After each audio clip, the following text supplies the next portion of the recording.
The dust settled over the battle-scarred plains, a silent witness to the fierce battles that had raged there. The ground, once vibrant with life, now lay desolate, marked by the scars of conflict and the echoes of clashing swords. David, a warrior forged in the crucible of conflict, led his men back towards Ziklag. Each step they took was heavy with the weight of their recent victory, their bodies weary, but their spirits high. They had faced the Amalekites and emerged victorious, a testament to their strength and unity.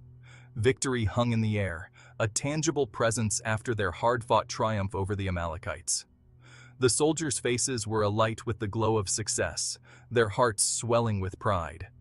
They had fought bravely, and now they looked forward to the warm embrace of home. Yet, a shadow stretched before them, a premonition of unease that tempered their joy. The path ahead seemed darker, as if forewarning them of the trials yet to come. The soldiers exchanged wary glances, their jubilation giving way to a creeping sense of dread. Ziklag, our refuge, our sanctuary, it's been ravaged. The words hung heavy in the air, a stark contrast to the earlier cheers of victory. The sight of their beloved city in ruins was a blow to their hearts, a cruel reminder of the cost of war. Smoke stained the sky, a grim testament to the brutality that awaited them. The once clear skies were now choked with the acrid scent of burning wood and the remnants of their shattered lives. It was a scene of utter devastation, a stark reminder of the fragility of peace. David's heart pounded in his chest, a drumbeat of dread accompanying each step closer to home. The closer he got, the more his fear grew, each heartbeat echoing the pain and loss that awaited him. His mind raced with thoughts of what he might find, the faces of his loved ones flashing before his eyes. The Amalekites, those ruthless raiders, had visited their wrath upon the city, leaving devastation in their wake. They had shown no mercy, their attacks swift and brutal. The once bustling streets of Ziklag were now silent, the echoes of life replaced by the haunting stillness of destruction. This victory, hard won and complete, feels hollow in the face of such loss. The words were spoken with a heavy heart, the weight of their hollow victory pressing down on them. They had fought bravely, but the sight of their ruined home made their triumph seem meaningless. The stench of smoke mingled with the metallic tang of blood, creating a nauseating cocktail that filled the air. It was a smell that spoke of death and destruction, a grim reminder of the price they had paid. The battlefield, once a place of glory, was now a scene of horror. The laughter and cheers of victory died on the lips of David's men as they absorbed the scene before them. Their joy was replaced by shock and sadness, their hearts heavy with the weight of their loss. They had returned home expecting to celebrate, but instead, they were met with devastation. Ziklag, once a haven, was now a graveyard of shattered dreams. The city that had once been their refuge was now a place of sorrow, its streets filled with the remnants of their broken lives. It was a sight that would haunt them for years to come. Women wept for lost husbands, their cries echoing through the ruins. Their grief was a palpable presence, a testament to the lives that had been torn apart by the cruel hand of war. They clung to each other, seeking comfort in their shared sorrow. Children cried out for mothers, silenced by the cruel hand of war. Their innocent voices were filled with confusion and fear, their young minds unable to comprehend the horrors they had witnessed. They huddled together, seeking solace in each other's presence. I've led my men to victory against one enemy, only to be greeted by the devastation wrought by another. The words were spoken with a heavy heart, the weight of their hollow victory pressing down on them. They had fought bravely, but the sight of their ruined home made their triumph seem meaningless. The weight of leadership pressed down on him, heavier than any armor he had ever borne. The responsibility of his people's suffering was a burden he could not escape. He felt the crushing weight of their expectations and their pain, a constant reminder of the cost of leadership. Heavier than any armor he had ever borne. The physical weight of his armor was nothing compared to the emotional burden he carried. Each piece of armor he removed felt like a small relief, but the true weight remained on his shoulders. In that moment, amidst the ruins of his home, David understood that true leadership meant shouldering the pain of his people as much as sharing in their triumphs. He realized that being a leader was not just about leading them to victory, but also about standing with them in their darkest moments. It was a lesson he would carry with him for the rest of his life, a reminder of the true cost of leadership. 3 days. 3 days of mourning and rebuilding. The air was thick with sorrow, the weight of loss pressing down on everyone. The community, though shattered, found solace in unity, coming together to rebuild what was lost. 3 days where the victory over the Amalekites felt like a distant memory. The triumph that once filled their hearts was now overshadowed by the grim reality of their losses. David, his spirit bruised but unbroken, had rallied his men. He spoke with a fervor that reignited the fire in their hearts, reminding them of their strength and resilience. They worked tirelessly, clearing debris, tending to the wounded, offering comfort to the grieving. Each act of kindness, each moment of solidarity, was a step towards healing. Yet, a question lingered in the air, unspoken but ever present. It was a question that gnawed at their hearts, a question that demanded an answer. What news from the north? What of Saul, the troubled king, and his loyal son Jonathan? The uncertainty was a heavy burden, one that weighed heavily on David's mind. David, bound by loyalty and a love that ran deeper than blood, yearned for news. His heart ached with the need to know, to understand the fate of those he held dear. He prayed for their safety, but fear, like a serpent's tongue, whispered doubts in his heart. Each prayer was a plea for mercy, a hope that the worst had not come to pass. And then, on the third day, a figure emerged from the horizon, a solitary silhouette against the vast expanse, moving with a purpose that drew everyone's attention. A lone man, his clothing torn and dusty, stumbled towards them. His steps were heavy, each one a testament to the trials he had faced. Exhaustion etched lines on his face, but it was the look in his eyes, the haunted despair, that spoke volumes. It was a look that told of unspeakable horrors, of a journey fraught with peril. This man, he has looked upon tragedy. His eyes, windows to a soul burdened by grief, revealed the depth of his sorrow. David, his senses honed by years of living on the edge of a knife, recognized the signs. He knew that this man carried news that would change everything. He went out to meet the messenger, hope and dread warring within him. Each step was a battle between the desire for good news and the fear of the worst. The man fell to his knees before David, a broken supplicant bearing tidings of woe. His posture spoke of defeat, of a burden too heavy to bear alone. His voice, hoarse with exhaustion and grief, cracked as he spoke, each word a hammer blow to David's heart. The news he carried was a heavy weight, one that would test the strength of even the bravest of men. Your servant was on Mount Gilboa. The messenger gasped, his words tumbling over each other in his haste to deliver his burden of sorrow. David listened, his own breath catching in his throat, as the messenger painted a scene of unimaginable carnage. The Philistines, those ancient enemies of Israel, had driven deep into our land. Saul, the anointed king, led his army against them, but the tide of battle turned against us. The Philistine army, a relentless tide of iron and fury, had overwhelmed Saul's forces on the slopes of Mount Gilboa. Saul and Jonathan fought with the courage of lions, even as the tide turned against them. But bravery was no match for the overwhelming might of the Philistine army. Saul, wounded and despairing, had chosen to fall on his own sword rather than be captured by his enemies. And Jonathan, David's beloved Jonathan, had fallen by his side, their bond unbroken even in death. David's world tilted on its axis. His friend, his brother, gone. Saul, his tormentor, his king, gone. The news struck him like a physical blow, stealing the air from his lungs, leaving him gasping for breath in a world suddenly devoid of color. Grief's first sting hit David hard as he questioned the young messenger.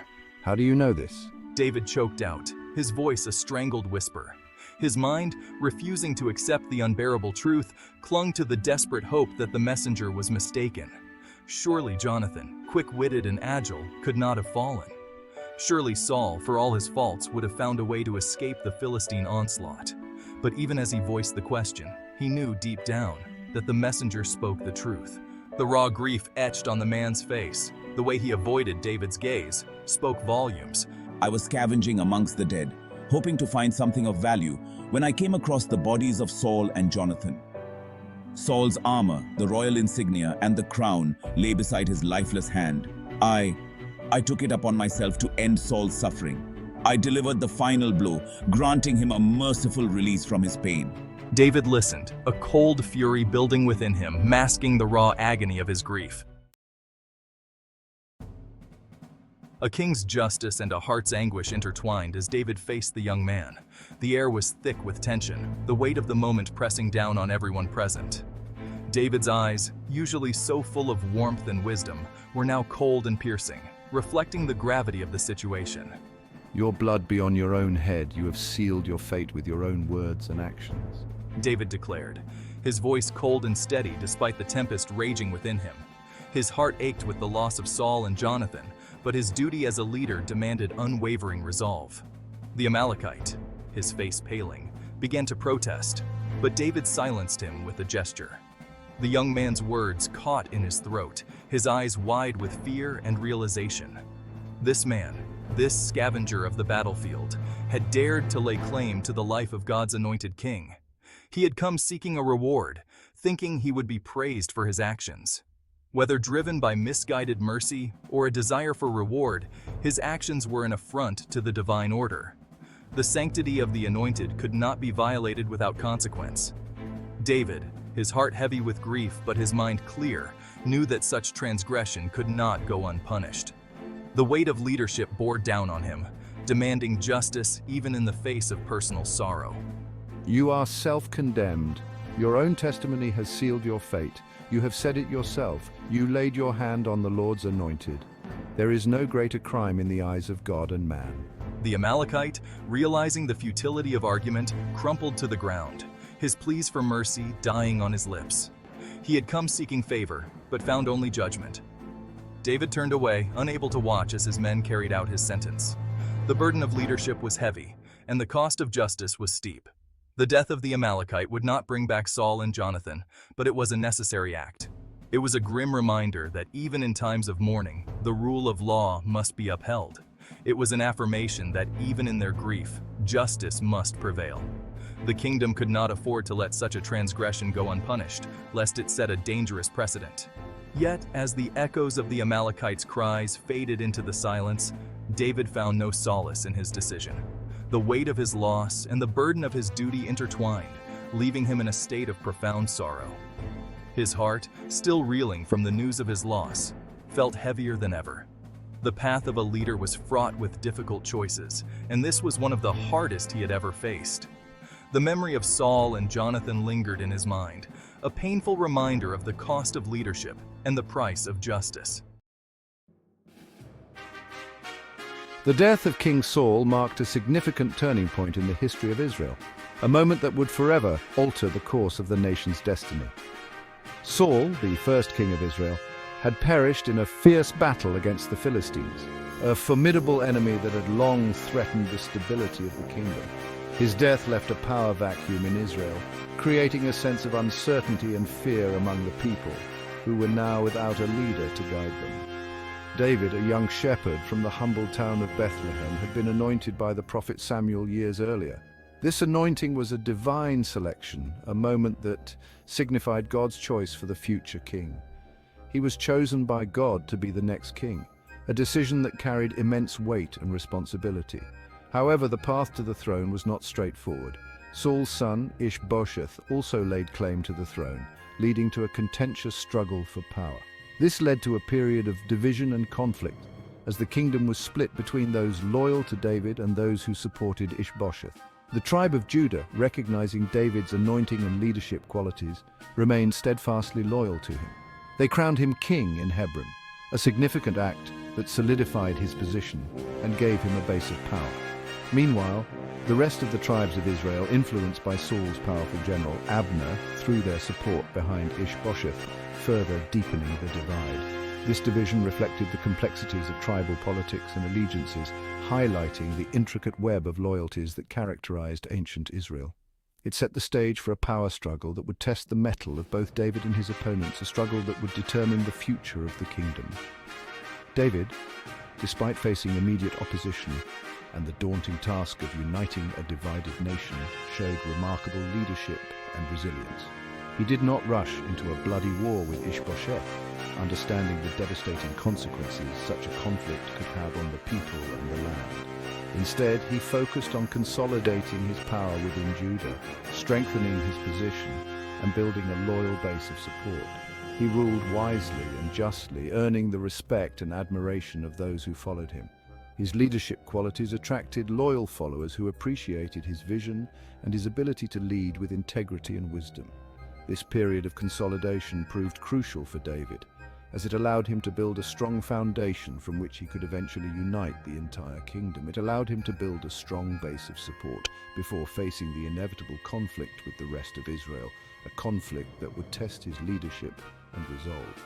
The stage was set for a monumental clash between David, the anointed king chosen by God, and those who opposed him, a clash that would shape the future of Israel. The narrative of 2 Samuel chapter 2 plunges us into the heart of this conflict, providing a detailed account of the events that unfolded. It reveals the challenges David faced, the complexities of loyalty and ambition, and the intricate dynamics of human relationships and power. The story serves as a poignant reminder of the fragility of peace and the ever-present potential for conflict, even within a chosen people, highlighting the timeless nature of these struggles. In the midst of the uncertainty following Saul's death, the tribe of Judah emerged as a pillar of support for David.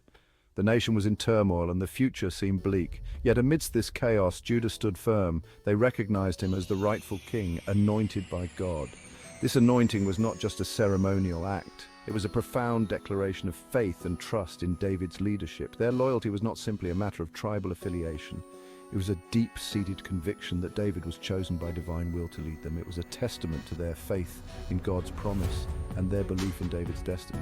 Their prayers and devotion were unwavering, reflecting their hope for a brighter future under David's rule. This loyalty was a source of strength for David during the early, uncertain days of his reign. Surrounded by loyal supporters, David found the courage to face the challenges ahead. Judah's unwavering support provided David with a secure base from which to operate. Hebron, with its fortified walls and strategic location, became a sanctuary for David and his followers. Hebron, the city where he was crowned, became a symbol of his legitimacy. The crowning ceremony in Hebron was a pivotal moment marking the beginning of David's journey as king. It was a place where he could consolidate his power and rally support. The gatherings in Hebron were filled with fervor and determination as people from all walks of life pledged their allegiance to David. The loyalty of Judah also sent a powerful message to the rest of Israel. Messengers spread the news far and wide, reinforcing the idea that David was the chosen leader. It demonstrated that David was not a usurper but a rightful heir to the throne. His ascent to power was seen as a fulfillment of divine prophecy. This period also highlighted the internal divisions that plagued Israel. The nation was fractured, with various tribes vying for power and influence. The other tribes, influenced by Abner, chose to follow Ishbosheth, perpetuating the conflict. This political division created a tense and volatile environment. This division underscored the challenges David faced in uniting a fractured kingdom. The map of ancient Israel revealed a land divided, with Judah standing apart in its loyalty to David. It emphasized the need for reconciliation and the healing of deep-seated wounds. Efforts to bridge the divide were crucial for the future stability of the kingdom. The loyalty of Judah stands in stark contrast to the shifting allegiances that characterized the period. Their steadfastness was a beacon of hope in a time of uncertainty. It serves as a reminder of the importance of steadfast commitment and unwavering support in the face of adversity. The tribe's dedication to David was a testament to their resilience and faith. The tribe's faithfulness to David foreshadows the eventual unification of the kingdom under his rule. This loyalty laid the groundwork for a united Israel, a vision that David would tirelessly work towards. It highlights the power of loyalty to overcome division and strife. The unwavering support of Judah was instrumental in David's quest to bring peace and unity to the land. The rivalry between David and Ishbosheth was not just a personal power struggle, it was a clash that echoed through the annals of history, a confrontation that would shape the destiny of a nation. It represented a larger battle for the soul of Israel, a struggle that went beyond mere territorial disputes or claims to the throne. It was about the future direction of the nation, its values and its leadership. Ishbosheth, though a less imposing figure than his father, Saul was nonetheless a rallying point for those who opposed David's claim to the throne. He symbolized the old guard, the remnants of Saul's reign, and the resistance to change. The conflict escalated into open warfare, with each side mustering their forces. The stakes were high, and both leaders knew that the outcome would determine the future of Israel. The battles between David's forces and those loyal to Ishbosheth were marked by both bravery and brutality. Soldiers fought with a fierce determination, knowing that their actions on the battlefield could change the course of history. These were not mere skirmishes, but prolonged engagements that tested the strength and resolve of both sides. The war dragged on with neither side willing to concede defeat. They were fought with the understanding that the outcome would determine the fate of the kingdom. Every clash, every strategic move was a step towards either unification or further division. Each victory for David brought him closer to uniting all of Israel under his rule. His successes on the battlefield were not just military triumphs, but also symbolic victories that bolstered his claim to the throne. David's forces, led by the skilled and ruthless Joab, gradually gained the upper hand. Joab's tactical genius and relentless pursuit of victory played a crucial role in tipping the scales in David's favor. Their victories were not solely due to military prowess. The growing support for David among the people was a significant factor.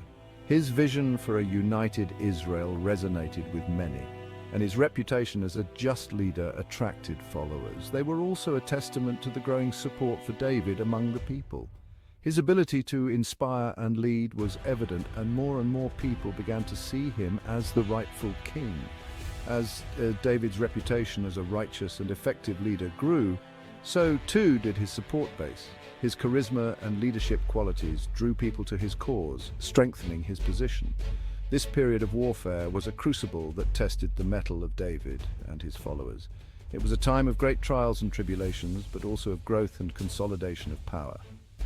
It forced them to confront not only external enemies, but also the internal divisions that threatened to tear the kingdom apart. The struggle for unity was as much about overcoming internal strife as it was about defeating external foes. The battle served as a stark reminder of the cost of division and the necessity of unity for the well-being of the nation. In the end, the conflict between David and Ishbosheth was a defining moment in the history of Israel, one that underscored the importance of strong, visionary leadership.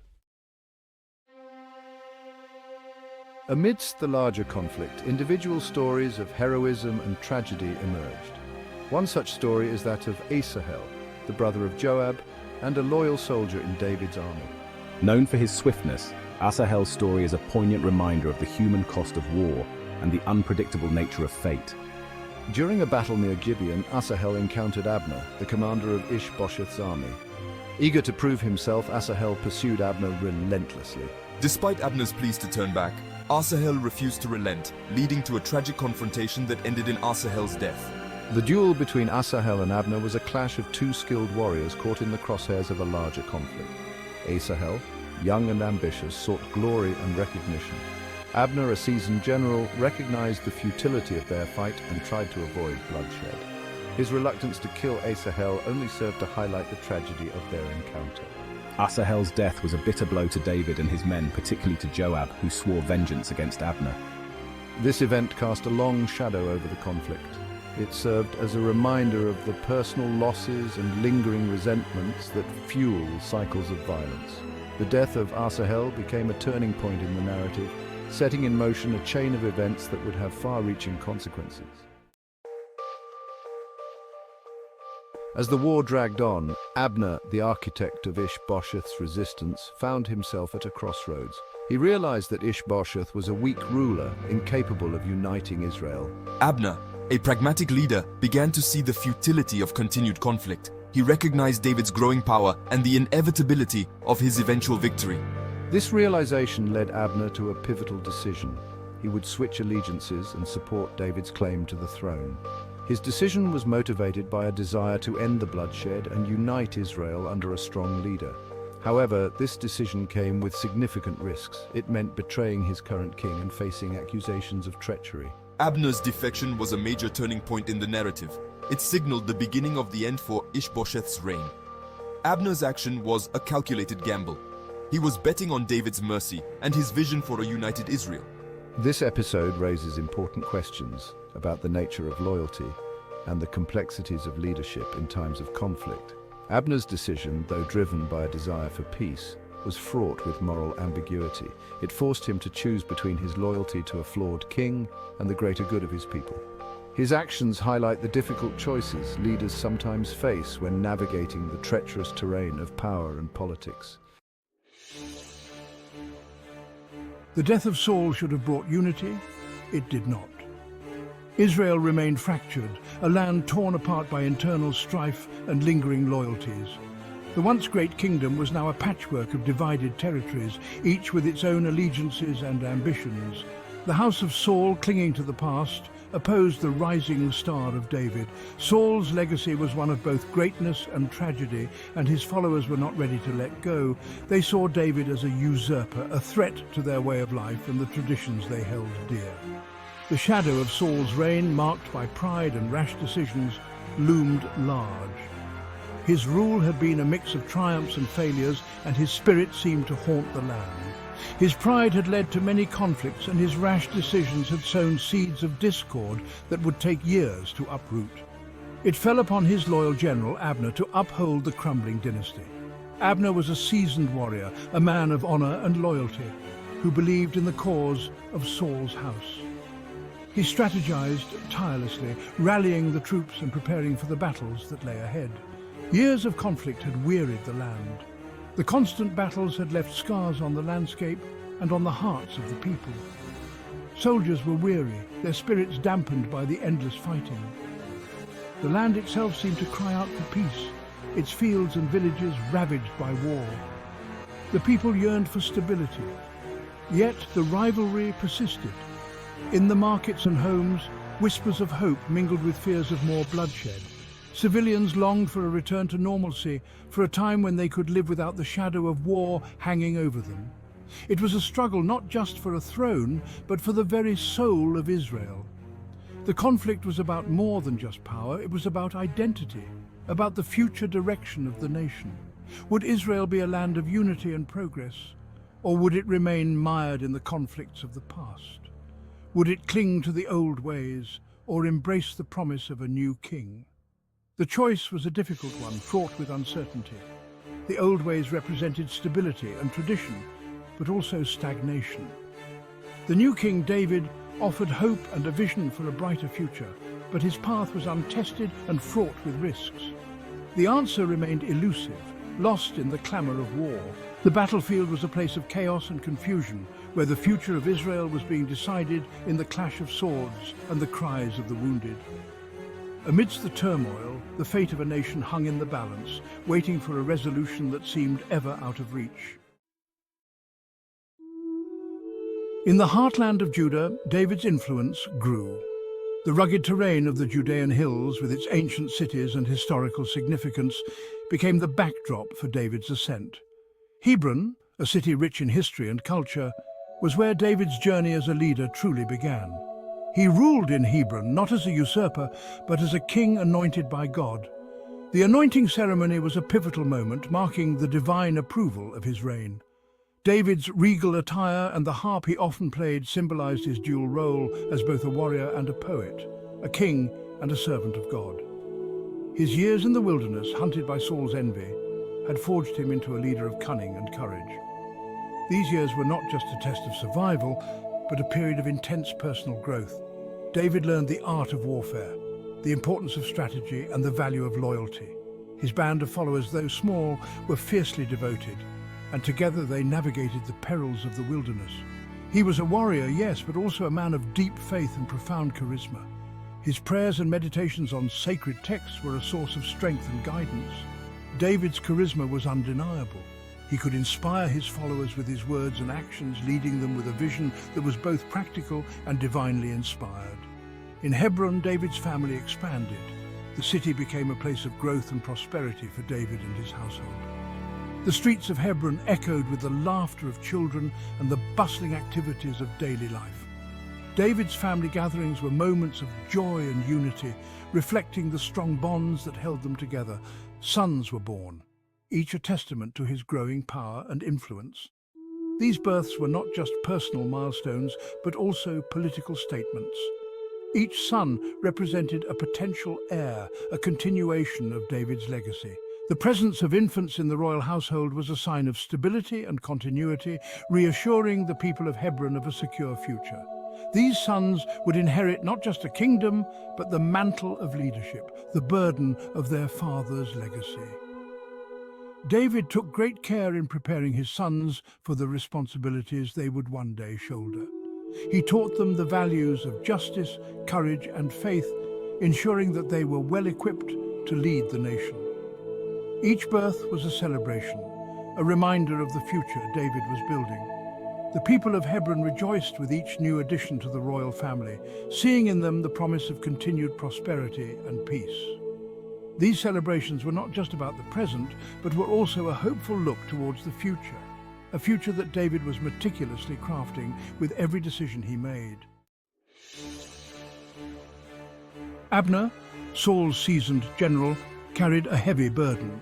He had been a loyal servant to Saul, fighting countless battles and strategizing for the kingdom's survival. The weight of his responsibilities was immense, and the future seemed uncertain. He propped up Ishbosheth, Saul's heir, a shadow of his father. Ishbosheth lacked the charisma and strength that Saul had, and Abner knew it. The young prince was hesitant, unsure of his own abilities, and constantly living in the shadow of his father's legacy. Abner saw the waning fortunes of Saul's house. The kingdom was crumbling, and the once mighty dynasty was on the brink of collapse. The people were losing faith, and the enemies were closing in. Abner's heart was heavy with the realization that the end was near. He knew their time was fading. The sun was setting on Saul's reign, and with it, the hopes of a united kingdom under his lineage. Abner felt a deep sense of resignation, but he was not one to give up easily. David's star ascended while Ishbosheth remained in the shadow of his father's legacy. David, the young shepherd who had slain Goliath, was rising in prominence.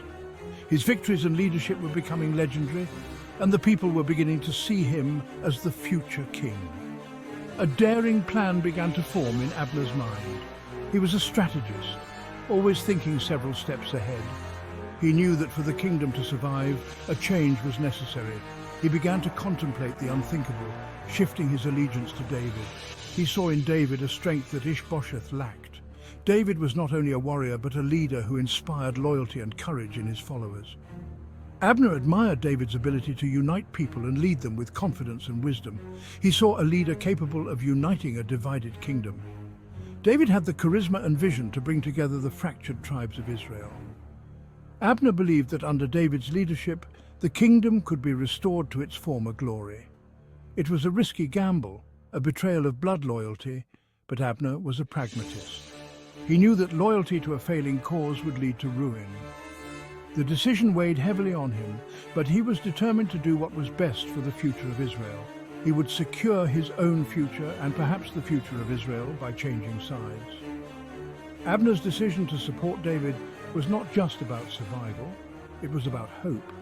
He envisioned a united and prosperous kingdom under David's rule, and he was willing to take the risk to make that vision a reality. Word reached David of Abner's proposal, bring all Israel under David's rule. It was a tempting offer, yet David, schooled in the art of survival, proceeded with caution. He knew the fickleness of alliances, the sharp edge of betrayal. He would not be a pawn in Abner's game. David laid down his terms. Michal, Saul's daughter, once David's wife, must be returned. It was a symbolic demand, a reclaiming of what was rightfully his.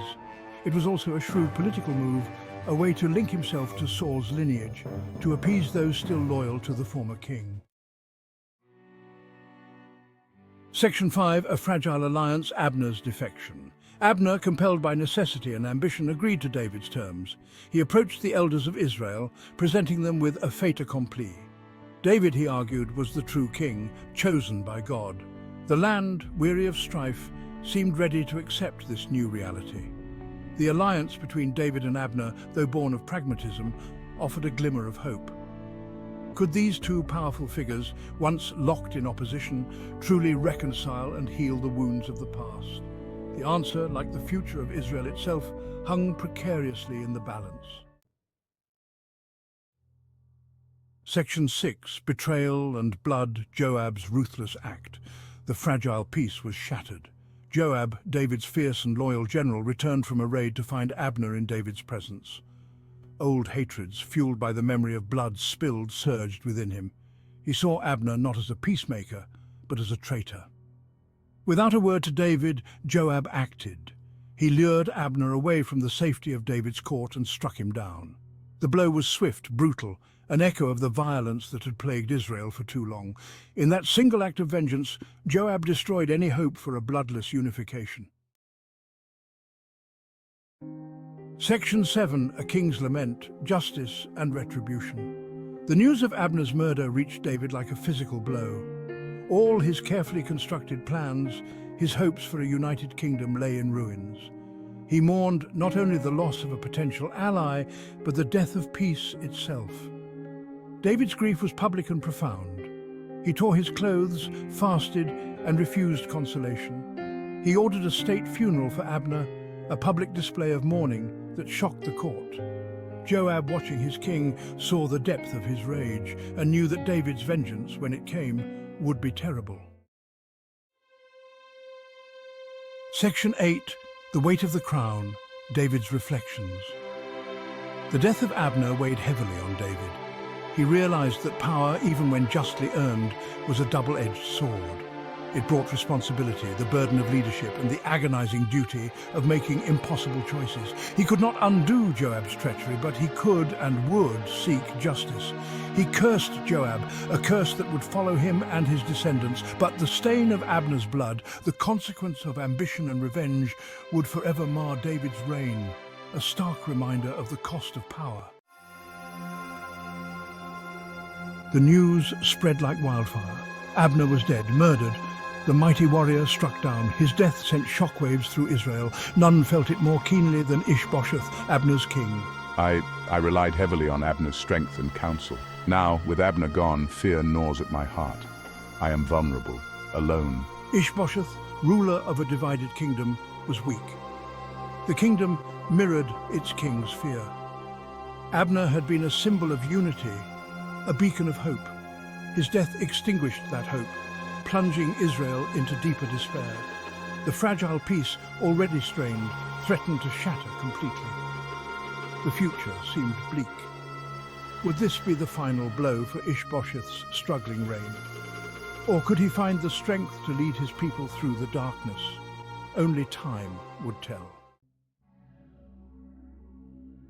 In the shadows, whispers began, whispers of treachery, of betrayal. Two names were on everyone's lips, Baanah and Rechab, two brothers, soldiers in Ishbosheth's army. Baanah and Rechab were Benjamites, fierce and proud. They were loyal to the memory of Saul, Ishbosheth's father.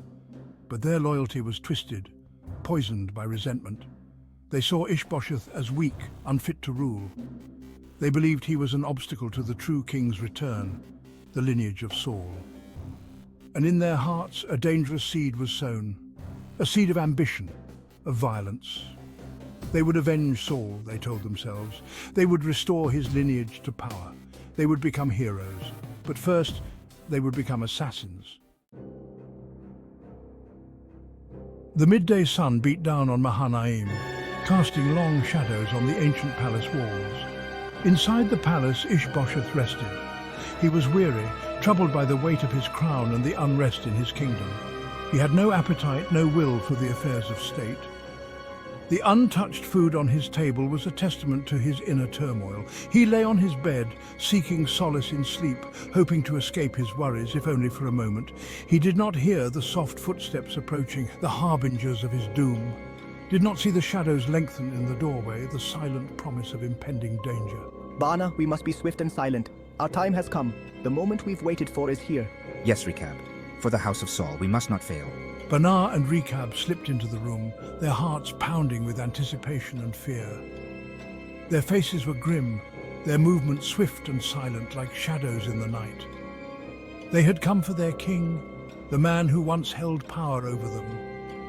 They had come to claim their gruesome prize, the end of Ishbosheth. They moved like wraiths, their blades glinting in the dim light, ready to strike. Ishbosheth stirred, a flicker of unease crossing his face, as if sensing the danger, but it was too late. The moment of reckoning had arrived. The brothers were upon him, their daggers flashing with deadly intent. A choked cry escaped his lips, then silence. The deed was done. The king was no more. The deed was done. Ishbosheth lay dead, his reign cut short. Bana and Rechab stood over their victim, their chests heaving. The stench of blood filled the air. They had not come for plunder, for gold or jewels. They sought a different kind of prize, proof of their deed, a symbol of their loyalty to Saul's house. They took Ishbosheth's head. They wrapped it in cloth, concealing the grisly trophy. They fled Mahanaim, their hearts pounding with fear and exhilaration. They were killers now, their hands stained with royal blood. They journeyed south towards Hebron. David, Saul's rival, ruled there. They believed David would reward them for their deed. They believed they had done him a great service. They arrived at Hebron weary and travel-stained. They requested an audience with David, their manner confident. They presented their gruesome gift, Ishbosheth's head. They expected praise, reward. They expected David to be pleased. They had eliminated his rival, secured his throne, but David's face hardened, his eyes blazed with fury. "You are murderers," he spat. "Traitors." He had not sought this, had not condoned this act. He mourned Ishbosheth, saw him as a fellow king, a worthy adversary. He denounced Bana and Rechab, accusing them of unspeakable evil. They had betrayed their king, destabilized the land. They had committed a grave sin and they would face justice. David ordered their immediate execution. There would be no reward, no glory, only the sharp bite of the sword. Their betrayal would not go unpunished. Bana and Rechab were seized, their faces pale with dawning horror. They had misjudged David, miscalculated his character. They had expected mercy but found only righteous anger. They were dragged away, their pleas for mercy echoing through the palace. Their ambition had led them down a dark path, a path that ended in blood and despair. Their death sent a clear message. David would not tolerate treachery. He would rule with justice, with honor. He would unite his kingdom, but not through bloodshed and deceit. Section 7, a king laid to rest. David ordered Ishbosheth's head to be buried with respect. He sent messengers to retrieve the body from Mahanaim. He would not allow his rival to be dishonored in death. Ishbosheth's remains were brought to Hebron. He was buried in Abner's tomb, a final act of unity. The two men, once rivals, now lay side by side. Their feud, at last, was over. People mourned Ishbosheth, recognizing his gentle nature, his desire for peace. They saw him as a victim, a pawn in a larger game. His death marked a turning point in their history. The house of Saul was no more, the lineage extinguished. David was the undisputed king of Israel, but his reign began with a somber note, a reminder of the cost of ambition and betrayal. Section 8, the weight of the crown. David sat on his throne, the weight of his crown heavy on his brow. The golden circlet was not just a symbol of power, but a reminder of the burdens he carried. He was king, yes, but at what cost? The echoes of battles fought and lives lost haunted his every thought. Blood had been spilled, lives lost. The cries of the fallen warriors still echoed in his ears, a constant reminder of the price of his reign. His heart ached for his divided people. The kingdom was fractured, and the wounds of civil strife ran deep. He knew the road ahead would be long and arduous. The path to unity and peace was fraught with challenges and uncertainties. He would need to unite his kingdom, heal the wounds of the past. Reconciliation was not just a political necessity, but a moral imperative. He would need to be a king worthy of his people's trust. Every decision, every action would be scrutinized by those who looked to him for guidance. I swear an oath this day, an oath to lead with integrity and honor. I will rule with wisdom and compassion. My reign will be marked by understanding and empathy. I will seek justice, not vengeance. Fairness will be the cornerstone of my rule. I will strive to be a king who brings peace, not bloodshed, to my people. My goal is to create a legacy of harmony and prosperity. He knew that true leadership lay not in conquest, but in unity. The strength of a kingdom was measured by the bonds of its people.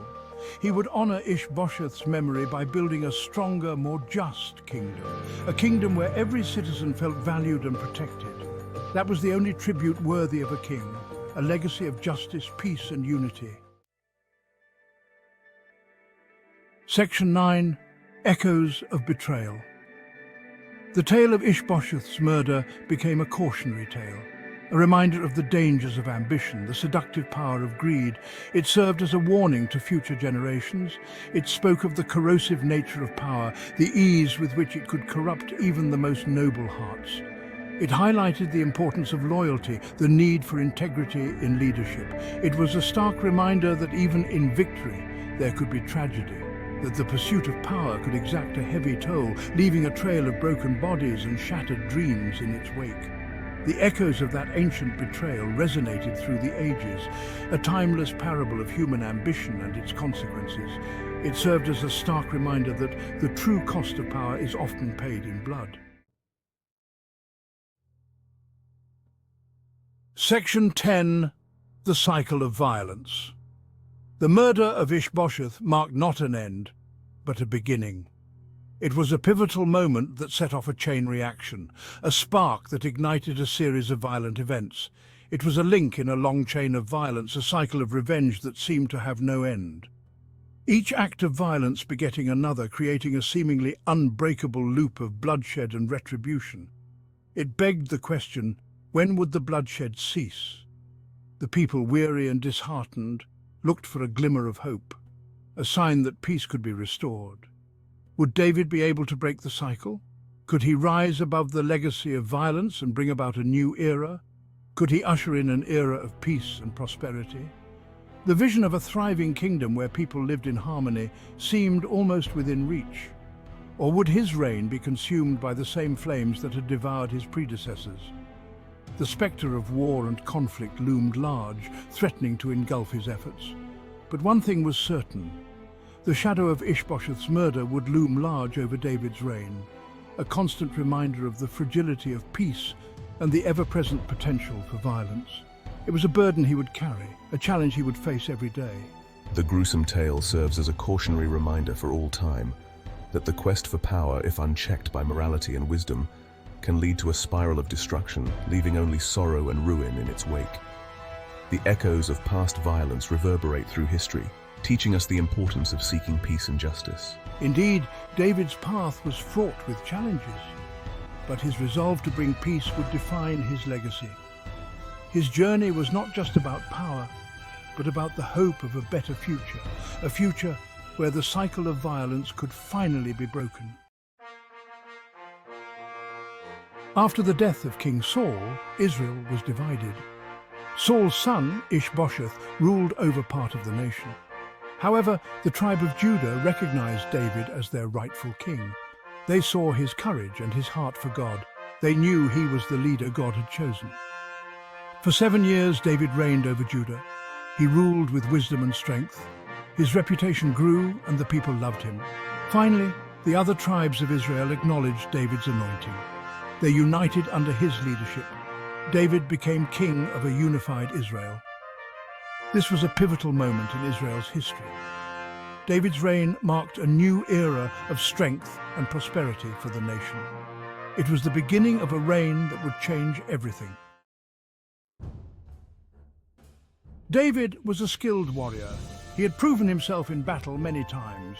He knew how to strategize and lead his men to victory. Even as a young shepherd, he had faced down lions and bears to protect his flock. This courage and skill would serve him well as king. David's first major challenge as king was to secure Jerusalem. This city was strategically important. It was also a stronghold of the Jebusites, a powerful enemy of Israel. Many thought Jerusalem was unconquerable. But David knew that with God on his side, nothing was impossible. He rallied his troops and devised a daring plan. David's victory over the Jebusites demonstrated his strategic brilliance and his unwavering faith in God. He knew that true strength came from the Lord. David's courage and military genius inspired his troops. They were willing to follow him into any battle, knowing he would lead them to victory. Jerusalem held a special significance for David. It was located in the heartland of Israel. The city stood on a hilltop, making it easily defensible. Controlling Jerusalem meant controlling the surrounding territory. David knew that Jerusalem was the perfect place to establish his capital. It would be a symbol of unity for the 12 tribes of Israel. It would also be a place where God's presence could dwell among his people. David's decision to conquer Jerusalem was not just about military strategy. It was about fulfilling God's plan for Israel. He believed that God had chosen Jerusalem to be a holy city, a place where his name would be honored. David's capture of Jerusalem was a turning point in Israel's history. It marked the beginning of a new era of prosperity and blessing for the nation. After conquering Jerusalem, David renamed it the City of David. He made it the capital of his kingdom. This was a strategic move. It placed him at the center of the nation, both geographically and politically. David understood that a strong capital city was essential for a strong kingdom. He set about fortifying Jerusalem's defenses. He also brought the Ark of the Covenant to the city. This sacred chest represented God's presence. By bringing the Ark to Jerusalem, David was declaring that this was now the center of Israel's religious life as well. David's actions transformed Jerusalem. It became a city of political power, military might, and spiritual significance. It was a beacon of hope for the Israelites, a symbol of their unity and their covenant with God. Under David's leadership, Jerusalem flourished. It became a thriving center of trade and culture. Section 5, A King's Palace, the generosity of Hiram of Tyre. As king, David needed a palace fitting for his position. King Hiram of Tyre, a powerful ruler to the north, had been a friend to David's predecessor, King Saul. Hiram extended his friendship to David. He sent skilled craftsmen and precious materials to help build David a magnificent palace. The palace was a testament to the growing prosperity of David's kingdom. It was also a symbol of the strong alliance between Israel and Tyre. This alliance was mutually beneficial. It brought economic prosperity to both nations. The construction of the palace marked another milestone in David's reign. It showed that he was not just a warrior king, but also a wise and capable ruler. He was able to establish peace and foster strong relationships with other nations. David's reign was a time of peace and prosperity for Israel. The nation flourished under his wise and just rule.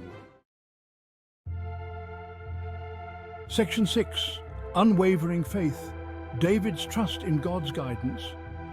Throughout his life, David faced many enemies. He faced them all with courage and determination.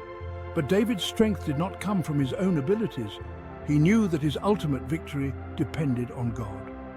Before every battle, David sought God's guidance. He prayed for strength and wisdom. He trusted in God's promises. David's faith was not just a matter of words, it was deeply rooted in his heart. He knew that God had chosen him. He believed that God would fight for him. This unwavering faith gave David the courage to face any challenge. Even when facing overwhelming odds, David never lost sight of God's power. He knew that with God on his side, he could overcome any obstacle. David's faith was an inspiration to his followers. It taught them to rely on God's strength, not their own. Section 7, Triumph over the Philistines, victories secured by faith. The Philistines were a constant threat to Israel. They were a powerful and aggressive people. They had oppressed the Israelites for many years. David was determined to defeat the Philistines and secure Israel's borders. David's battles with the Philistines were fierce and bloody, but each time David emerged victorious. He relied on his military skill. He also relied on his unwavering faith in God. He knew that God was fighting for him. This gave him the strength to overcome even the most formidable foes. David's victories over the Philistines were more than just military triumphs. They were a testament to the power of faith. They showed that God is faithful to his promises. He gives strength to the weak and victory to those who trusted him. David's reign was a time of great victory for Israel. He defeated all of their enemies and secured their borders. Section 8, A Legacy of Strength and Faith, David's Enduring Impact. David's reign was a pivotal period in Israel's history. He united the 12 tribes. He established a strong and stable kingdom. He made Jerusalem the capital city and brought the Ark of the Covenant to dwell there. He defeated Israel's enemies and secured their borders. But David's legacy extended far beyond his military and political achievements. He was a man after God's own heart. His life was a testament to the power of faith and obedience. David's psalms, songs of praise and lament, continue to inspire and comfort people to this day. They are a testament to his deep faith and his intimate relationship with God. David's story is a reminder that God can use ordinary people to accomplish extraordinary things. Section 9, From Shepherd to King, a testament to courage and faith. David's journey from shepherd to king is one of the most remarkable stories in the Bible. He was the youngest son of Jesse, a man of humble origins, yet God saw something special in David. He anointed him king while he was still a young shepherd, tending his father's flocks. David's life was a testament to the truth that God does not look at outward appearances. He looks at the heart. He chooses the humble and the lowly to shame the wise and the strong. David's courage, his faith, his humility, and his unwavering trust in God made him one of the greatest kings in Israel's history. His story continues to inspire and challenge us today. David's life is a reminder that God can use anyone who is willing to surrender their life to him. Section 10, The Enduring Significance of David's Reign. David's reign had a profound impact on the course of Jewish history. He established a dynasty that would last for centuries. His son Solomon would build the first temple in Jerusalem, a lasting symbol of God's presence among his people. David's story is a source of hope and inspiration for people of all faiths. He was a man who faced incredible challenges, yet he never lost sight of God's love and faithfulness. David's life teaches us that with God, all things are possible. He is a God who raises up the humble, who gives strength to the weak, and who brings victory to those who trust in him. David's story is a timeless reminder of the power of faith, courage, and obedience. David's reign was a time of great blessing for Israel. It was a time of peace, prosperity, and victory. But most importantly, it was a time when God's presence was clearly evident among his people. The Ark of the Covenant. This wasn't just any box, it was the heart of Israel, a golden chest crafted with care. Inside rested the very presence of God. For centuries, the Ark had journeyed with Israel. It was a symbol of their faith, a reminder of God's power and love. Now King David desired to bring the Ark to Jerusalem. He wanted his capital city to be the dwelling place of God. David yearned for God's presence in his life and in his kingdom. He knew the Ark represented God's blessing and guidance. Bringing the Ark to Jerusalem would be a testament to his faith. It would also unite his people under the banner of their God. The Ark was in Bala in the house of Abinadab. It had been there for many years. David gathered 30,000 men. These were the best of Israel, strong and faithful warriors. The journey from Bala to Jerusalem was not long, but it was significant. Every step was a step closer to God. David wanted this to be a joyous occasion. He wanted everyone to understand the importance of the Ark. The procession set out with great anticipation. The Ark, placed on a new cart, led the way. David and the Israelites walked alongside, their hearts filled with reverence and hope. They were bringing God back to the center of their lives. The journey was a celebration. David wanted it to be unforgettable. He ordered his men to sing songs of praise. The air was filled with the sounds of lyres, harps, tambourines, and cymbals. The people danced and sang. They shouted for joy. This was a day of victory, a day to celebrate their God. David himself danced with all his might. His heart overflowed with joy. The music was not just for entertainment, it was an expression of worship. It was a way for the people to show their love and devotion to God. They recognized the significance of the ark. They understood that God's presence was returning to their midst. The procession continued.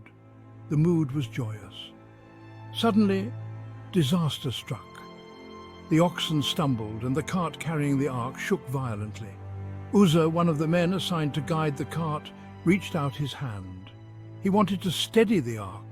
He didn't want it to fall. In that instant, the Lord's anger burned against Uzzah. God struck him down. Uzzah died right there beside the ark. The celebration turned to horror. The music stopped. The laughter died in their throats. The people trembled in fear. Joy turned to sorrow. What had been a day of triumph was now a day of tragedy. Section 5. Fear and Uncertainty.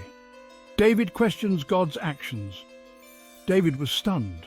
He had never felt such a mix of emotions before. His heart was filled with fear. He was angry. Anger at the suddenness of the event and fear of what it meant for his people and his leadership. Why had God done this? What was the purpose behind such a harsh action? Why had God taken Uzzah's life? Uzzah had only tried to steady the ark, to protect it. Didn't God want the ark to be in Jerusalem? Wasn't this the divine plan all along? David was afraid to bring the ark into the city. He feared further wrath from God. He didn't understand God's anger. It was a mystery that weighed heavily on his heart. He decided to leave the ark at the house of Obed-Edom, a Gittite. It was a decision made out of desperation and caution. It was a temporary measure. David needed to find clarity and seek God's guidance. David needed time to understand what had happened. He needed to reflect on his actions and God's will. This was a time of questioning for David, a time to seek answers and understand the divine message. He had been so sure of God's blessing. Now everything seemed uncertain. Now he was filled with doubt about his decisions, his leadership, and his understanding of God's will. The death of Uzzah was a stark reminder of God's holiness and power. It was a lesson that could not be ignored. It showed that approaching God required reverence and obedience. David realized that he needed to approach God with a humble heart and a clear mind. He prayed for wisdom and understanding, hoping to find the right path forward.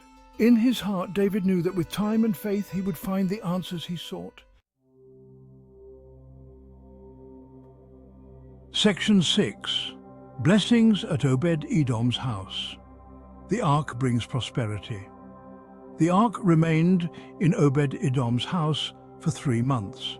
During this period, the presence of the ark brought about a transformation that was nothing short of miraculous. During that time, something remarkable happened.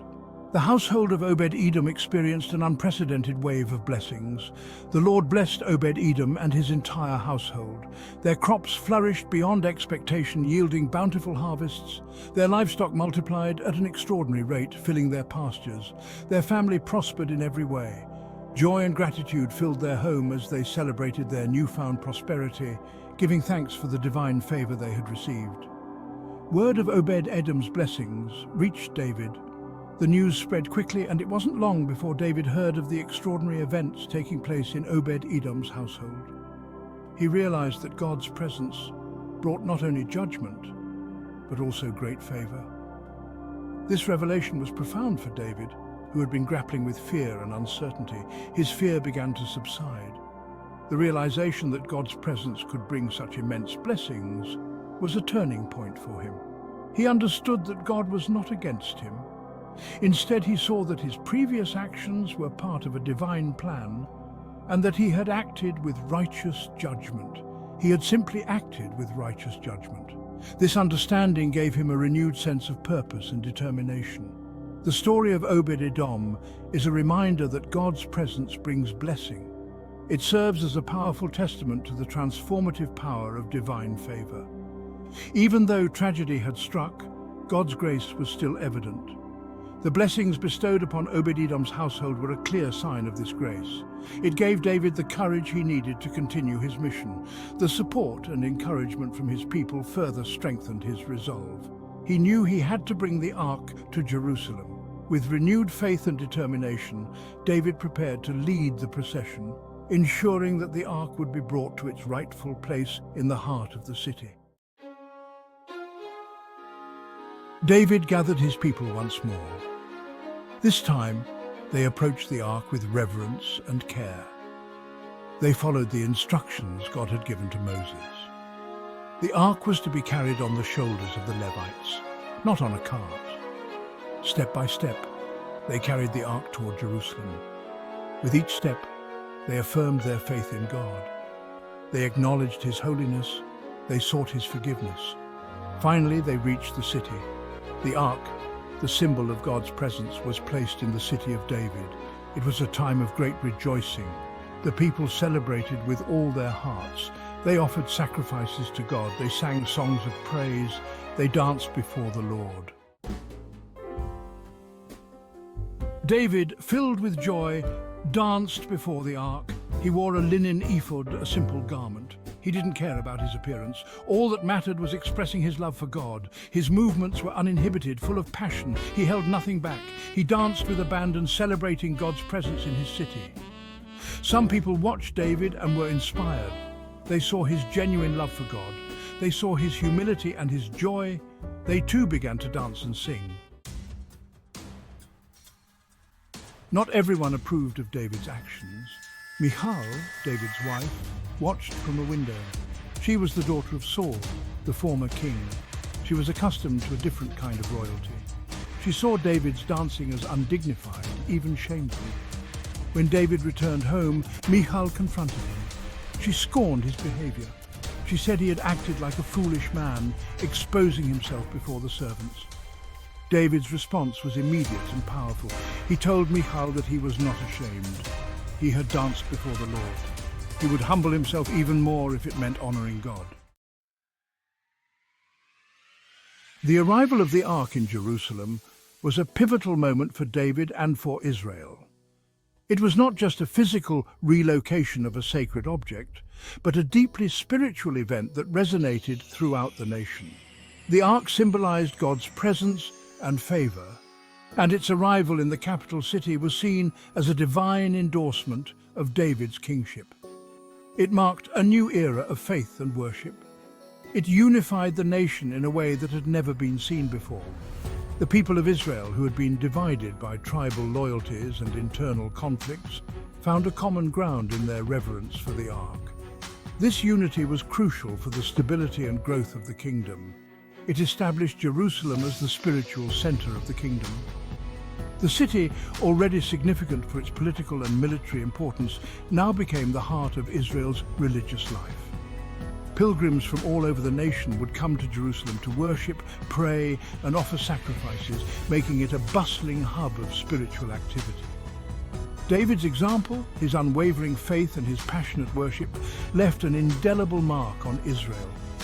He was not just a king, but a spiritual leader who guided his people in their relationship with God. His personal devotion and public displays of worship set a standard for the nation. He showed his people that true worship involved the heart, not just outward rituals. David's heartfelt prayers and songs of praise demonstrated that genuine worship was about a deep personal connection with God. This was a transformative message for the Israelites, who had often focused on ritualistic practices. He taught them to approach God with reverence and joy. The presence of the ark in Jerusalem became a focal point for this new understanding of worship. People learned to come before God with a sense of awe and gratitude, celebrating his presence among them with joy and reverence. The ark remained in Jerusalem, a testament to God's presence among his people. It was a constant reminder that God was with them, guiding and protecting them. The Ark's presence in the city reinforced the idea that Jerusalem was not just the political capital, but also the spiritual heart of the nation. It served as a reminder of his power, his holiness, and his love. The Ark was more than a religious artifact. It was a symbol of the covenant between God and Israel. It reminded the people of God's promises and his expectations of them. The journey of the Ark from Bala to Jerusalem became a story passed down through generations. This journey was not just a physical movement, but a spiritual pilgrimage that highlighted the faith and obedience of the people. A story of faith, obedience, and the boundless love of God. The narrative of the Ark's journey and its impact on Israel became a foundational story for the nation, illustrating the profound relationship between God and his people. Imagine a victorious king. His name is David. He's finally at peace. His enemies are subdued. He sits in his magnificent palace, but something is stirring in his heart. It's a longing, a desire to honor God. David remembers his years of struggle. He recalls the Ark of the Covenant, a symbol of God's presence. It rests in a simple tent. A thought strikes David. Shouldn't God have a dwelling as magnificent as mine? This simple question, born of love and respect, sets the stage for an incredible exchange. It's a conversation between a king and his God. It reveals truths that echo throughout history, truths that still speak to us today. See, I live in a house of cedar, but the Ark of God stays in a tent. Go ahead, for the Lord is with you. David's heart is overflowing with gratitude. God has been faithful. He's given David victory, peace, and a kingdom. Now David wants to give something back. He envisions a magnificent temple, a fitting tribute to the King of Kings. He shares his heart with Nathan the prophet. But this is only the beginning of the story. God has other plans. Plans that reach far beyond bricks and mortar. Plans that will establish a dynasty and shape the destiny of nations. That night, the word of the Lord comes to Nathan. God has been a nomadic God, always with his people, yet never confined to a building. God reminds David of his faithfulness. God's message is clear. David's devotion is appreciated, but God's plans are grander. God isn't looking for a grand dwelling made by human hands. He desires something far greater, a lasting legacy built on faithfulness, love, and an enduring covenant relationship. God's words to David are not a rebuke, but a redirection. This is no ordinary promise. It's a declaration that David's lineage will be blessed forever. Then comes the most astonishing statement. God is talking about a dynasty, a lineage that will last for eternity. This promise goes beyond David's immediate descendants. It points towards a future king, a descendant who will reign over an everlasting kingdom. These promises are staggering in their scope. They reveal a God who is deeply invested in human history, a God who keeps his word across generations. God is building something extraordinary, and he's chosen David's family to be at the center of it all. These words are like an unbreakable contract signed and sealed by the Almighty. David's lineage will face challenges, but God's promise will remain. Their kingdom will endure because it's built on the solid foundation of God's word. This covenant is not just about David and his descendants, it has implications for all humanity. It points towards a future hope, a time when God's kingdom will be established on earth as it is in heaven. Who am I, O Lord God, and what is my house that you have brought me thus far? Faced with such overwhelming promises, David's response is remarkable. He doesn't boast or become arrogant. Instead, he falls to his knees in humble adoration. He's overwhelmed by God's undeserved favor and love. David recognizes that he's merely a vessel, an instrument in God's grand plan. He understands that his success is not his own doing, but a testament to God's faithfulness. David's humility is a powerful example for us. When we experience God's blessings, our first response should be one of gratitude and awe. We should remember that we are recipients of His grace, not architects of our own destiny. David's story is a testament to the power of unwavering trust in God. He had faced giants, betrayal, and countless battles, yet through it all, he held on to the belief that God was with him. David's faith wasn't passive, it was active and courageous. He sought God's guidance through prayer and obedience. He trusted God even when he didn't understand his ways. And in turn, God honored David's faith with extraordinary blessings. We all face giants in our lives. fears, uncertainties, and challenges. But like David, we can find strength and courage in placing our trust in God. He is faithful, and He will never let us down. Divine favor, a gift, not a right. It's something bestowed upon us, not something we can earn or demand. It's easy to look at David's life and think, he was so blessed, he had it all. But if we delve deeper into his story, we see a man who faced immense trials and tribulations. David's story reminds us that divine favor is not a guarantee, nor is it a right. He experienced moments of great triumph and deep despair, yet through it all, he remained a man after God's own heart. It's a gift, freely given by a loving God. This favor is not something we can achieve through our own efforts, but something that is graciously given to us. God doesn't choose us based on our merit or accomplishments. He looks beyond our external achievements and sees the condition of our hearts. He chooses to love us, flaws and all. His love is unconditional, embracing us in our imperfections and guiding us towards a path of righteousness. And when we respond to His love with trust and obedience, He pours out His blessings in ways we could never imagine. These blessings are not always material. They often come in the form of peace, joy, and a sense of purpose. Let's remember that God's favor is not a free pass to live however we please. It comes with a responsibility to live in a way that honors Him. It's a responsibility, a call to live lives that reflect His goodness and love. We are called to be stewards of His grace, showing kindness, compassion, and integrity in all that we do. By living in this way, we not only honor God, but also become a beacon of His love to those around us. Our lives can inspire others to seek the same divine favor and to understand that it is indeed a precious gift, not a right. Echoes through time, the promise remembered, a promise that transcended the ages, whispered through the pages of ancient texts and carried in the hearts of the faithful. God's promise to David wasn't meant to be forgotten. It echoed through generations, a beacon of hope that illuminated the path of history. This promise became a source of hope and inspiration for the people of Israel. They prayed fervently, their hearts filled with anticipation for the fulfillment of this divine covenant. They clung to the promise of a future king, a savior who would emerge from David's lineage. This descendant of David was envisioned as a king who would bring peace and justice to the world, a ruler who would restore the glory of Israel and establish a kingdom of righteousness. Centuries later, the angel Gabriel appeared to a young woman named Mary.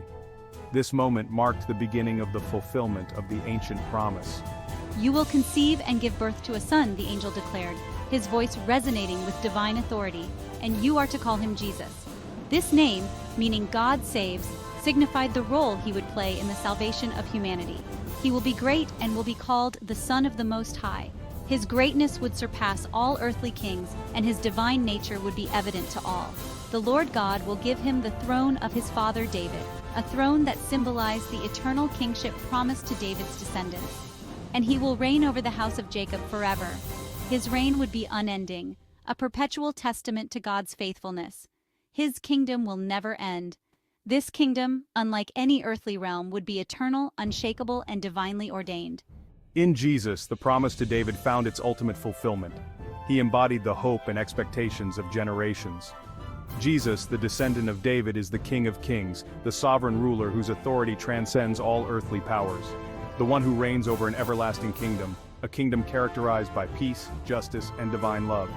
A kingdom not built with human hands, but crafted by the divine will, a spiritual realm that surpasses all human understanding, but established in the hearts of those who believe. This kingdom lives within the faithful, a testament to the enduring power of God's promise. Our covenant connection, finding relevance today. You might be thinking, this is all very interesting, but what does it have to do with me? The answer is everything. In our fast-paced modern world, it's easy to feel disconnected from ancient texts and historical figures. Yet the timeless truths found in these stories are more relevant than ever. They offer us guidance, hope, and a sense of purpose. While we may not be descendants of David, we can still experience the blessings of God's covenant faithfulness in our own lives. This covenant is not just a relic of the past, it is a living promise that continues to unfold in our daily experiences. It reminds us that we are part of a larger narrative, one that transcends time and space.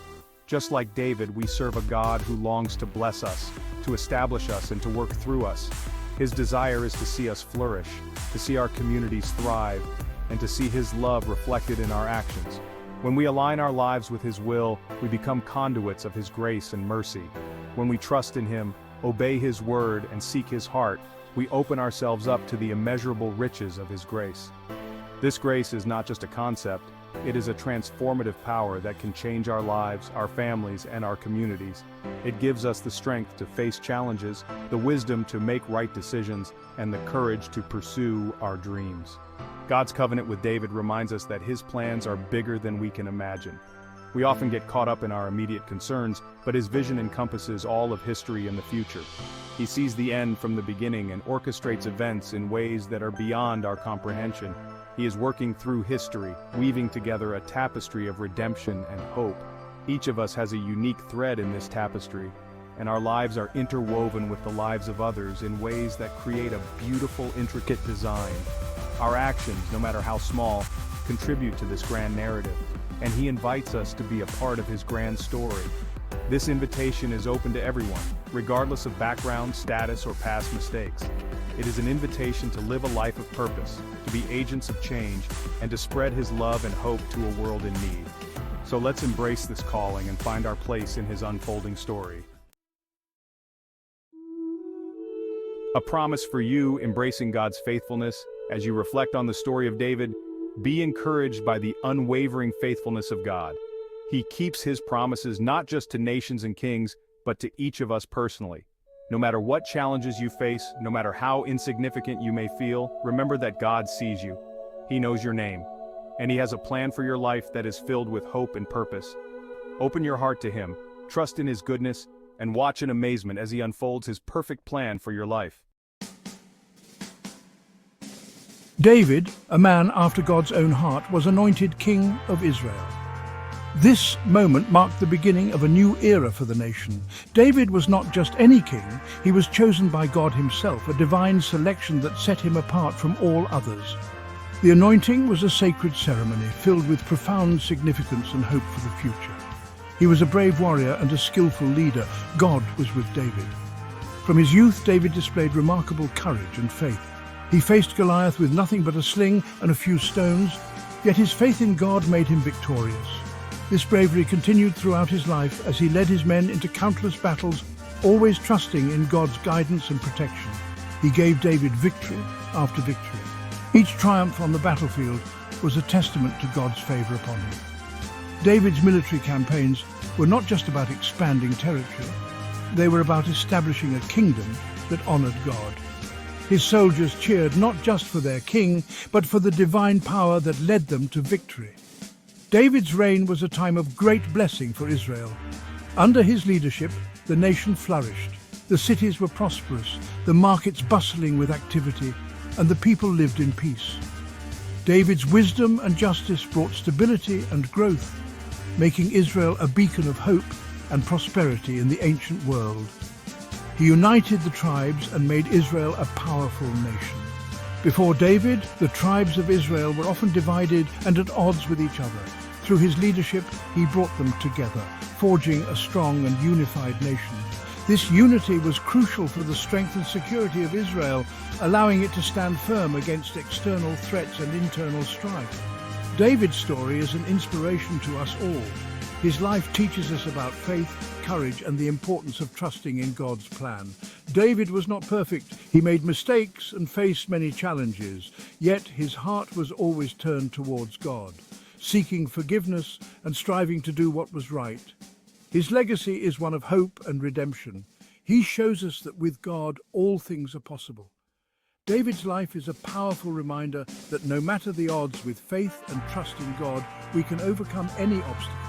His victories, both personal and on the battlefield, were not just due to his own strength, but because of his unwavering faith in God's power and promises. David's victories were not just about military strength.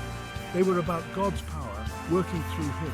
Each battle plan, each strategic move was guided by divine wisdom. David sought God's counsel in all his decisions, knowing that true success comes from aligning with God's will. His leadership was marked by a deep reliance on God's guidance. They were about God's power working through them. The stories of divine intervention in David's battles are numerous. From miraculous victories to moments of divine guidance, it was clear that God's hand was upon them. These events strengthened the faith of the people and demonstrated that their king was truly chosen by God. David knew that his victories came from the Lord. He never took credit for his successes, but always gave glory to God. Before every battle, he prayed for guidance and strength. After every victory, he offered thanks and praise. This humility and recognition of God's sovereignty were key aspects of his prayer. He praised God and gave him all the glory. David's life was a continuous act of worship. Whether in times of triumph or trial, he always turned to God. The psalms and songs of praise have inspired generations, reminding us of the importance of gratitude. David's story.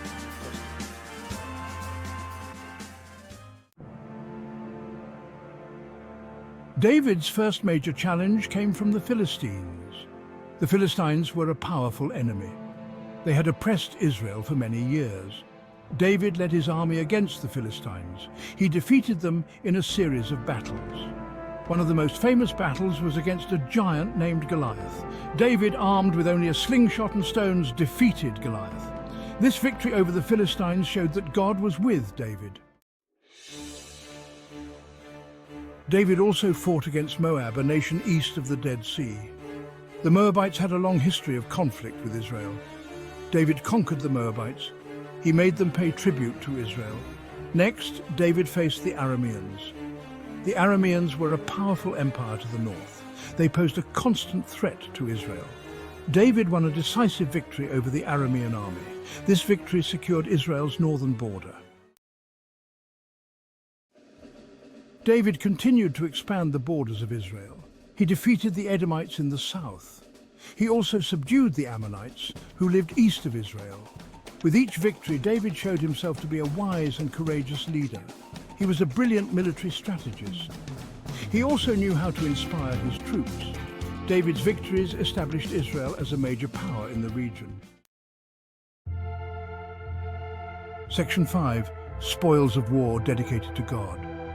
David never forgot that his victories came from God. He dedicated a portion of the spoils of war to the Lord. This included gold, silver, and other valuable items. David understood that everything he had came from God. He wanted to honor God with his victories. David's dedication to God is an example for us to follow. We should always remember to thank God for our blessings. Section 6. Establishing order and security. After his victories, David focused on establishing order and security in his kingdom. He placed garrisons or military outposts in strategic locations. These garrisons helped to protect Israel from its enemies. David's reign was a time of peace and prosperity. His strong leadership brought stability to Israel. People were able to live their lives without fear of attack. David's reign was a golden age for Israel. Section 7. David's faithful officials. In the annals of history, the reign of King David is often highlighted not just for his own prowess, but for the remarkable team of officials who stood by his side. David surrounded himself with capable and loyal officials. These men were not just advisors, they were the backbone of his administration, ensuring that the kingdom ran smoothly and efficiently. These men helped him govern the kingdom effectively. Their wisdom and dedication were crucial in maintaining the stability and prosperity of the realm. Joab was the commander of David's army. A formidable warrior and strategist, Joab's leadership on the battlefield was unmatched, and his loyalty to David was unwavering. He was a skilled military leader who played a key role in David's victories. His strategies and bravery were instrumental in securing the kingdom's borders and expanding its territories. Jehoshaphat was the recorder, responsible for keeping official records. His meticulous documentation ensured that the events of David's reign were preserved for posterity. Zadok and Abiathar were the priests. Their roles extended beyond religious duties. They were the spiritual pillars of the kingdom, offering counsel and guidance to both the king and the people. They provided spiritual guidance to David and the nation. Their wisdom and insight were invaluable, helping to maintain the moral and ethical standards of the kingdom.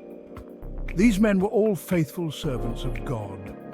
Their devotion and integrity set a standard for others to follow, and their contributions were vital to the success of David's reign. They were instrumental in David's success as king. Together, this team of dedicated officials helped to create a legacy that would be remembered for generations. Their combined efforts ensured that David's reign was marked by justice, prosperity, and faithfulness to God. Section 8. A king who did what was right. David was not a perfect king. He had his flaws and shortcomings, and he faced many challenges during his reign. Despite his imperfections, David's heart was always inclined towards seeking the will of the Lord. He made mistakes, just like any other human being. There were times when he faltered, and his decisions led to consequences that affected not only him, but also his kingdom. Yet, David never shied away from acknowledging his errors and seeking forgiveness. However, he always sought to do what was right in the eyes of the Lord. His devotion to God was unwavering, and he constantly strived to align his actions with divine principles. David's prayers and psalms reflect his deep yearning for righteousness and his reliance on God's guidance. David ruled with justice and fairness. He understood the importance of upholding the law and ensuring that his people were treated with equity. His judgments were often marked by wisdom and compassion, earning him the respect and loyalty of his subjects. He cared for the poor and oppressed. David's reign was characterized by his efforts to uplift the marginalized and provide for those in need. He believed that a true leader must be a servant to his people, showing kindness and generosity to the less fortunate. He led the people in worshiping God. David's passion for worship was evident in his leadership. He organized and participated in grand ceremonies, encouraging his people to honor and revere the Lord. His musical talents and poetic expressions in the Psalms inspired many to deepen their faith. David's reign was a testament to God's faithfulness. Through victories and defeats, David experienced the steadfast love and support of the Lord. His military triumphs and the expansion of his kingdom were seen as signs of divine favor. God had chosen David to lead his people. From his humble beginnings as a shepherd boy to his anointing as king, David's life was a journey of divine purpose. He was selected not for his outward appearance, but for his heart that sought after God. He gave David the strength and wisdom to rule with righteousness. Throughout his reign, David relied on God's counsel and the advice of wise men. His prayers for guidance and his meditative reflections were integral to his leadership, ensuring that his decisions were rooted in divine wisdom. Section 9. David's legacy of leadership. David's military victories established Israel as a powerful nation. His reign was a time of peace and prosperity. David's legacy as a great leader lived on long after his death. David's story teaches us the importance of courage, faith, and obedience to God. He is remembered as one of the greatest kings in Israel's history. His story continues to inspire people today. Section 10. A testament to faith and courage. David's life is a testament to the power of faith and courage. Even though he faced many challenges, David never lost sight of God. David's story encourages us to trust in God, even when we face difficult times. It reminds us that God can use ordinary people to do extraordinary things. Like David, we can overcome any obstacle if we rely on God's strength. David, the king of Israel, was a man of war. He had faced giants and conquered enemies. Yet in the quiet of his palace, a different battle raged within him. I remember the promise I made long ago to my dear friend Jonathan. This promise was forged in a time of deep friendship, a bond unbreakable even in the face of adversity. Jonathan, the son of King Saul, had loved David like a brother. He had defended him, protected him, and stood by him when danger lurked. Jonathan's love for David was selfless and true. He knew David was destined for greatness, even when it meant his own family's throne was at stake. Jonathan had made David swear an oath. He asked David to show kindness to his family, even when he was gone. I never forgot this promise. It is a sacred vow etched upon my heart. David's determination to find Jonathan's descendants stemmed from this profound sense of loyalty and love. In the distant land of Lo-Debar, far from the grandeur of King David's palace, lived a man named Mephibosheth. He was the son of Jonathan, the grandson of King Saul. Mephibosheth bore the weight of his family's history. His grandfather, King Saul, had been a troubled king, consumed by jealousy and insecurity. I have known little but hardship in my life. At the tender age of 5, tragedy struck. News arrived of a devastating battle where both his father, Jonathan, and his grandfather, King Saul, had been killed. In the chaos that ensued, Mephibosheth's nurse, fearing for the young boy's life, fled with him. But in her haste and terror, she stumbled, and Mephibosheth fell, crippling him for life. He grew up in Lo-Debar, a place of desolation and obscurity. I live a simple life, far removed from the intrigues of the court. Despite his royal blood, Mephibosheth lived in the shadows, a forgotten prince, his life a stark reminder of the fallen fortunes of his family. David's desire to honor his promise to Jonathan burned brightly. He summoned Ziba, a former servant of Saul's household. Is there anyone left of Saul's family? There is Jonathan's son, living a humble life in Lo-Debar. David's heart was moved with compassion. He immediately ordered his servants to bring Mephibosheth to Jerusalem. Don't be afraid, I will show you kindness for the sake of your father, Jonathan. David saw beyond Mephibosheth's limitations. He saw the heart of a man who had known suffering and loss. Could this be a turning point in my life? Could the king offer me something more than the quiet existence I have always known? As he traveled to Jerusalem, Mephibosheth carried with him a mix of apprehension and anticipation. When Mephibosheth arrived at the palace, he was overcome with awe. He prostrated himself before David, the king who held his fate in his hands. Don't be afraid. I will surely show you kindness for the sake of your father, Jonathan. David's words were not empty platitudes. They were a promise, a covenant of care and protection. I will restore to you all the land that belonged to your grandfather Saul, and you will always eat at my table. This was an invitation into the very heart of David's kingdom, a place of honor and belonging. To be given back my grandfather's land is an unimaginable blessing. But to be invited to dine at the king's table, to share meals with the most powerful man in Israel, is an honor beyond my wildest dreams. It was a symbol of acceptance, a sign that he was no longer an outcast, but a welcomed guest. David's actions were a testament to the power of kindness to heal old wounds and mend broken spirits. He was demonstrating that true compassion went beyond words. It required action, a willingness to share not just one's resources, but also one's life and table with those who had been marginalized and forgotten. Tears welled up in Mephibosheth's eyes. "What is your servant," he stammered, "that you should look upon such a dead dog as I am?" His words were those of utter humility. He had lived so long in the shadows, believing himself unworthy of notice. Mephibosheth couldn't comprehend the depth of David's kindness. David's compassion had a transformative effect on Mephibosheth. It lifted him from the depths of despair and gave him a renewed sense of worth. Mephibosheth's life was forever changed by David's act of grace. He moved from Lo-Debar, the place of his exile, to Jerusalem, the city of David. Mephibosheth's story is a powerful reminder that even in the darkest of times, hope can bloom. David's compassion became a catalyst for Mephibosheth's restoration. It was a tangible expression of God's love, a love that sought out the lost and offered them a place of belonging. Mephibosheth was now a welcomed guest at the king's table, a living testament to the power of kindness to redeem and restore.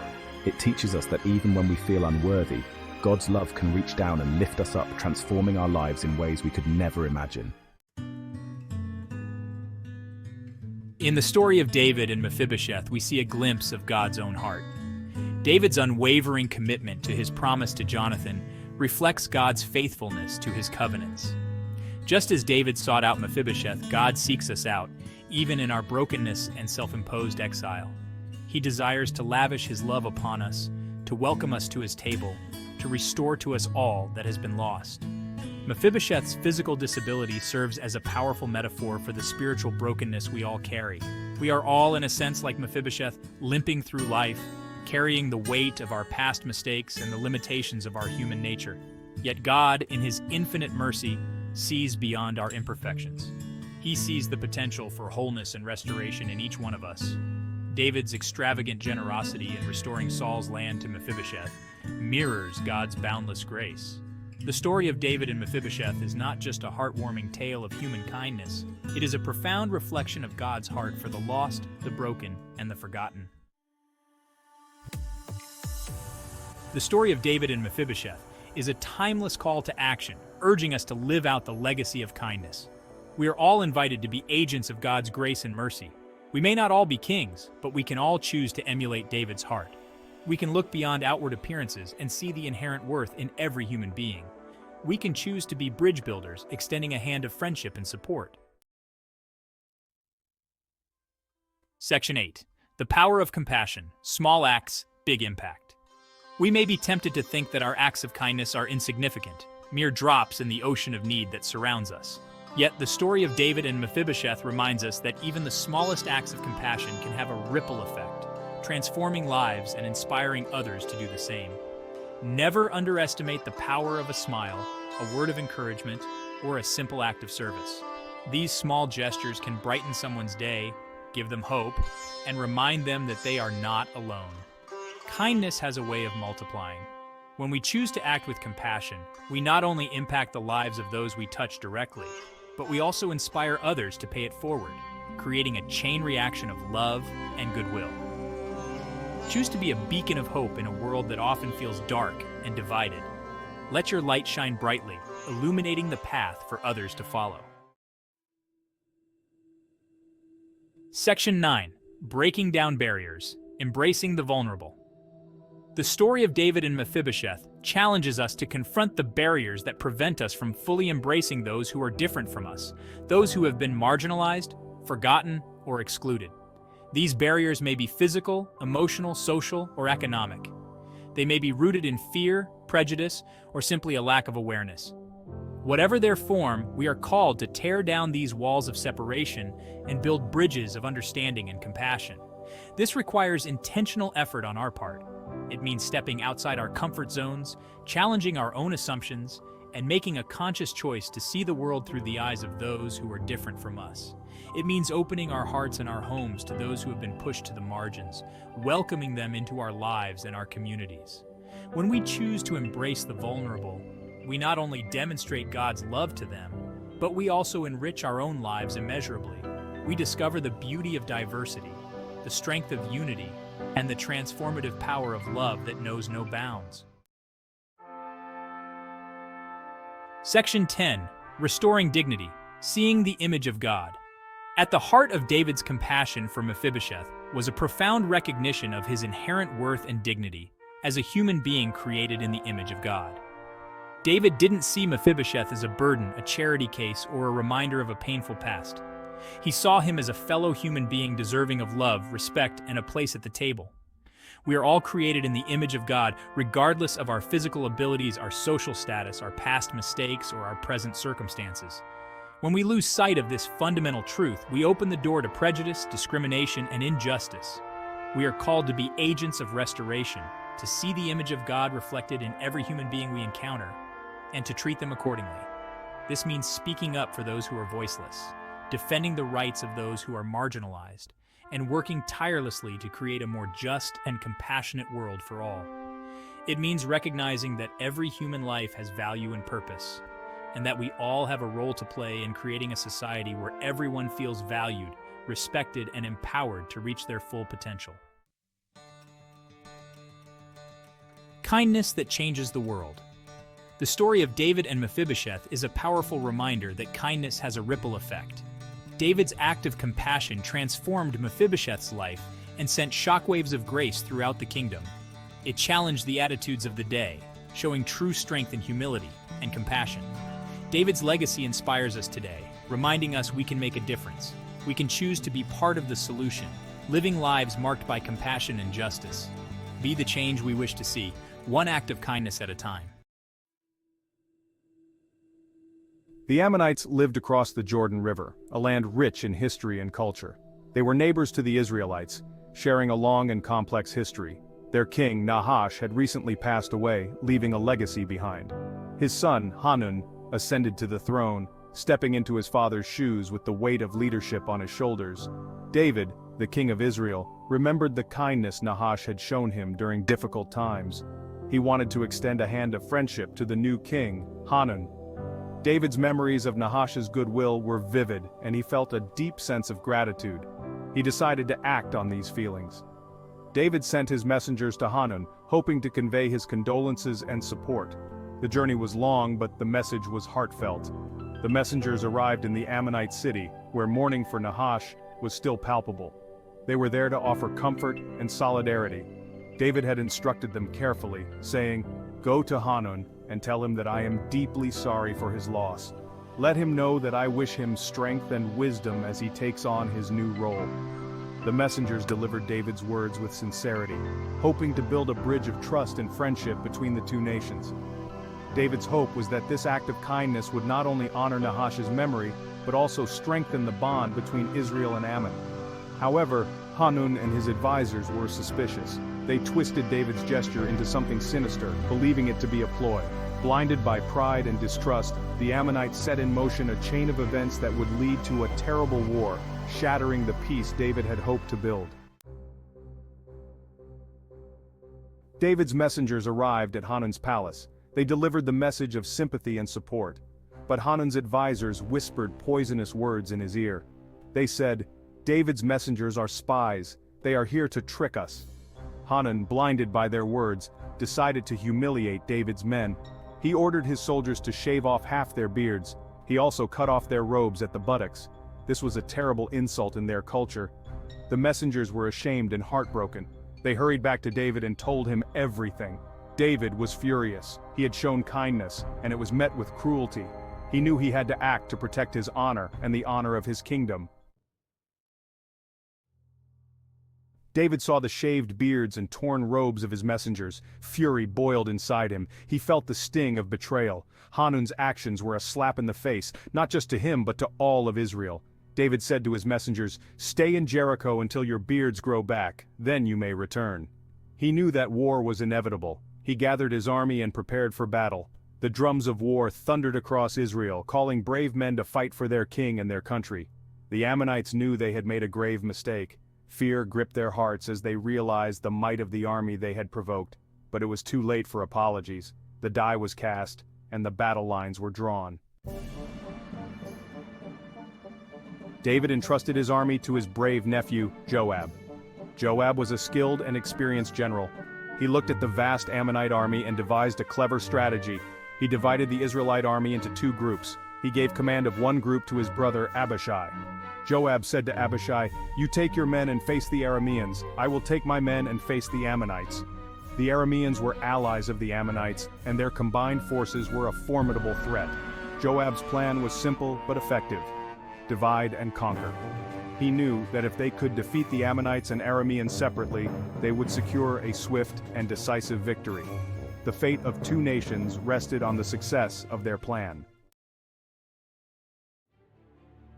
The battle began with a roar. Joab and his forces charged into the Ammonite ranks. The Ammonites fought fiercely, but they were no match for the fury of the Israelites. Joab's men pushed forward with unwavering courage, their swords thirsty for victory. Meanwhile, Abishai and his men clashed with the Arameans. The battle raged, a whirlwind of steel, sweat, and blood, but the Israelites, fueled by righteous anger and a thirst for justice, fought like lions. The Ammonites, seeing that their allies were losing, panicked and fled. Joab and his men chased after them, cutting them down without mercy. The first battle ended in a resounding victory for the Israelites. The Arameans, defeated and humiliated, retreated north. They were determined to avenge their loss. They sent messengers throughout their land, calling for reinforcements. They knew that they needed a larger army to defeat the Israelites. The Aramean kings responded to the call. They gathered their armies and marched south to join forces with the remaining Ammonites. A vast and powerful army assembled, ready to crush the Israelites once and for all. News of this alliance reached David in Jerusalem. He knew that this was no longer a border dispute, it was a fight for survival. He couldn't send Joab alone to face such a massive force. He had to act, and he had to act decisively. David knew that the fate of his kingdom was at stake. He couldn't sit idly in his palace while his men fought for their lives. He decided to lead his army personally. He gathered his most experienced warriors and marched north to join Joab. The sight of their king, armed and ready for battle, filled the Israelite soldiers with courage. They knew that David was a man of God, a warrior who had faced down lions and giants. With him at their side, they felt invincible. David's arrival shifted the balance of power. His presence on the battlefield was a beacon of hope, a symbol of strength that rallied the Israelites and struck fear into the hearts of their enemies.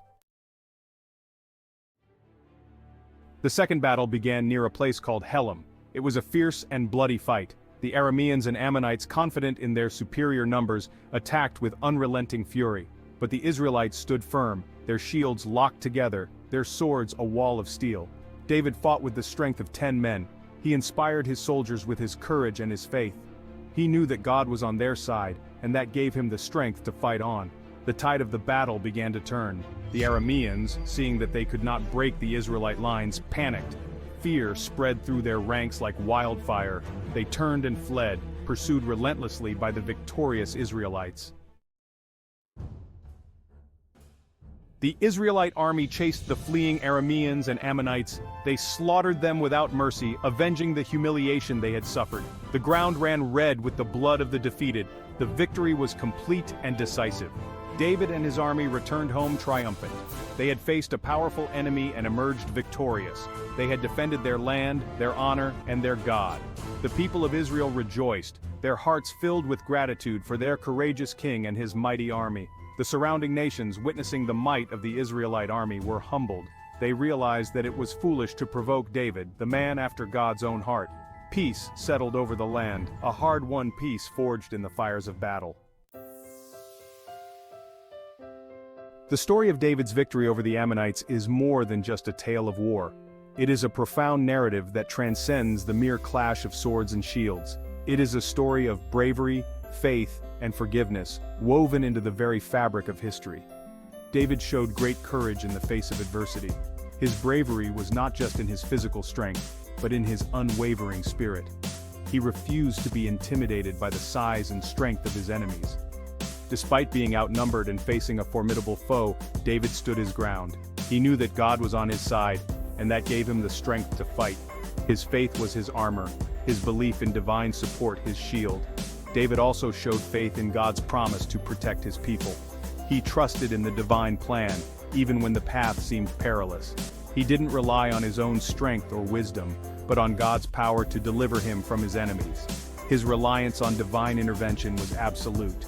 Even when facing overwhelming odds, David never lost sight of God's faithfulness. His faith was a beacon of hope in the darkest of times. Finally, David showed forgiveness. After the war, he could have taken revenge on Hanun and the Ammonites. The opportunity for retribution was within his grasp. But instead, he chose to show mercy. His decision to forgive rather than punish was a testament to his character. He allowed them to live in peace, hoping that one day they would learn from their mistakes. David's actions were a powerful lesson in the virtues of bravery, faith, and forgiveness, leaving a legacy that endures through the ages. David's victory over the Ammonites was a defining moment in his reign. It was a battle that tested not only his military prowess but also his faith and resolve. It solidified his reputation as a great warrior and a wise king. His leadership was marked by strategic brilliance and a deep sense of justice. But more importantly, it revealed the character of the man after God's own heart. David's humility and devotion were evident in his actions and decisions. David's story teaches us that true strength comes from God. His reliance on divine guidance was the cornerstone of his success. It reminds us that even in the darkest of times we can find hope and courage in our faith. David's unwavering belief in God's plan gave him the fortitude to overcome immense challenges. It challenges us to face our own giants with the same bravery and determination that David displayed on the battlefield. His story is a testament to the power of courage and faith. And finally, David's story inspires us to be people of both courage and compassion. His ability to show mercy and kindness even to his enemies set him apart as a true leader. To stand up for what is right, to uphold justice and integrity in all our actions, to defend the weak and the innocent, to be a shield for those who cannot protect themselves, and to always seek peace, even in the aftermath of victory. David's efforts to bring harmony and reconciliation were as significant as his triumphs in battle. This is the legacy of David, the shepherd boy who became a king, a journey that began in the pastures and led to the throne. The warrior who loved peace, who understood that true victory lies in the ability to create a lasting harmony. The man after God's own heart, whose life continues to inspire us to live with courage, compassion, and unwavering faith. Spring had arrived in Jerusalem. The air was sweet with the scent of jasmine and honeysuckle. Birds sang in the cedar trees that lined the city walls. But King David was not with his army. He was in Jerusalem. The other kings went to war, but David stayed behind. From his palace rooftop, David could see the whole city. He could see the smoke from 1,000 cooking fires. He could see children playing in the streets, and he could see a woman bathing on a nearby rooftop. The woman was beautiful. Her presence was captivating, almost ethereal, as if she were a vision from another world. The way she moved, the grace in her every gesture was mesmerizing. Her skin was like polished ivory, smooth and flawless, catching the light in a way that made it seem to glow from within. It was as if the very essence of beauty had been captured in her form. Her hair like a raven's wing, dark and lustrous, cascading down her back in waves that shimmered with every movement. It framed her face perfectly, adding to her allure. David had never seen anyone so lovely. He was struck by her beauty, unable to look away. It was as if time had stopped, and in that moment, nothing else existed but her. He couldn't take his eyes off her. Who was she? He had to know. The curiosity gnawed at him, and he felt an overwhelming need to learn more about this enchanting woman. David sent a servant to inquire about the woman. The servant, loyal and obedient, hurried to fulfill the king's request, knowing the importance of the task at hand. He learned that her name was Bathsheba. The name resonated with David, adding a sense of mystery and allure to the woman he had seen. She was the wife of Uriah, one of David's most loyal soldiers. This revelation brought a mix of emotions to David's heart. He felt a pang of guilt, knowing that she was already bound to another man. Uriah was away at war, fighting for the king. The knowledge that her husband was a brave and loyal soldier only deepened David's internal conflict. David was consumed by desire. The intensity of his feelings was overwhelming, and he found himself constantly thinking about Bathsheba. Her image was etched into his mind, haunting him day and night. He knew that Bathsheba was a married woman. The moral implications of his desire weighed heavily on him, but the pull he felt towards her was undeniable. He knew it was wrong. The conflict within him grew stronger with each passing day. He was torn between his duty as a king and his personal desires. But he couldn't help himself. The struggle between right and wrong, duty and desire, raged within him. He was a king, yet he felt powerless against the emotions that had taken hold of him. The story of David and Bathsheba was just beginning, and the choices he would make in the days to come would shape the course of their lives forever. David sent for Bathsheba. She came to the palace not knowing why the king had summoned her. David, consumed by lust, seduced Bathsheba. Afterward, she returned home, her heart filled with fear and confusion. Weeks turned into months. Spring gave way to summer, and then Bathsheba discovered she was pregnant. She sent word to David, her heart heavy with the knowledge of their sin. David was a man of action. He would fix this. He would hide his sin. He would protect his reputation. David devised a plan. He called Uriah back from the war. He welcomed Uriah as a hero, praising his bravery. Then David subtly suggested Uriah return home and spend time with his wife. Uriah, ever the loyal soldier, refused. He told David that his men were sleeping in tents. He would not enjoy the comforts of home while his brothers in arms were at war.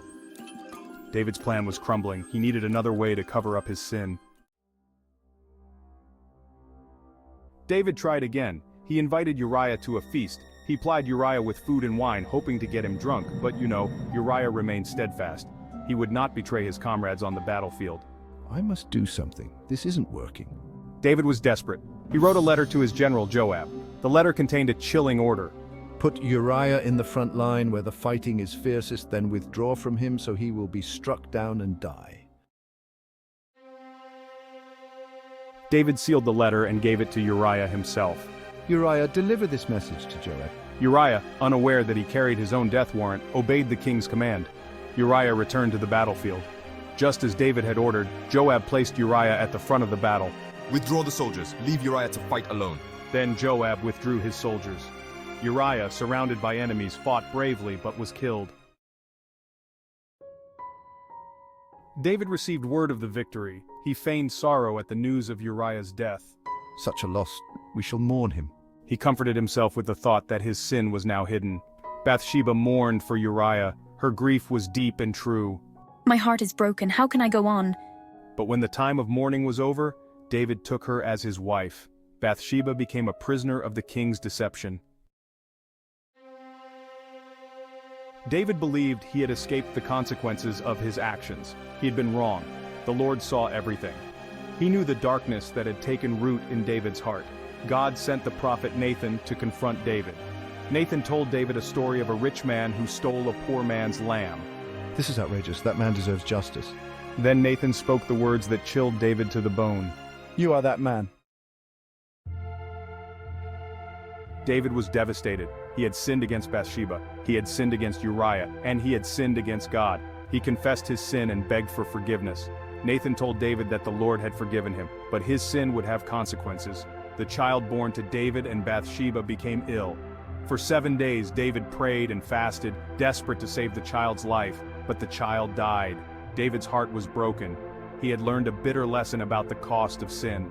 Oh, my heart, my child, the cost of my actions. David wrote a psalm of repentance, pouring out his sorrow and his need for God's mercy. He acknowledged his sin. He accepted the consequences. In his heartfelt plea, he expressed deep remorse for his actions, recognizing the gravity of his mistakes. His words were not just a cry for help, but a profound admission of guilt and a sincere desire to change. David's psalm became a timeless testament to the power of true repentance, and he found forgiveness and restoration in the Lord. This forgiveness was not just a simple pardon, but a complete renewal of his spirit. David's journey from guilt to grace illustrates the transformative power of divine mercy. It shows that no matter how far we have fallen, there is always a path back to righteousness. The light that shone through the clouds symbolized the hope and relief that comes with being forgiven. David's story is a reminder that sin has consequences, even for kings. His position of power did not exempt him from the moral laws that govern all of humanity. The distress he felt was a direct result of his actions, serving as a powerful lesson that no one is above the law. His troubled state in the throne room depicted the inner turmoil that comes with the realization of one's wrongdoings, but it is also a story of God's grace. This grace is not earned but given freely to those who seek it with a humble heart. The imagery of a hand reaching down from the sky and light breaking through the clouds represents the divine intervention that lifts us from our darkest moments. It is a reminder that grace is always within reach, no matter how dire our circumstances may seem. Even when we stray, God is always ready to forgive us when we turn to Him with a truly repentant heart. This readiness to forgive is a cornerstone of faith, offering a constant source of hope and renewal. The act of turning back to God, of seeking His mercy, is a powerful testament to the enduring nature of divine love. The light shining on the penitent figure symbolizes the acceptance and peace that comes with genuine repentance. Have mercy on me, O God, according to your unfailing love. This plea is a universal cry for compassion, a recognition of our human frailty and the need for divine intervention. It echoes through the ages, reminding us that we are never alone in our struggles. According to your great compassion, blot out my transgressions. This request for forgiveness is a profound acknowledgement of God's boundless compassion. It is a plea for a fresh start, a clean slate, and a renewed spirit. The ancient script on the parchment serves as a testament to the enduring power of these words, a reminder that the quest for forgiveness is as old as humanity itself. The consequences of David's sin continued to cast a shadow over his reign. His actions, though forgiven by God, left a lasting impact on his kingdom and his legacy. The weight of his choices bore heavily on his shoulders, and the repercussions were felt far and wide. There was turmoil and tragedy within his own family. His sons and daughters were caught in a web of deceit, betrayal, and violence. The discord among his children was a direct result of his own moral failings, and it tore the family apart. The consequences of our actions can ripple outward, impacting the lives of those around us. Just as a single stone can create ripples that spread across a pond, our decisions can affect not only ourselves, but also those we love and care about. The story of David reminds us that our choices have far-reaching effects. Despite his failings, David is remembered as a man after God's own heart. His sincere repentance and unwavering faith set him apart. He sought forgiveness and strove to align his life with God's will, demonstrating that redemption is always within reach. He is an example of how God can use flawed individuals for His purposes. David's journey from shepherd to king illustrates that no one is beyond redemption. His life serves as a testament to the transformative power of faith and the potential for greatness within each of us. He teaches us that forgiveness is possible, even in the face of grave mistakes. David's story is a powerful reminder that no matter how far we may fall, there is always a path to reconciliation and healing. His life encourages us to seek forgiveness and to extend it to others. I am flawed, yet the Lord still uses me. Like David, I've made mistakes, but I strive to learn and grow from them. My imperfections do not disqualify me from being used by God. Rather, they highlight His mercy and grace. My life is a testament to His mercy and grace. Each day is an opportunity to seek His guidance and to walk in His ways. Through my journey, I have come to understand that it is not our perfection that God seeks, but our willingness to follow Him despite our flaws. This is the legacy of David, and it is a legacy that we can all aspire to. King David, a man after God's own heart, had stumbled. Despite his many virtues and his deep faith, he was not immune to the weaknesses that plague all humans. His journey, marked by triumphs and tribulations, had taken a dark turn. He had fallen prey to temptation, committing adultery with Bathsheba. This act was not just a momentary lapse in judgment, but a significant moral failing that would have far-reaching consequences. To cover his sin, he orchestrated the death of her husband, Uriah. This was a calculated and cold-blooded decision, one that compounded his initial wrongdoing with an even graver sin. David's actions were a betrayal of God's law and his own conscience. The weight of his guilt was immense, and it began to eat away at him, affecting his spirit and his rule. Enter Nathan, the prophet, a man of unwavering faith and courage. Nathan was not just a prophet, but a trusted advisor and a friend to David. He understood the king's strengths and weaknesses. Nathan knew he had to confront David, but he also understood the king's pride. A direct accusation could lead to defensiveness or even anger, potentially closing David off to the truth. Instead of a direct accusation, Nathan chose a parable. This approach was both wise and strategic, allowing David to see the truth from a different perspective. He told David a story of a rich man with many sheep who stole a poor man's only lamb. This story was simple yet powerful, designed to evoke a strong emotional response. The lamb was like a child to the poor man. It was his most cherished possession, a symbol of innocence and love. David, known for his sense of justice, was enraged. His reaction was immediate and intense, driven by his inherent sense of right and wrong. He demanded to know the identity of the rich man, declaring, "As surely as the Lord lives, the man who did this must die." His proclamation was a testament to his commitment to justice, even though he was unaware of his own hypocrisy. Nathan's parable was a masterpiece of storytelling. It was crafted with precision, designed to bypass David's defenses and speak directly to his heart. It was simple yet profound, designed to pierce through David's defenses. The story's simplicity made its message clear and undeniable. The king, blinded by his own self-righteousness, failed to see the reflection staring back at him. He was so caught up in his own sense of justice that he didn't realize he was condemning himself. He was the rich man, and Uriah was the poor man he had wronged. Nathan's words hit him like a thunderbolt, shattering his illusions and forcing him to confront the reality of his actions. David's realization was a moment of profound self-awareness, a turning point that would lead to his repentance and ultimately his redemption. In the aftermath of Nathan's confrontation, David's heart was heavy with remorse.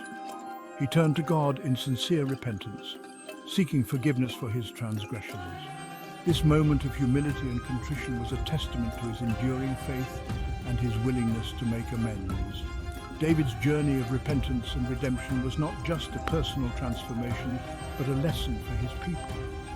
His willingness to admit his faults and seek forgiveness set an example of humility and faith for all to see. Nathan's tactful approach had not only saved David from his own self-destruction, but had also restored the king's relationship with God. It was a powerful reminder of the importance of truth, courage, and compassion in the face of wrongdoing. The story of Nathan and David is a timeless tale of sin, repentance, and redemption. It teaches us that no matter how far we fall, There is always a path back to grace if we are willing to face the truth and seek forgiveness. David's anger blazed. His eyes, usually calm and wise, now burned with a fire that seemed almost uncontrollable. The veins on his forehead pulsed as he clenched his fists, his royal robes rustling with the intensity of his emotions. How could someone be so callous, so heartless? The thought gnawed at him, filling him with a sense of moral outrage. He couldn't fathom the cruelty of the rich man in the parable who had taken the poor man's only lamb. The rich man deserved punishment, severe punishment. David's voice thundered through the hall, echoing off the stone walls. His judgment was swift and harsh, a reflection of his deep-seated belief in justice and fairness. His words echoed with righteous indignation, unaware of the irony that dripped from every syllable. He spoke with the authority of a king, yet his own actions had betrayed the very principles he now championed. He, the king who had dispensed justice and mercy, had become the perpetrator of a grave injustice. The weight of his own sins hung heavy on his shoulders, though he had yet to fully realize it. The parable had stirred something deep within David, but it was not self-awareness. Instead, it ignited a flame of righteous anger, blinding him to the parallels between the story and his own life. It was a righteous anger that blinded him to his own transgression. His sense of justice was so strong that it overshadowed his ability to see his own faults. He saw the fault in the hypothetical rich man, but remained oblivious to the parallel with his own actions. His judgment was clouded by his inability to see himself in the story. This, Nathan knew, was the crux of the issue. The prophet had crafted the parable to mirror David's own actions, hoping to lead him to a moment of self-realization. David, the shepherd king, had strayed far from the path of righteousness. Once a humble shepherd, he had allowed power and desire to lead him astray. He had allowed lust and deceit to cloud his judgment, leading him down a treacherous path. His desire for Bathsheba had set off a chain of events that culminated in betrayal and murder. His fury at the fictional injustice highlighted the depth of his own sin, a sin he had yet to fully acknowledge. The realization was slow to dawn, but when it did, it would bring with it a profound sense of remorse and a desire for redemption. As the weight of his actions began to settle on him, David would come to understand the true meaning of the parable. It was not just a story of another man's wrongdoing, but a mirror reflecting his own soul. Nathan's words were not just a rebuke, but a call to repentance.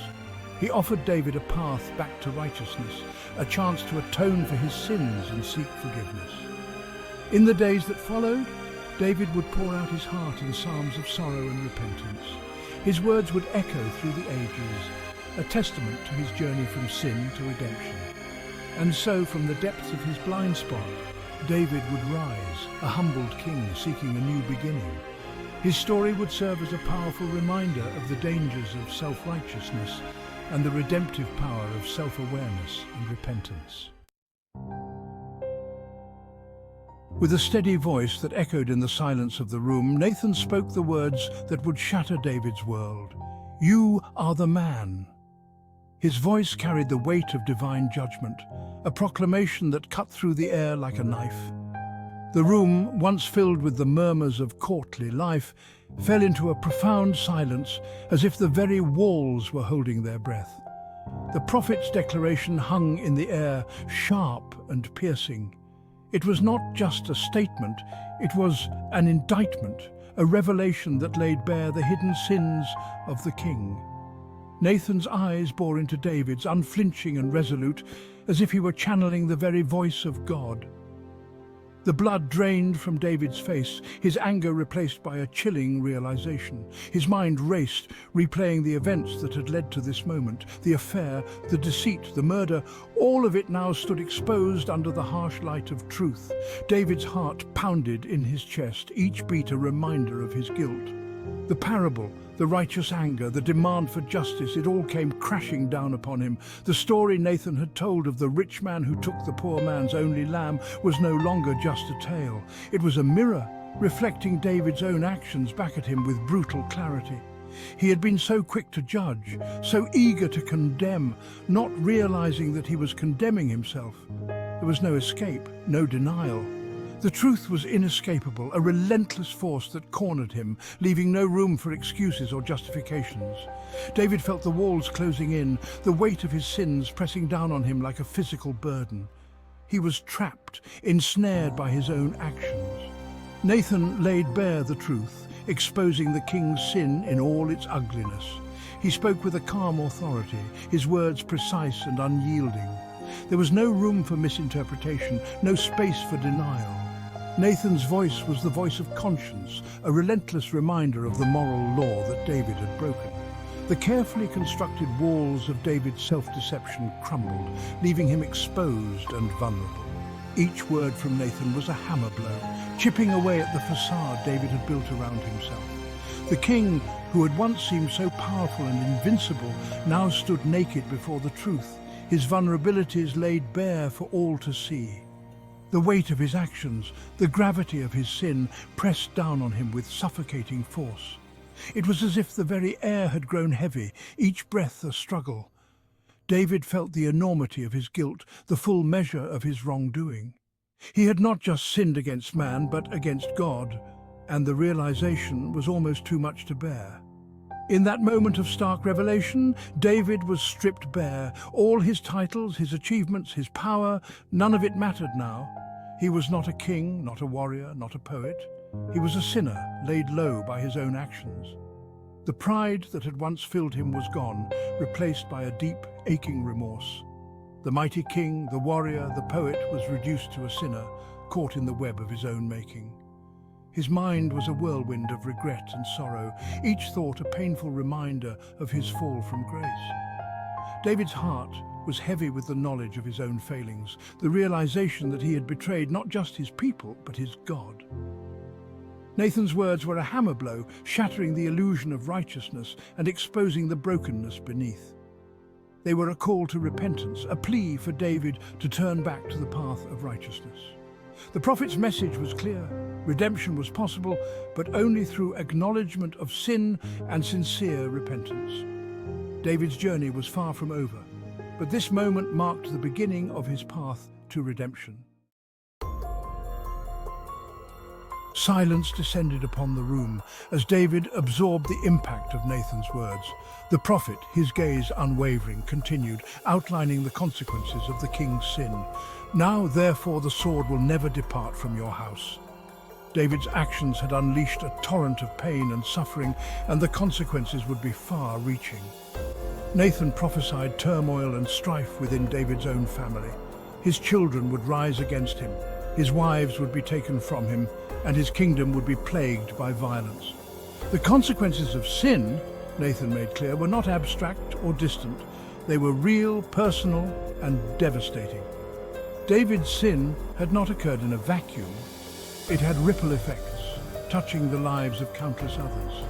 His actions had brought shame upon his family, his kingdom, and his God. The consequences of his choices would reverberate for generations to come. And the House of David, a name that echoes through the annals of history, a dynasty that stood as a beacon of divine favor and earthly power, a name synonymous with power, with destiny, with God's favor. The House of David was not just a royal lineage, it was a symbol of a covenant, a promise of greatness and divine protection. Yet even within these hallowed halls, darkness lurked. The corridors of power were not immune to the shadows of human frailty and sin. King David, the man after God's own heart, ruled a kingdom. His reign was marked by military conquests, political alliances, and a deep personal relationship with God. He also led a family that was as complex and multifaceted as the kingdom he governed. A family rife with hidden tensions, simmering jealousies, and unspoken desires. Beneath the surface of royal decorum, there were undercurrents of conflict and strife. This is where our story unfolds, a tragedy of Shakespearean proportions set against the backdrop of ancient Israel. A tale of love, betrayal, and the devastating consequences of unchecked passions. At the heart of this drama were Amnon, Tamar, and Absalom, three siblings whose lives would become inextricably linked in a tragic narrative. Amnon, David's eldest son, a prince accustomed to privilege and power. He was the heir apparent, the one who would inherit the throne and the responsibilities that came with it. Tamar, his half-sister, known for her beauty and gentle spirit. She was a symbol of innocence and grace, beloved by all who knew her, and Absalom, Tamar's full brother, fiercely protective of his sister. Absalom was known for his striking appearance and charismatic presence, a young man destined for greatness. These three, bound by blood, would soon be entangled in a web of deceit, desire, and devastating consequences. Their relationships, once a source of strength, would become the catalyst for their downfall. The seeds of this tragedy were sown in the fertile ground of unchecked lust, a desire that, once ignited, would spread like wildfire, consuming everything in its path. Amnon, consumed by an illicit desire for his half-sister Tamar, found himself wasting away. His obsession grew with each passing day, a dark cloud that overshadowed his every thought. His heart ached, his body trembled, his mind obsessed. He was a prince, yet he was a prisoner of his own desires, unable to escape the torment that plagued him. This was no brotherly affection. It was a dangerous infatuation, a fire that threatened to consume them all. Amnon's desire for Tamar was a forbidden flame, one that could only lead to destruction. The house of David, once a symbol of unity and strength, now teetered on the precipice of destruction. The cracks in the foundation of this great dynasty were beginning to show. A storm was brewing, fueled by the fires of forbidden love and the winds of impending revenge. The stage was set for a confrontation that would shake the very foundations of the kingdom. The stage was set for a tragedy that would leave an indelible mark on the family and the kingdom. A tale of love turned to hatred, of loyalty turned to betrayal, and of a family divided by the very passions that once united them. Absalom, upon discovering the depths of Amnon's betrayal, was consumed by a desire for vengeance. His love for Tamar turned into a burning rage, a need to right the wrongs done to his sister. King David, caught in the middle of this familial strife, found himself powerless to stop the unfolding tragedy. His heart was torn between his love for his children and his duty as a king. The confrontation between Amnon and Absalom was inevitable. It was a clash of wills, a battle between two brothers whose love for Tamar had taken them down very different paths. The aftermath of this confrontation would leave the house of David forever changed. The once unbreakable bonds of family were now shattered, the pieces scattered to the winds. The legacy of King David, a legacy of strength and unity, was now marred by the scars of betrayal and loss. The story of Amnon, Tamar, and Absalom serves as a poignant reminder of the fragility of human relationships and the devastating consequences of unchecked desires. As the sun sets over the ancient land of Israel, we are left to ponder the lessons of this tragic tale. A family divided, a kingdom in turmoil, and the enduring impact of choices made in the heat of passion. The House of David, a name that once stood for greatness, now serves as a cautionary tale, a reminder that even the mightiest can fall, and that the bonds of family once broken can leave scars that last a lifetime. Consumed by an illicit desire for my half-sister Tamar, I found myself wasting away. My heart ached, my body trembled, my mind obsessed. This was no brotherly affection, it was a dangerous infatuation, a fire that threatened to consume us all. The House of David, once a symbol of unity and strength, now teetered on the precipice of destruction. The House of David, once a symbol of unity and strength, now teetered on the precipice of destruction. A storm was brewing, not just in the skies above, but in the hearts of those entangled in a web of deceit and passion. Fueled by the fires of forbidden love, a love that was never meant to be, yet burned with an intensity that could not be ignored. And the winds of impending revenge, swirling with the whispers of betrayal and the cries for justice, grew stronger with each passing moment. The stage was set for a tragedy that would leave an indelible mark on the family and the kingdom. The palace walls, once a symbol of strength and unity, now echoed with the sounds of fear and uncertainty. A storm was brewing, its dark clouds a reflection of the turmoil within the hearts of those who knew the truth. Fueled by the fires of forbidden love, a love that defied the laws of both man and nature, it threatened to consume everything in its path, and the winds of impending revenge, carrying with them the scent of blood and the promise of retribution, howled through the corridors of power. The stage was set for a tragedy that would leave an indelible mark on the family and the kingdom. The once serene palace gardens now seemed to wither under the weight of the secrets they held. A storm was brewing, its thunderous roars a prelude to the chaos that was about to unfold. Fueled by the fires of forbidden love, a love that was as dangerous as it was passionate, it ignited a chain of events that could not be undone, and the winds of impending revenge, relentless and unforgiving, swept through the land, leaving no stone unturned in their quest for justice. The stage was set for a tragedy that would leave an indelible mark on the family and the kingdom.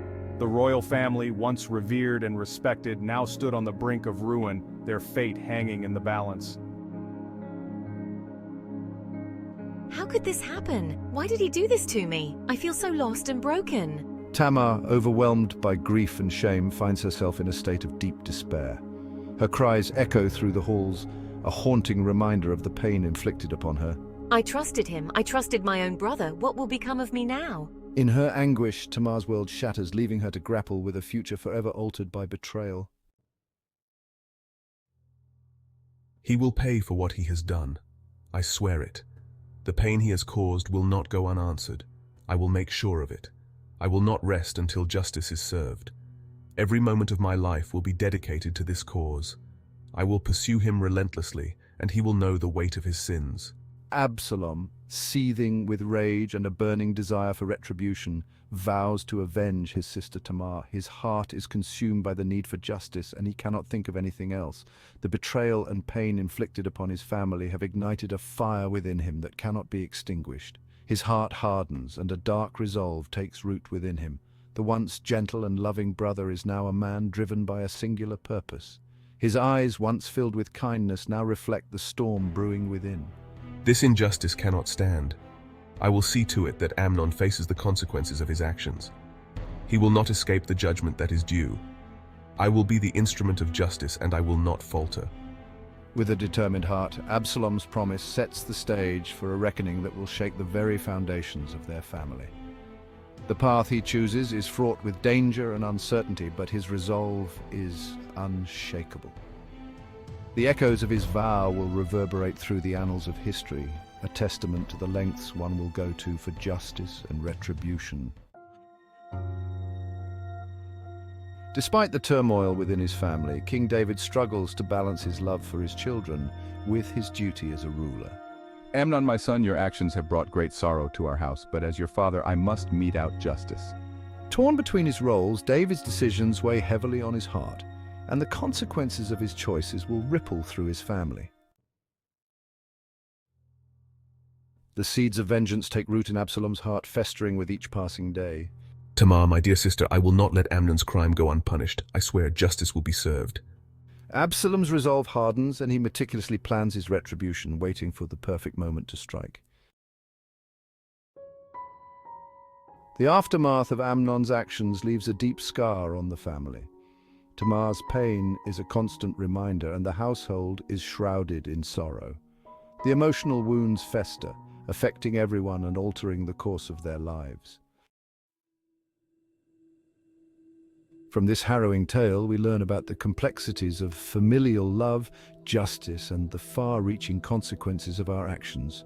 Through the tragedy of Amnon, Tamar, and Absalom, we see how unchecked desires and unresolved grievances can tear a family apart. Let this story serve as a solemn reminder of the importance of compassion, justice, and above all, healing. Joab, a seasoned general, saw the sadness in King David's eyes. It had been years since Absalom, David's son, had fled after a terrible act. He had murdered his half-brother Amnon. David's heart ached for Absalom, but justice had demanded banishment. Joab believed it was time for Absalom to return. He devised a plan.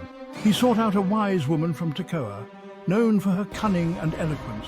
Joab knew she could sway the king's heart where he could not. The woman agreed to help. She was a mother, and she understood the depth of a parent's love. She would appeal to David's compassion, weaving a tale that would mirror Absalom's own. Joab's plan was a gamble, a dangerous dance with the king's emotions, but he was determined to reunite a father and son. He was sure it was God's will. The wise woman stood before King David cloaked in mourning. Tears streamed down her face as she spun a tale of woe. She spoke of 2 sons, locked in a deadly quarrel. One son, in a fit of rage, had killed the other. Now, the family demanded justice. They wanted her remaining son dead, a life for a life. but she pleaded for mercy. She argued that taking another life would not bring back the first. David listened intently, moved by her grief. He assured her that her son would be safe, protected by the king's own decree. He vowed that no harm would befall her remaining child. Why then have you dealt this way with your own? Her words struck a chord in David's heart. He realized the parable mirrored his own situation with Absalom. David, his heart heavy with the woman's words, understood the implication. He saw his own reflection in the story of the grieving mother. Joab, watching from the shadows, knew his plan had worked. David agreed to allow Absalom to return to Jerusalem. His heart yearned for his son, but the memory of Absalom's crime cast a long shadow. He could not yet bear to see him face to face. The king made it clear that Absalom was to remain in his own house. He was forbidden from seeing his father. It was a bittersweet victory. Absalom was back in Jerusalem but still exiled from his father's love. Joab, relieved and hopeful, went to deliver the news to Absalom. It was time for the prince to return home, but the path to reconciliation was still long and uncertain. Absalom returned to Jerusalem a changed man. The weight of his crime hung heavy on his soul. He had yearned for this moment, to be back in his homeland, to breathe the air of his childhood. But his return was not what he had hoped for. The city walls, once familiar and welcoming, now felt like a prison. He was surrounded by people, yet utterly alone. He was allowed to live in Jerusalem, but his father refused to see him. Every day was a painful reminder of his exile. The king's love, once a source of warmth and security, now seemed distant, unattainable. Absalom's heart grew heavy with resentment. He had longed for his father's forgiveness, but it seemed like a distant dream. He felt trapped, his life on hold, his future uncertain. 2 long years passed. 2 years of silence from the palace. 2 years of living in the shadows of his father's love. Absalom's frustration grew with each passing day. Joab, I need you to intervene. Please help me. But Joab, perhaps fearing the king's wrath, did not come. Absalom felt betrayed, abandoned by the very man who had engineered his return. In a moment of desperation, fueled by anger and despair, Absalom took matters into his own hands. Set fire to Joab's barley field. Let the flames speak for me. The flames, visible from the palace, were a desperate cry for attention. The news of the fire reached Joab. He understood the message. Absalom, consumed by his own anguish, was willing to risk everything to force a confrontation. Joab, alarmed by Absalom's reckless act, finally went to the king. He knew he could no longer ignore the prince's plight. My king, you must see your son. Ignoring him will only breed more bitterness and despair. David, his heart torn between anger and longing, finally relented. He agreed to meet with Absalom. The years of separation had done little to diminish the love he held for his son. The reunion was filled with raw emotion. Father, I'm so sorry. Absalom, his face etched with years of pain and regret, prostrated himself before his father. David, his eyes filled with tears, embraced his son. My son, oh my son. The years of estrangement melted away in that embrace. Forgiveness, long sought and desperately needed, flowed between them. It was a moment of healing, a testament to the enduring power of a father's love. Although the fire had brought a temporary reconciliation, the embers of resentment still smoldered in Absalom's heart. The 2 years of waiting had taken their toll, leaving him feeling slighted and disregarded. Why was I treated so unfairly? I avenged Tamar, didn't I? I acted in the name of family honor. The more he dwelled on these thoughts, the more the bitterness twisted inside him. He began to see his father's initial reluctance to see him not as a consequence of his actions, but as a sign of waning affection. I crave the power and authority that should be mine. I yearn for the day I can step out from my father's shadow and claim my rightful place. He yearned for the day he could step out from his father's shadow and claim his rightful place. In an attempt to fully mend the fractured relationship, David announced a grand feast in honor of Absalom's return. The entire court was invited, and the palace buzzed with excitement. Lavish decorations adorned the halls, musicians played joyous melodies, and the aroma of roasted meats filled the air. It was a celebration of forgiveness and a promise of a brighter future. Welcome, everyone, to this grand feast. Let us rejoice in the return of my son, Absalom. Absalom, dressed in his finest robes, was the center of attention. He basked in the warmth of the crowd's admiration, their cheers fueling his ambition. He saw the feast not as a gesture of reconciliation, but as an opportunity. As he looked upon the smiling faces, a dangerous thought began to take root in his mind. He could use this goodwill, this newfound popularity, to his advantage. He could turn the people's affection away from the aging king and towards himself. Thank you all for your warm welcome. It is good to be home. But in his heart, Absalom was already plotting his next move. The image of the crown, heavy upon his father's head, became a constant fixture in Absalom's thoughts. He imagined the weight of it, the power it represented. He convinced himself that he would be a better ruler, a more decisive and vigorous leader. He began to sow seeds of discontent among the people, subtly hinting at his father's supposed failings. My father, the king, is wise, but perhaps he is no longer as strong as he once was. Maybe it's time for a fresh perspective. He presented himself as a man of action, a champion of the downtrodden, someone who understood their needs better than the aging king. His charisma and charm, combined with his carefully crafted narrative, began to sway the hearts of the people. He played on their sympathies, their desire for change, slowly weaving a tapestry of rebellion. What began as a desire for his father's love had morphed into something far more sinister, a lust for power that threatened to tear the kingdom apart. David, oblivious to his son's machinations, was overjoyed at the apparent reconciliation. He saw in Absalom a changed man, a prodigal son who had finally come home. He believed in the power of forgiveness, in the possibility of a fresh start. He failed to see the darkness that had taken root in Absalom's heart. He missed the glint of ambition in his eyes, the subtle manipulations that were turning the people against him. My son, I'm so proud of you. I believe in you and your change of heart. Blinded by his love for his son, he remained unaware of the storm that was brewing, a storm that threatened to destroy everything he held dear. His belief in Absalom's transformation would prove to be his undoing. The stage was set for a tragic confrontation, a battle between father and son, fueled by ambition, betrayal, and a love that had been twisted beyond recognition. Absalom's return to Jerusalem, orchestrated with cunning and driven by desperation, had set in motion a chain of events that would have far-reaching consequences. What began as a tale of forgiveness and reconciliation was slowly morphing into a narrative of ambition and betrayal.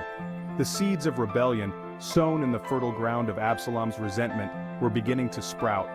The kingdom, once a beacon of unity and prosperity, now teetered on the brink of chaos. The time is coming, we must act, and we must act soon.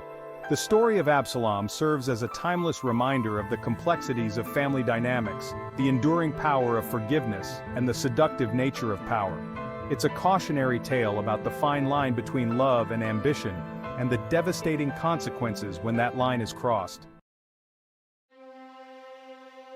A son's betrayal introducing Absalom, David's son, a prince of Israel. Born into royalty, he was destined for greatness, but his path took a dark turn, but darkness lurked in his heart. Ambition burned within him, the fire of desire consumed his soul, driving him to seek power at any cost. He craved his father's throne. The allure of power was irresistible, and he would stop at nothing to claim it. Absalom was known for his charm. His charisma was unmatched, drawing people to him like moths to a flame. His handsome looks captivated the people. They saw in him a leader, a beacon of hope in troubled times. His words dripped with honey, but poison lay beneath. Every promise he made was laced with deceit, every word a tool for manipulation. He plotted in the shadows, patience his weapon, revenge his desire. He waited for the perfect moment to strike, biding his time with calculated precision. The seeds of rebellion were sown. Each whisper, each secret meeting brought him closer to his goal. Absalom whispered lies about his father, King David. He painted a picture of a king who had lost his way, a ruler unfit to lead. He painted himself as a savior, a champion of the people. He promised them a new dawn, a brighter future under his rule. Slowly, subtly, he turned hearts against the king. Doubt spread like wildfire, and loyalty began to waver. The stage was set for a bitter conflict. Father against son, loyalty against betrayal. The bonds of family were tested, and the fate of a nation hung in the balance. The kingdom of Israel hung in the balance. The tension was palpable, the air thick with anticipation. The clash between father and son would determine the future of the realm, and the echoes of their struggle would be felt for generations to come. Seeds of discord, Absalom's rise to popularity. Absalom understood the people's desires. He saw their frustrations. He knew how to manipulate them. He presented himself as their advocate. He positioned himself near the city gates. He intercepted those seeking justice.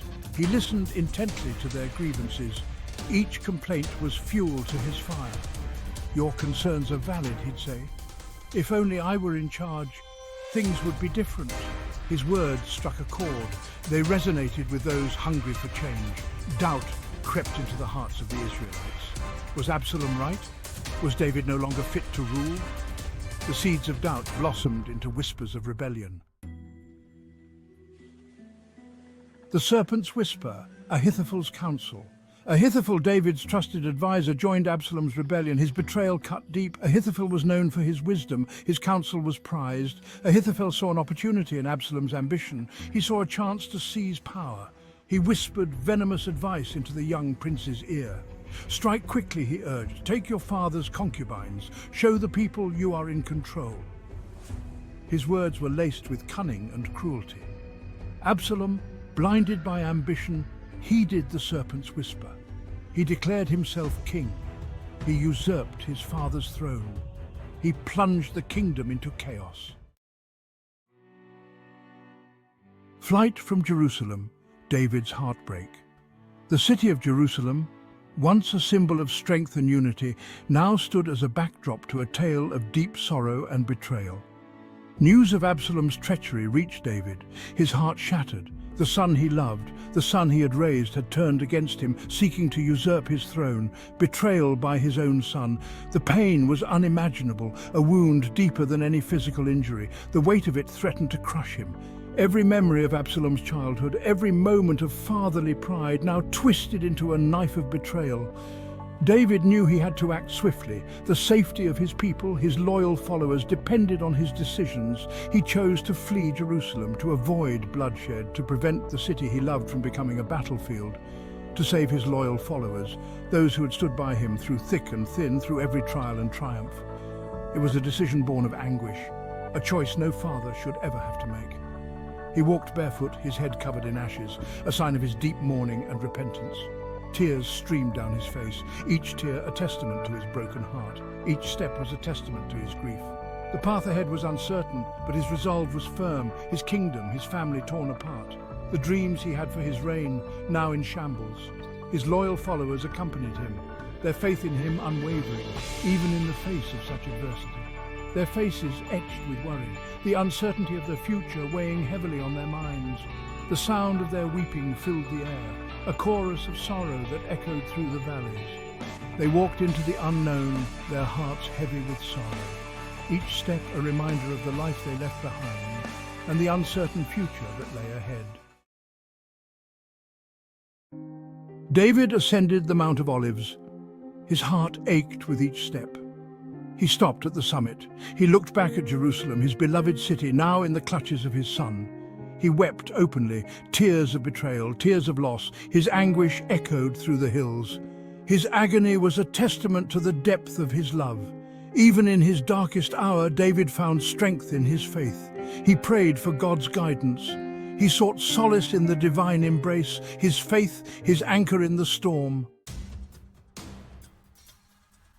The kingdom was divided, brother against brother, friend against friend, the lines of loyalty blurred by betrayal, the air thick with tension. Absalom's forces gathered strength. They were young and eager for battle. They believed in their cause. They were ready to fight for their new king. David's loyalists, though fewer in number, were resolute. They had stood by their king through thick and thin. Their loyalty ran deep. They would fight to the death. The stage was set for a devastating confrontation. A father's love tested on the battlefield, a kingdom's fate hanging in the balance. The battle raged. Swords clashed. Arrows flew. The ground ran red with the blood of brothers, the air filled with the cries of the fallen. Absalom, riding his mule, became entangled in the branches of a great oak. He hung there, helpless, as the battle raged around him. Joab, David's loyal general, found him. He defied the king's orders and struck Absalom down. The rebellion was crushed, but at a terrible cost. The news of Absalom's death reached David. His victory cry died in his throat. A father's grief overwhelmed him. "Oh, my son Absalom, my son Absalom, would God I had died for thee." David returned to Jerusalem, a broken victor. The weight of his victory was heavy, for it came at a great personal cost. His sorrow echoed through the streets, a palpable reminder of the recent turmoil. The once vibrant city now felt like a shadow of its former self. The people mourned with him, their collective grief a testament to the deep wounds inflicted by the conflict. Families had been torn apart, and the scars of battle were visible on every face. They had all paid a price for Absalom's rebellion. The cost of ambition and betrayal had left an indelible mark on the kingdom. Ahithophel, the architect of the conspiracy, took his own life. His plans, once so meticulously crafted, had crumbled, leaving him in despair. His wisdom turned to ashes in his mouth, a bitter reminder of the futility of his schemes. His end was a tragic conclusion to a life spent in pursuit of power. His betrayal, a stark reminder of the cost of ambition, served as a cautionary tale for all who sought power at any price. David, despite his grief, showed mercy. In the face of overwhelming sorrow, he chose the path of forgiveness. He pardoned those who had joined Absalom's rebellion, understanding that unity was essential for the kingdom's survival. He sought to heal the wounds of division, addressing his people with a tone of reconciliation and hope. His words were a balm to their weary souls. He yearned to rebuild his shattered kingdom, to restore what had been lost. The task ahead was daunting, but his resolve was unwavering. The path to healing would be long and arduous. The ruins of the past were a constant reminder of the challenges that lay ahead. But David, guided by his faith and his love for his people, took the first tentative steps towards reconciliation. His determination to mend the fractures within his kingdom was a beacon of hope for all. Absalom's rebellion left an indelible mark on David's reign. The scars of betrayal ran deep. The kingdom, though reunited, remained fragile. David's authority, once absolute, was now questioned, his trust in those closest to him shattered. He carried the weight of his son's betrayal, a heavy burden on his heart. Despite the challenges, David continued to rule with wisdom and compassion. He sought to rebuild what had been broken. He strove to restore unity and prosperity to his kingdom. The story of Absalom serves as a timeless reminder of the destructive power of ambition and betrayal. It highlights the enduring strength of family bonds and the importance of forgiveness. David's journey, from heartbroken father to merciful king, offers a powerful lesson in resilience and reconciliation. It reminds us that even in the darkest of times, hope and healing are possible. The echoes of Absalom's rebellion continue to resonate throughout history. They remind us of the importance of unity, forgiveness, and the enduring power of love. The kingdom of Israel was in turmoil. King David, once a shepherd boy chosen by God, faced a devastating rebellion. His own son, Absalom, sought to usurp the throne. This was no ordinary power struggle. It was a heart-wrenching betrayal that cut deep into David's soul. Absalom, driven by ambition and resentment, had turned the people against their king. He was aided by the cunning Ahithophel, a trusted advisor who had betrayed David.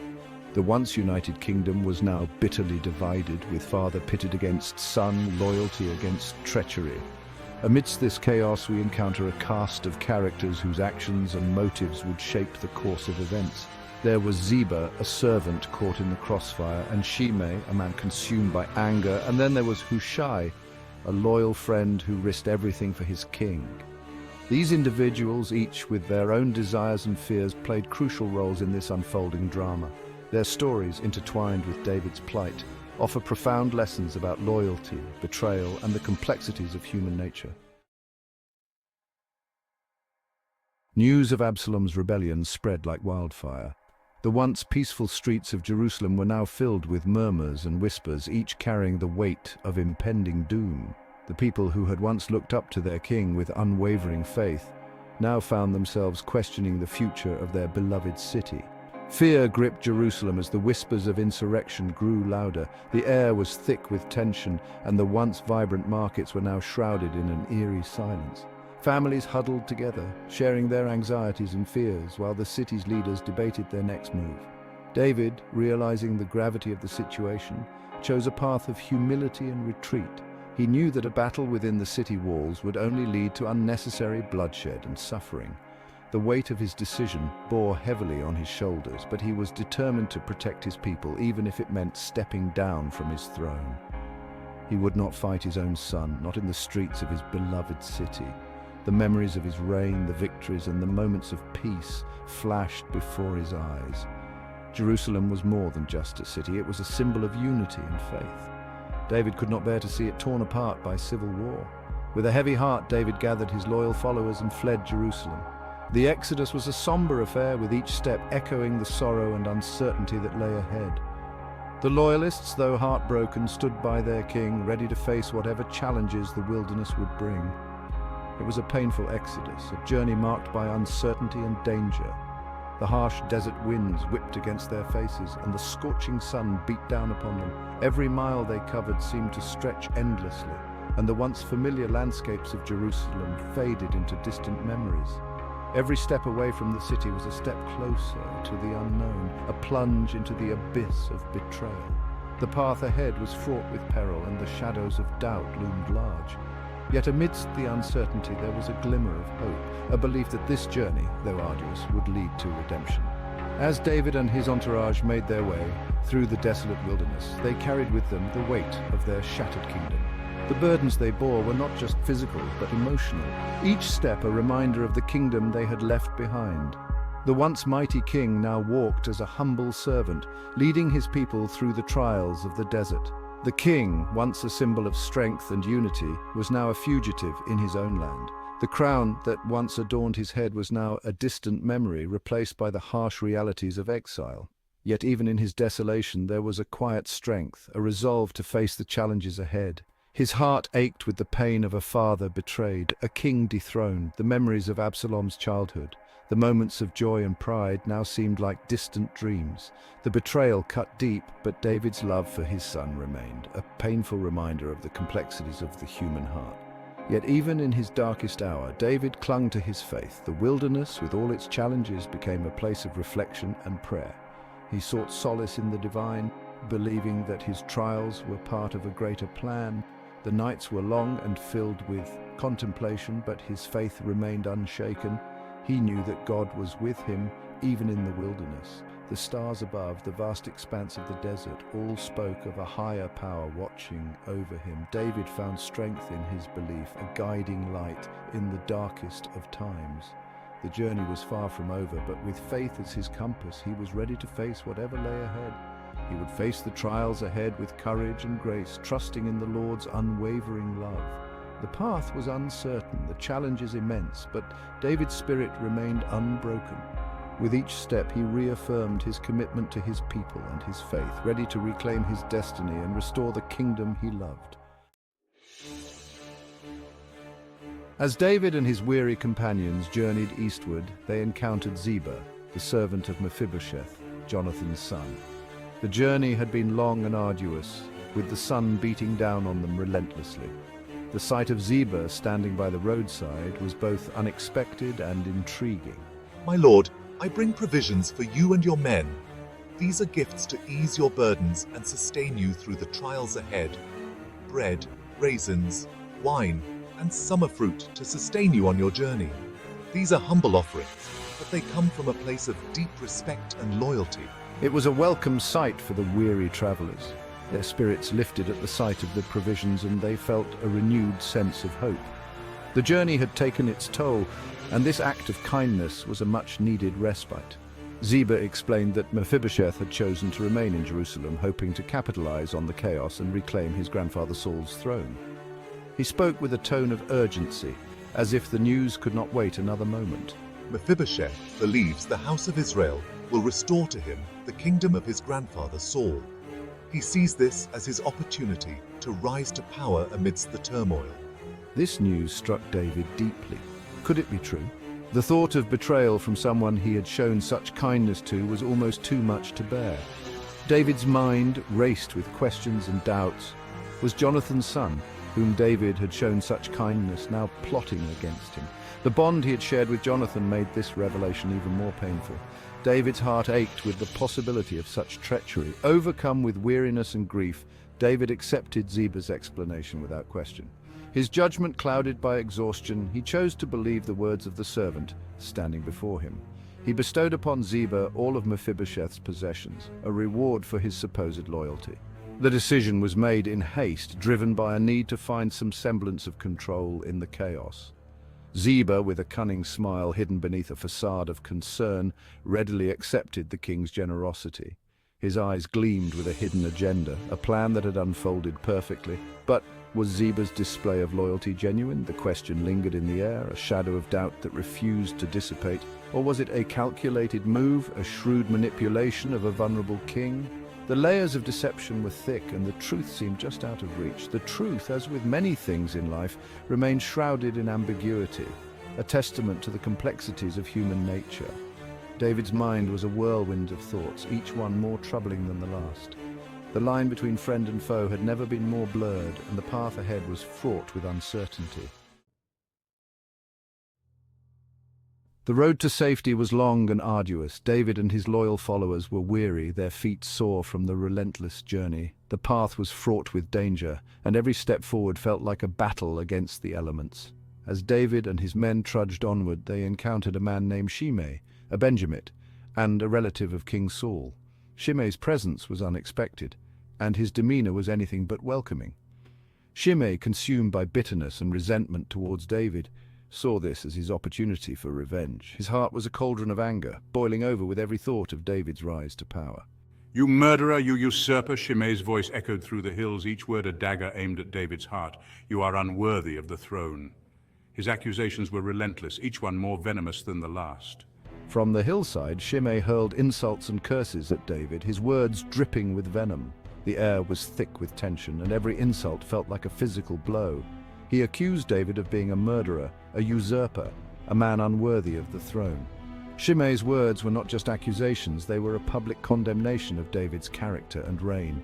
Stones rained down on the king and his followers, a physical manifestation of Shimei's deep-seated hatred.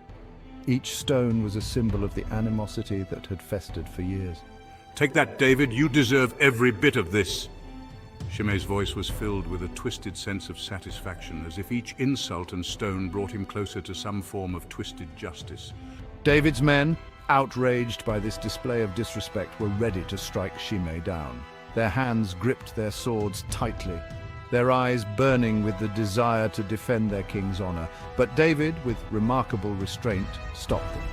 His voice was calm but firm, a testament to his inner strength and wisdom. David, let him curse. His words were a mixture of sorrow and acceptance, a reflection of the heavy burden he carried as a leader.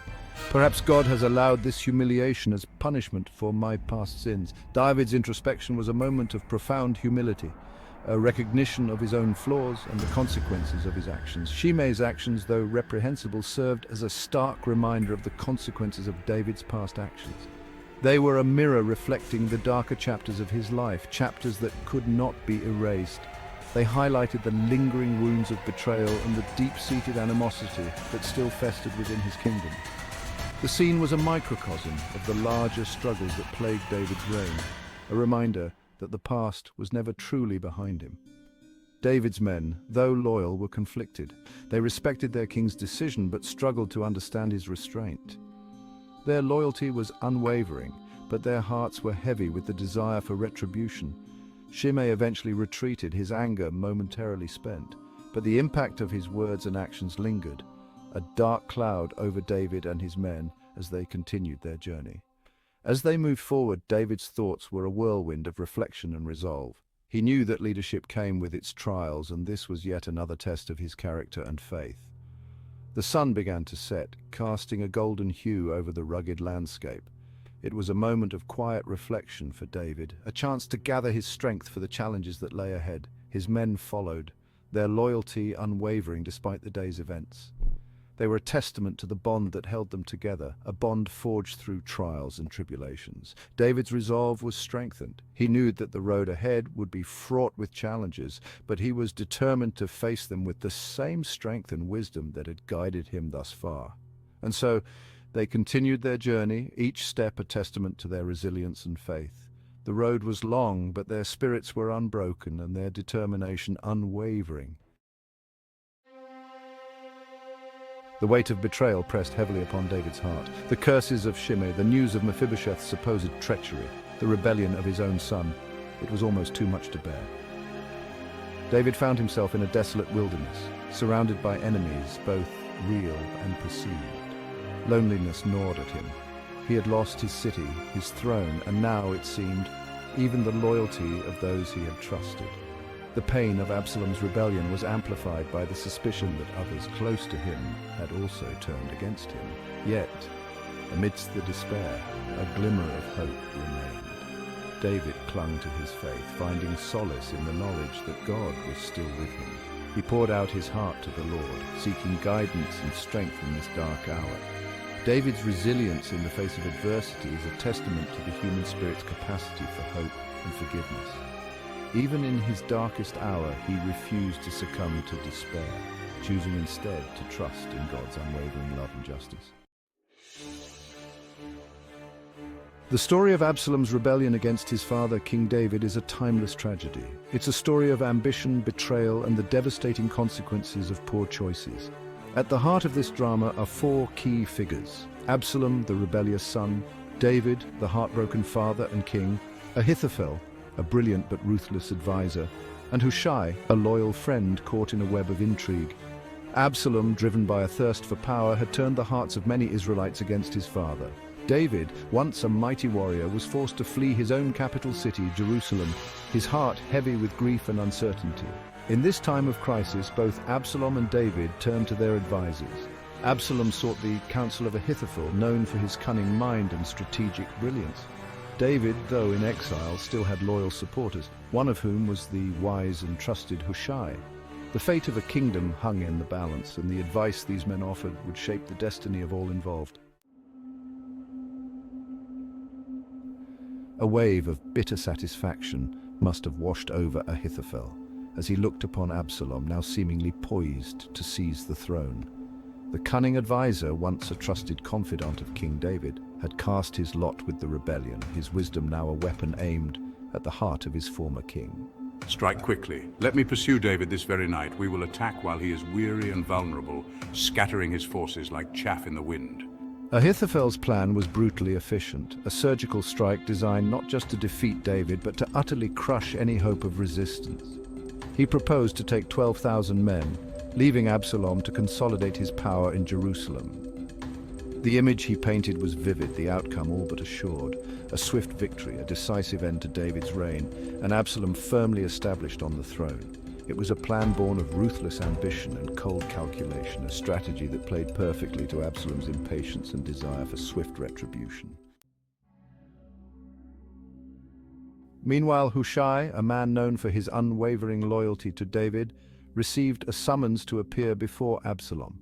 The message was brief but urgent, and it left Hushai with a sense of foreboding. He knew that this meeting could determine the fate of his beloved king and the future of the kingdom.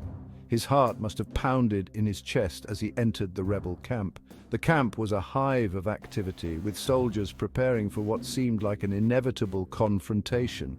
Every step Hushai took was measured, every glance calculated. He was walking into the lion's den, and he knew it. The very air crackled with tension and uncertainty. Soldiers whispered among themselves, casting wary glances at Hushai. The atmosphere was thick with suspicion, and Hushai could feel the weight of their eyes on him. He had to be careful, for any misstep could be his last. He knew his role was to be more than just an advisor. He had to become an actor on a stage where the price of a single misspoken word could be death itself. Every word, every gesture had to be meticulously planned. He had to convince Absalom and his advisors that he was on their side, while secretly working to protect David. You are a man of peace. Will you also deceive me as you deceived my father? The question hung in the air, a challenge and a test of Hushai's loyalty. Hushai, knowing he walked a razor's edge, met Absalom's gaze with carefully crafted sincerity. He had to appear genuine, his loyalty unquestionable. The stakes were incredibly high and he could not afford to falter. He launched into a speech designed to subtly undermine Ahithophel's counsel. He spoke with passion and conviction, weaving a narrative that cast doubt on the wisdom of immediate action. His words were a delicate balance of truth and deception. He sowed seeds of doubt, painting a picture of David as a fierce and cunning warrior, even in retreat. He described David's strategic brilliance, his ability to turn the tide of battle, even when the odds were against him. Hushai's words were designed to make Absalom hesitate, to reconsider his plans. He argued for a more cautious approach, suggesting that Absalom gather a massive army, as numerous as the sand on the seashore, to crush any resistance. This strategy, Hushai claimed, would ensure a decisive victory with minimal risk. It was a plan that played to Absalom's desire for grandeur and overwhelming force. It was a risky gambit. Hushai knew that his words could either save or doom David. The tension was palpable, and every second felt like an eternity. He had to maintain his composure, to show no sign of the inner turmoil he felt. Hushai knew that his words played to Absalom's vanity and his desire for a show of overwhelming force. He had carefully crafted his argument to appeal to Absalom's ego, to make him believe that a grand display of power was the only way to secure his throne. But it was a calculated risk, a desperate attempt to buy time for his true king. Hushai's mind raced with the possibilities, the potential outcomes of his gamble. He knew that every moment he could delay Absalom's advance was a moment David could use to prepare. He understood that every moment gained was a moment for David to regroup, to rally his forces, and perhaps, just perhaps, to find a way out of this perilous situation. Hushai's loyalty to David was unwavering, and he was willing to risk everything to protect his king. The fate of the kingdom hung in the balance, and Hushai's daring gamble on time was the only hope they had. The tension in the air was palpable as Absalom weighed the conflicting counsel of his advisors. The young prince, standing at the precipice of a monumental decision, felt the weight of his future and the future of his kingdom pressing down on him. His advisors, each with their own agendas and perspectives, presented him with starkly different paths. Ahithophel, confident and assured, urged immediate action, a swift and brutal strike that would solidify Absalom's victory. His plan was clear-cut and decisive, leaving no room for hesitation. He believed that a sudden and forceful attack would catch their enemies off guard, ensuring a quick and decisive victory. Hushai, on the other hand, advocated for a more cautious approach, appealing to Absalom's pride and desire for a grand display of power. He painted a picture of a grand campaign, one that would showcase Absalom's strength and strategic brilliance. Hushai's words were laced with flattery, designed to appeal to Absalom's vanity and ambition. The weight of the decision rested heavily on Absalom's shoulders. He knew that whichever path he chose would define his legacy and determine the fate of his followers. The burden of leadership was immense, and the young prince felt its full force as he pondered his options. This is the moment I've craved, the opportunity to prove myself a worthy successor to my father's throne. Absalom's thoughts were filled with visions of glory and triumph. He longed to step out of his father's shadow and establish his own legacy, one that would be remembered for generations. Yet, despite the clarity of Ahithophel's plan, Absalom felt a flicker of uncertainty. Doubts began to creep into his mind, fueled by the persuasive arguments of Hushai. The young prince found himself torn between the allure of a swift victory and the grandeur of a prolonged campaign. Perhaps it was Hushai's eloquence, his ability to paint a vivid picture of David's cunning and the potential dangers of a hasty attack. Hushai's words resonated with Absalom, making him question the wisdom of a quick strike. The advisor's portrayal of David as a formidable and cunning opponent added to Absalom's growing apprehension, or maybe it was the sheer scale of the army Hushai proposed, a force that would guarantee Absalom's triumph and strike fear into the hearts of any who dared oppose him. The vision of leading a vast and powerful army appealed to Absalom's sense of grandeur and ambition. He imagined the awe and respect he would command as he marched at the head of such a formidable force.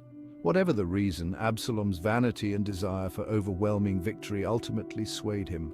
The young prince's ambition and desire for recognition clouded his judgment, leading him to favor Hushai's grandiose plan over Ahithophel's pragmatic advice. I will follow Hushai's plan. Absalom's voice rang with determination as he made his choice. He believed that this decision would cement his place in history as a great and powerful leader. He rejected the sound military advice of Ahithophel. The decision marked a turning point, one that would have profound implications for Absalom and his followers.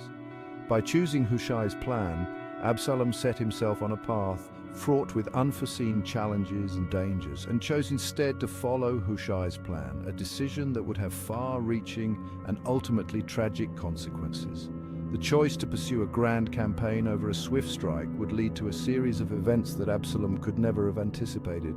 Little did he know his choice had set in motion a chain of events that would lead not to the glorious victory he craved, but to his own downfall.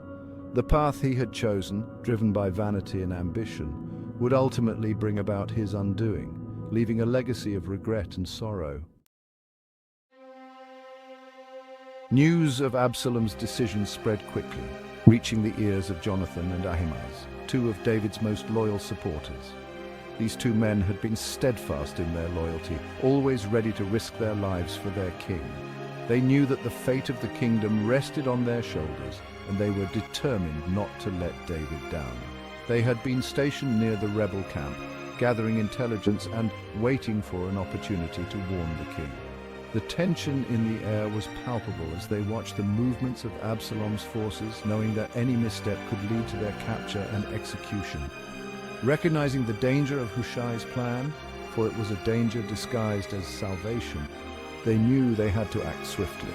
Hushai's counsel, though seemingly beneficial, was a trap that could lead to David's downfall if not countered in time. The urgency of the situation weighed heavily on them. We must get this message to David immediately. There is no time to lose. Every second counts. Under the cover of darkness, they dispatched a young woman with a message for David. She was chosen for her speed and her ability to navigate the treacherous terrain without being detected.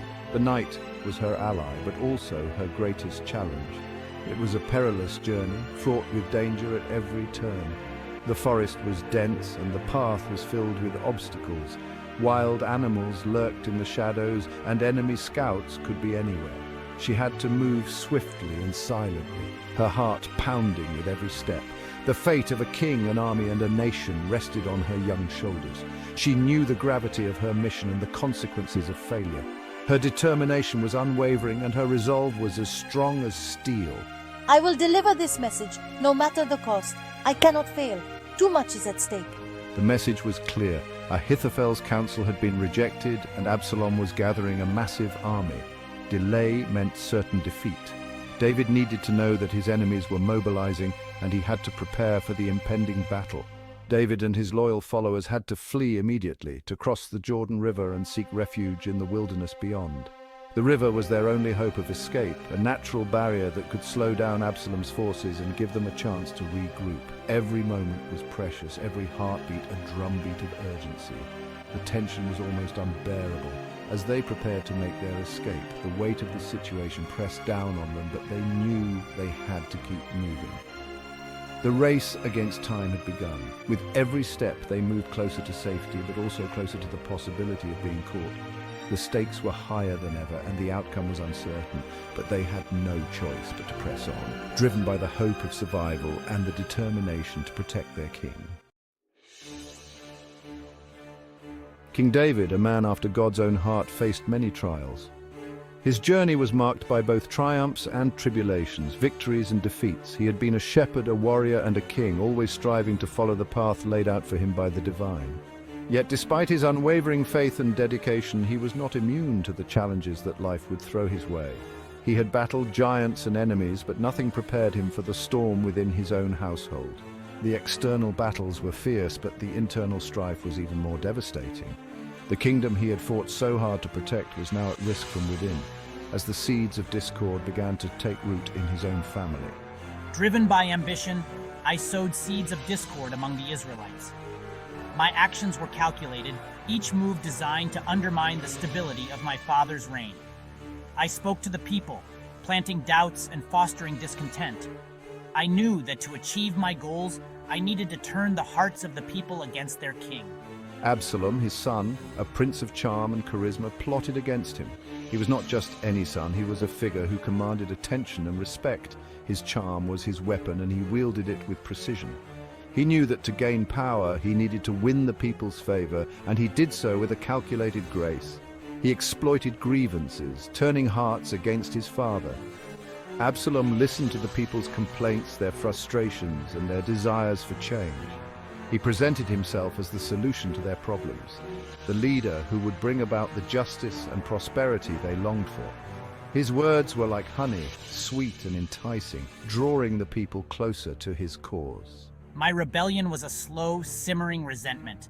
It was not born overnight but grew over time, fueled by my ambition and my belief that I was destined for greatness.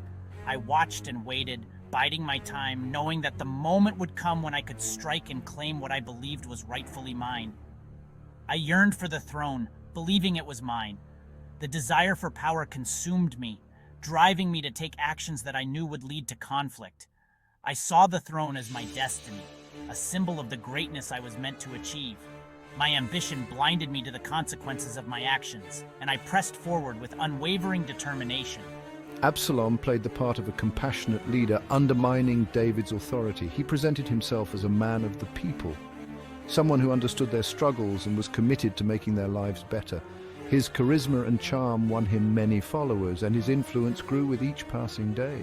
David, unaware of the growing threat, continued to rule with wisdom and justice. He trusted in his faith and his advisors, believing that his kingdom was secure. He did not see the danger that was brewing within his own household, the threat that was growing stronger with each passing day. My campaign chipped away at my father's reputation. Each word, each action was designed to weaken his authority and strengthen my own position. I knew that to succeed, I needed to erode the people's trust in their king and present myself as the better alternative. The people, swayed by Absalom's charm, began to see him as their future leader. His promises of change and justice resonated with them, and they began to question David's ability to lead. The whispers of discontent grew louder, and the seeds of rebellion took root, began to whisper against their king. The once loyal subjects of David started to doubt his leadership, influenced by Absalom's persuasive words. The kingdom that had once been united under David's rule was now divided, with loyalties shifting and alliances forming in secret. The seeds of rebellion grew, threatening to tear apart the kingdom David had built.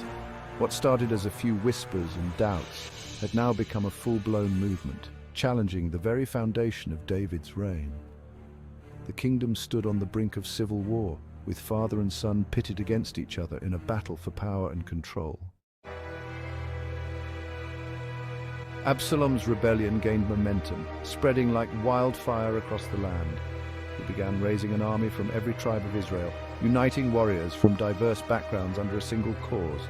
The kingdom, once united under a single banner, was now on the brink of civil war. Brothers turned against brothers, and neighbors eyed each other with suspicion. David, heartbroken and torn by the betrayal, refused to battle his own son. He could not bring himself to raise a sword against Absalom. He hoped reason would prevail, that Absalom would see his error and return to the fold.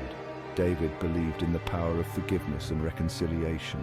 But Absalom, driven by ambition and blinded by his desire for power, could not see the path of peace. He was determined to seize the throne at any cost. Blinded by ambition, I pressed on, convinced that my vision for the kingdom was the true path forward. I gathered my forces, ready to challenge my father. David made the agonizing decision to flee Jerusalem, avoiding bloodshed and hoping to spare the city from the horrors of war. He left behind the palace, the throne, and the city he loved. Accompanied by loyal followers, he became a king in exile. The kingdom was divided, families torn apart, friendships shattered. The bonds that once held the nation together were fraying.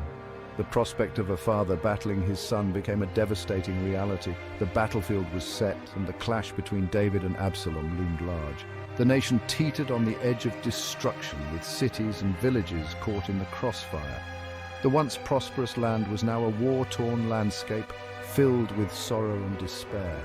Yet amidst the chaos, there were those who prayed for peace, who believed that the kingdom could be healed. They held on to hope, even as the world around them crumbled. In the end, it was not the swords or the armies that would determine the fate of the kingdom, but the hearts of its people. David and Absalom, in their moments of reflection, would have to decide whether to continue the cycle of violence or seek a path to reconciliation. The future of the kingdom hung in the balance, waiting for the day when unity and peace could be restored. The story of David and Absalom was a testament to the enduring struggle between ambition and love, power and forgiveness. David's forces, though outnumbered, were determined to defend their king. They knew the odds were against them, yet their loyalty and courage drove them forward. Each soldier, with a heart full of resolve, prepared for the impending clash, understanding the gravity of the situation. "Deal gently for my sake with the young man Absalom." These words, spoken with a heavy heart, echoed through the ranks.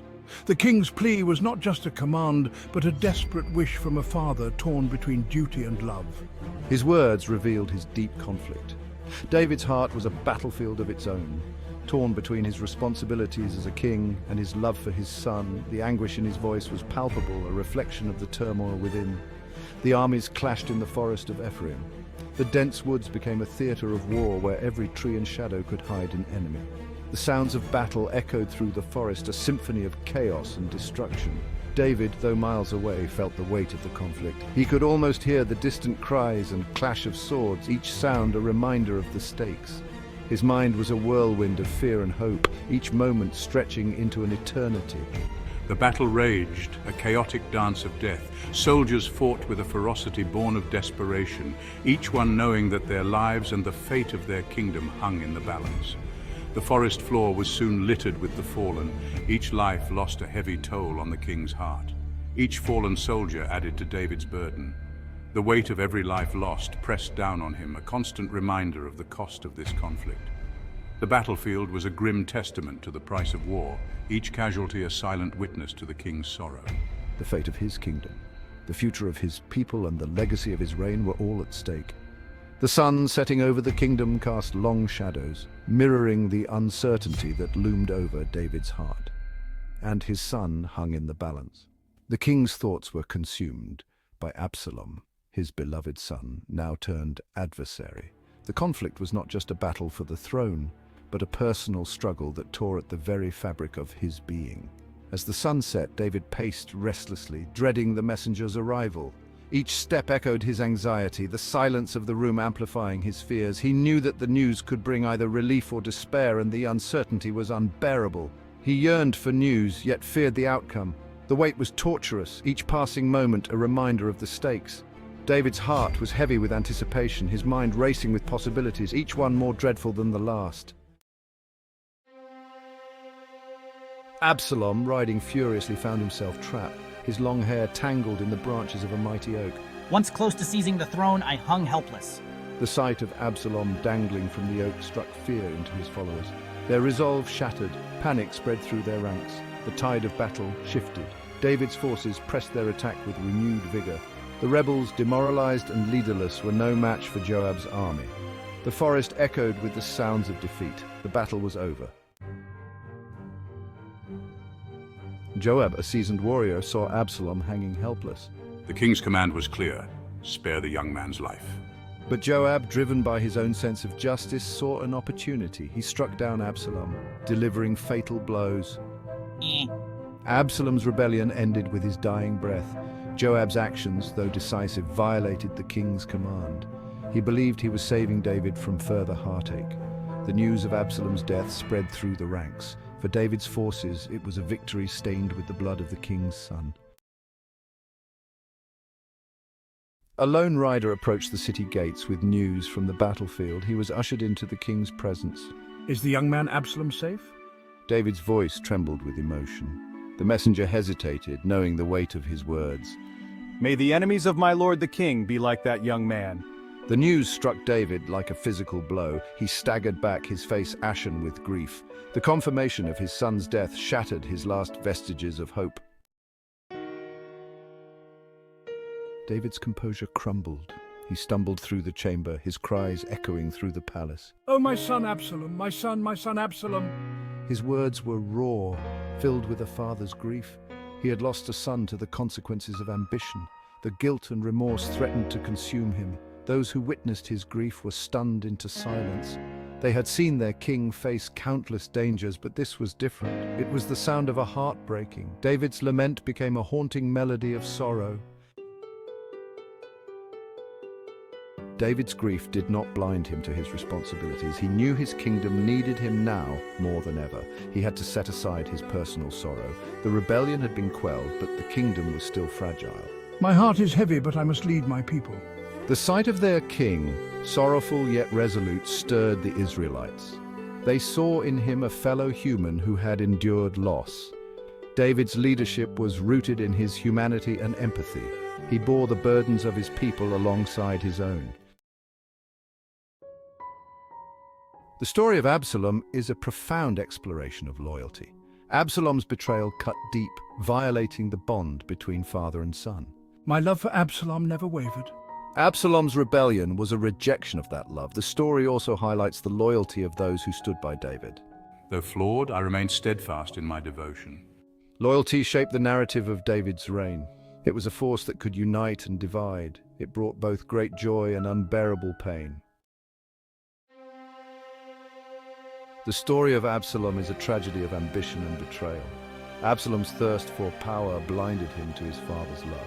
My rebellion led to my demise and my father's grief. It is a cautionary tale about the seductive nature of power, but it is also a story about redemption and forgiveness. Though devastated, I never stopped loving him.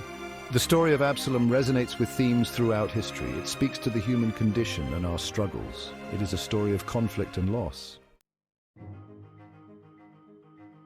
The echoes of Absalom's rebellion remind us of family, power, and forgiveness. The story challenges us to examine our own hearts. My response to betrayal offers a model of leadership and forgiveness. The story of Absalom is not just ancient history, it reflects our own human struggles. It shows our capacity for both love and destruction. It challenges and inspires us. It reminds us of the enduring power of the human spirit. The air hung heavy with the stench of battle. The ground was littered with the remnants of a fierce conflict, a testament to the ferocity of the struggle that had taken place. Smoke still rose from the smouldering ruins, casting a pall over the once vibrant land. Victory had come, but at a devastating cost. The bodies of fallen soldiers lay strewn across the battlefield, a grim reminder of the price paid for triumph. The echoes of clashing swords and the cries of the wounded still seemed to linger in the air, a haunting symphony of war. King David, the mighty warrior of Israel, was broken. The weight of his crown felt heavier than ever as the reality of his son's death settled upon him. His heart, once filled with the fire of battle, now ached with an unbearable sorrow. His beloved son Absalom lay dead. The young prince who had once been the pride of his father now lay lifeless, his ambitions and dreams extinguished in an instant. The rebellion he had led was crushed, but the victory brought no joy to David. His rebellion crushed, his life cut short. Absalom's defiance had led to his downfall, and now the consequences of his actions were laid bare for all to see. The battlefield, once a place of hope and ambition, was now a graveyard of shattered dreams.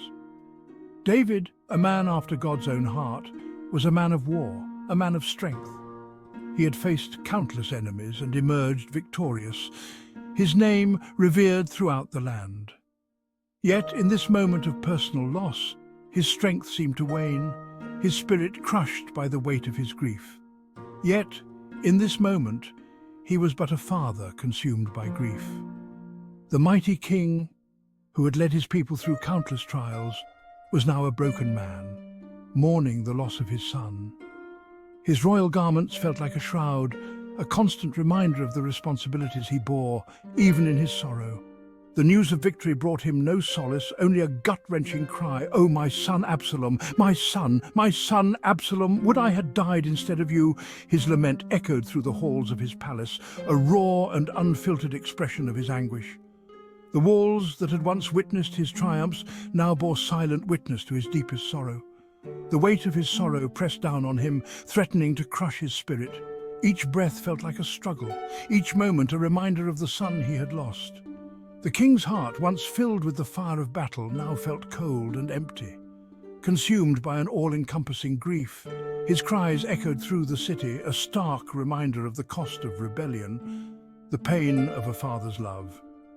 The people of Israel, who had celebrated their victory, now found themselves mourning alongside their king. The streets, once filled with the sounds of jubilation, were now silent, a reflection of the collective sorrow that gripped the nation.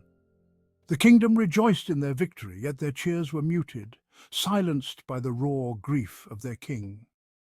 The celebrations, which should have been filled with joy and triumph, were overshadowed by the somber reality of the king's loss.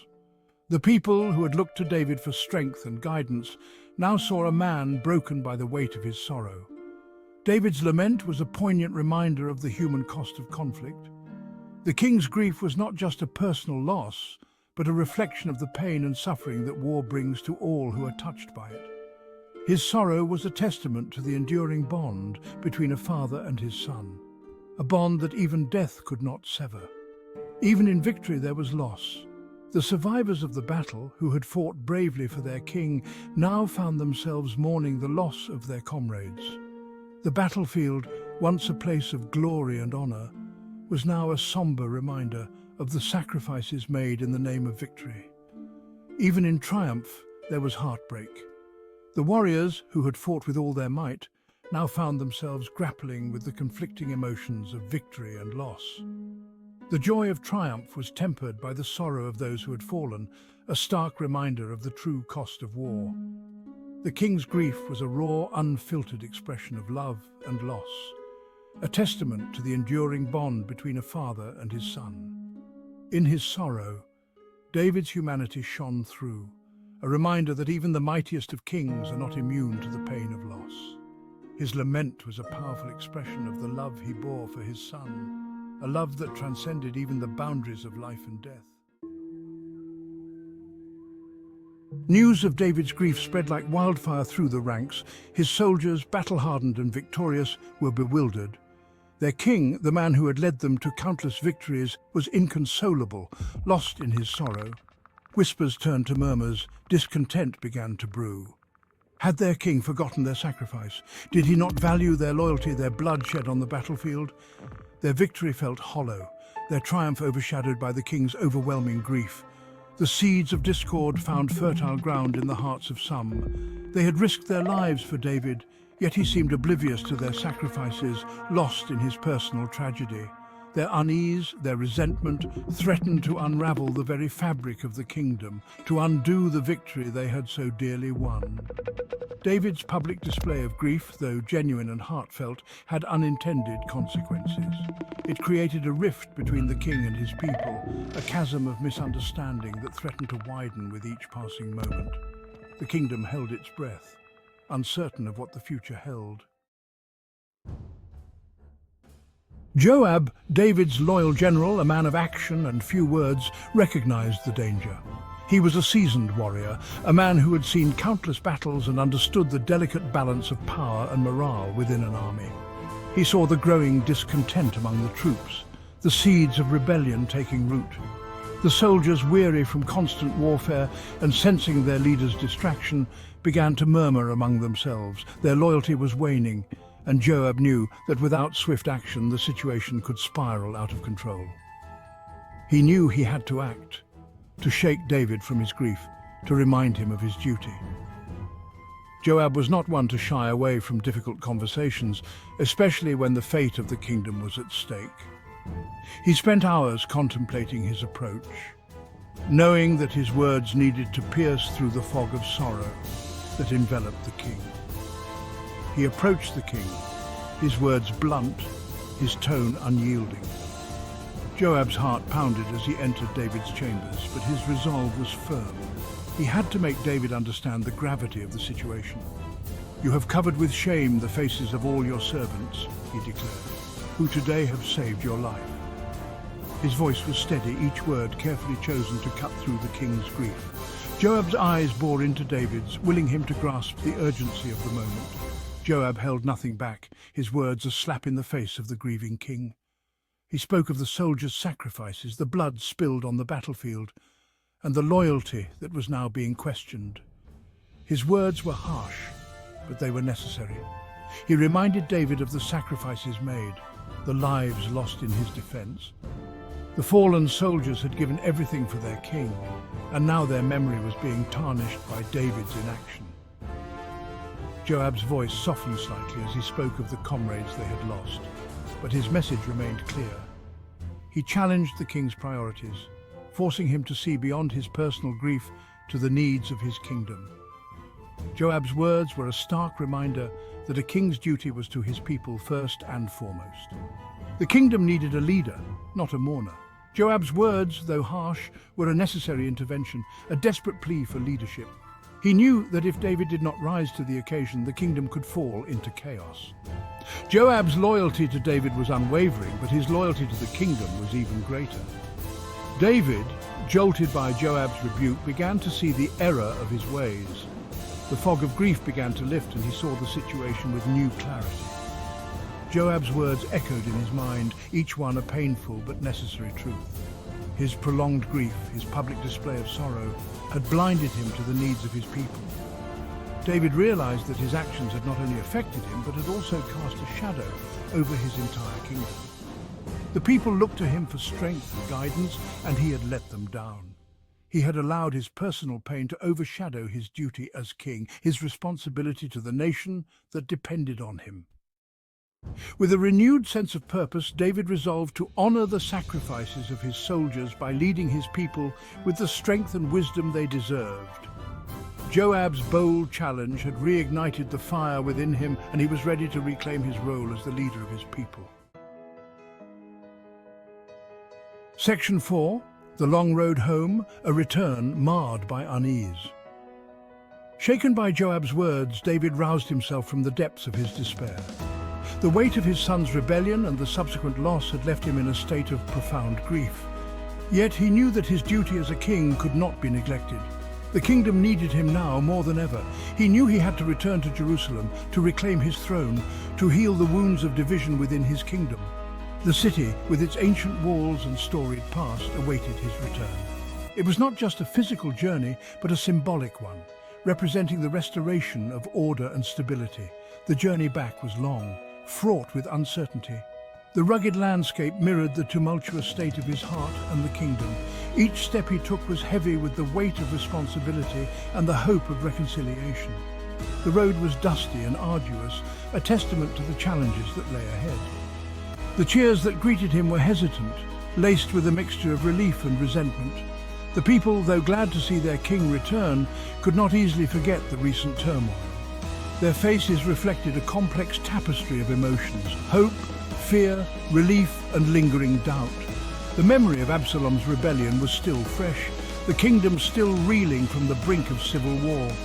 The scars of conflict were visible everywhere: burnt homes, broken families, and a pervasive sense of unease. The rebellion had left deep wounds that would take time and effort to heal. David's return, though welcomed by many, did not erase the scars of conflict. The kingdom was like a fractured vase, pieced together, but still showing the cracks. His presence was a balm, but it was not a cure. The people needed more than just his return. They needed assurance, stability, and a path forward. He understood that his path to reconciliation would be arduous, demanding both strength and humility. The road ahead was not just about reclaiming a throne, but about rebuilding trust and unity. He would need to listen, to empathize, and to lead with a renewed sense of purpose and compassion. He had to regain the trust of his people, to mend the fractured bonds of loyalty. This required more than grand speeches. It required tangible actions that demonstrated his commitment to their well-being. He needed to show that he was not just a ruler, but a servant of the people. His every action, every word would be scrutinized, his leadership tested like never before. The eyes of the kingdom were upon him, watching, waiting, judging. He could not afford to falter, for any misstep could plunge the kingdom back into chaos. The kingdom held its breath, caught between the joy of their king's return and the lingering shadow of rebellion. The air was thick with anticipation and uncertainty. The people yearned for peace, but the memories of conflict were still too fresh to be easily forgotten. David, bearing the weight of grief and the burden of leadership, began the slow and arduous task of rebuilding his fractured kingdom. He knew that this was not a journey he could undertake alone. He needed the support of his people, the wisdom of his advisors, and the strength of his faith. Together they would work to heal the wounds of the past and build a future filled with hope and unity. Section 5. Forgiveness and Reconciliation, Shimei, Mephibosheth, and Barzillai.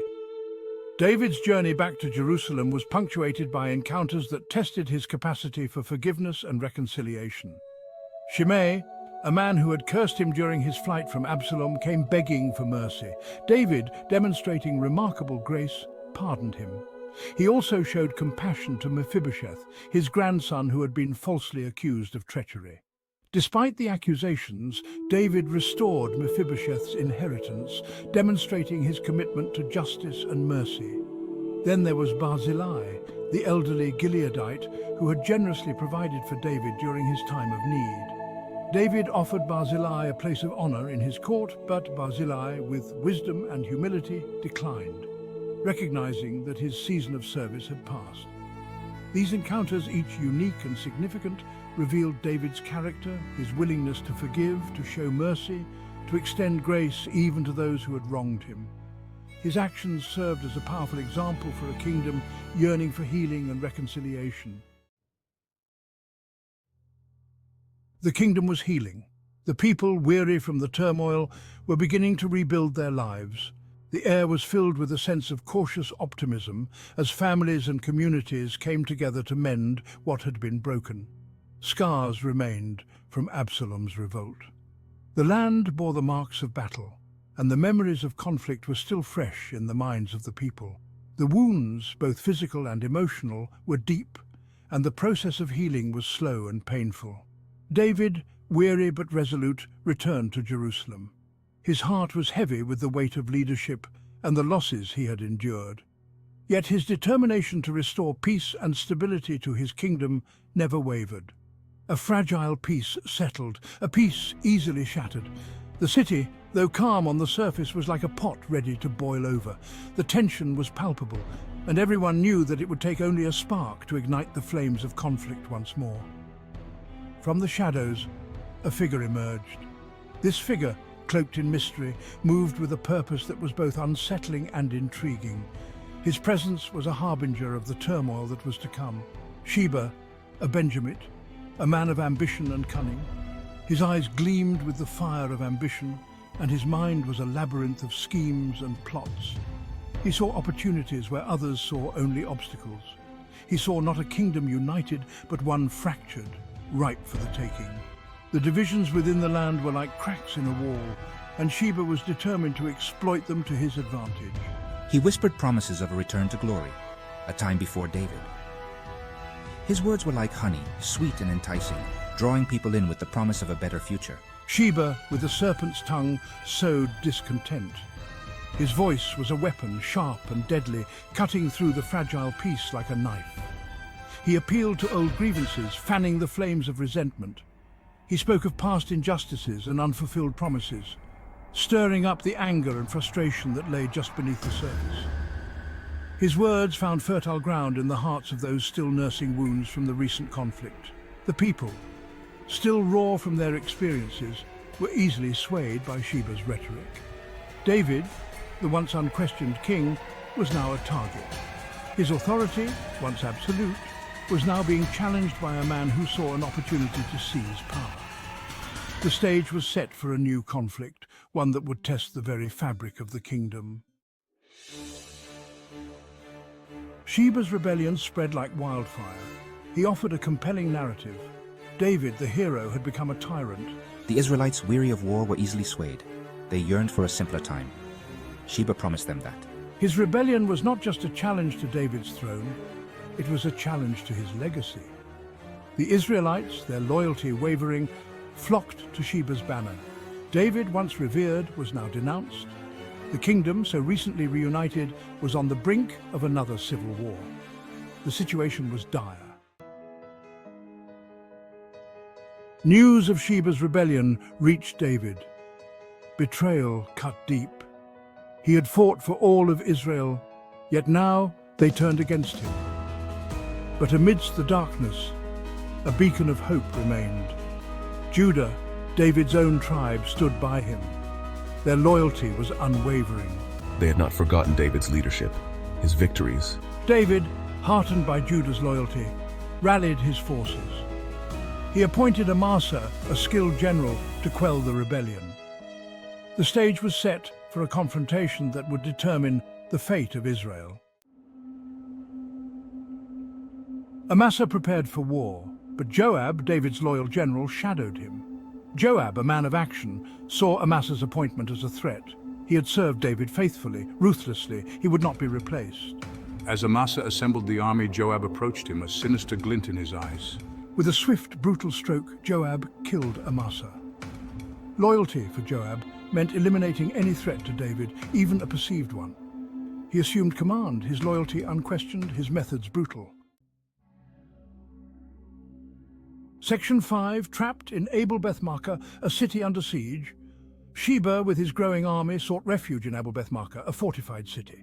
Joab, relentless, pursued him. He laid siege to the city, trapping Sheba within its walls. The siege dragged on. The people of Abel-Beth-Maachah, caught in the crossfire, suffered. Inside the city, fear reigned. Sheba, the self-proclaimed liberator, had become their captor. The citizens, desperate for an end to the siege, faced a terrible dilemma.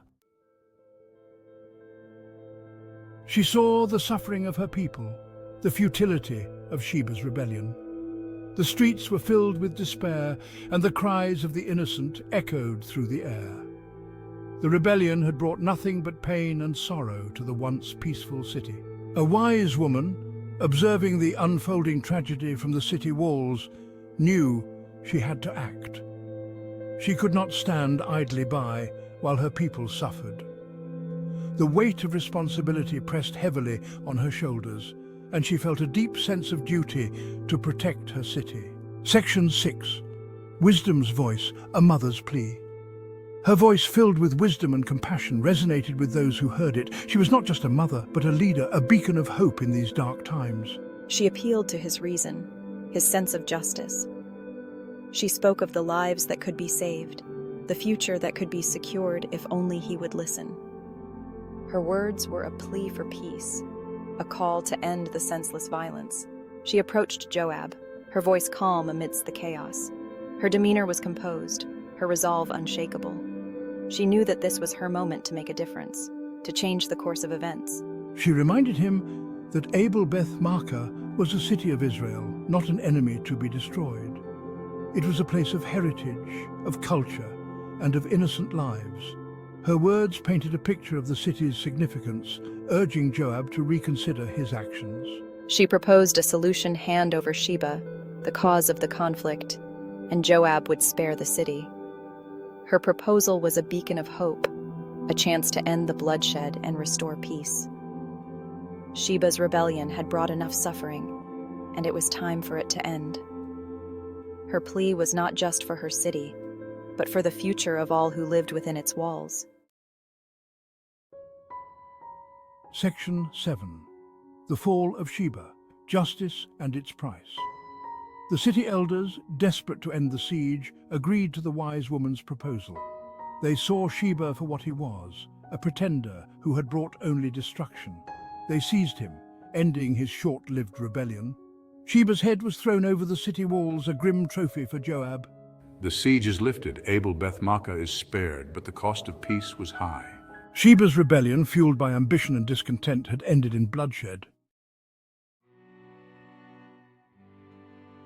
Section 8. Picking up the pieces, the aftermath of rebellion. With Sheba's rebellion crushed, David returned to a kingdom scarred but intact. The unity he had striven for remained elusive. The rebellion had exposed deep divisions within Israel. I must find a way to bridge the divide between Judah and the rest of Israel, to heal the wounds of betrayal. David, weary from battles both internal and external, faced the daunting task of rebuilding trust. The road to reconciliation would be long and arduous. Section 9. Echoes of Betrayal, the Lasting Impact. Sheba's rebellion, though short-lived, cast a long shadow over David's reign. This insurrection, though quickly quelled, left an indelible mark on the kingdom. It served as a stark reminder of the fragility of power, the fickleness of loyalty. The rebellion was not just a fleeting event, it was a significant test of David's leadership and his ability to maintain control over a diverse and often divided people. The rebellion had tested David's leadership, pushing him to the brink and forcing him to confront the harsh realities of ruling a kingdom.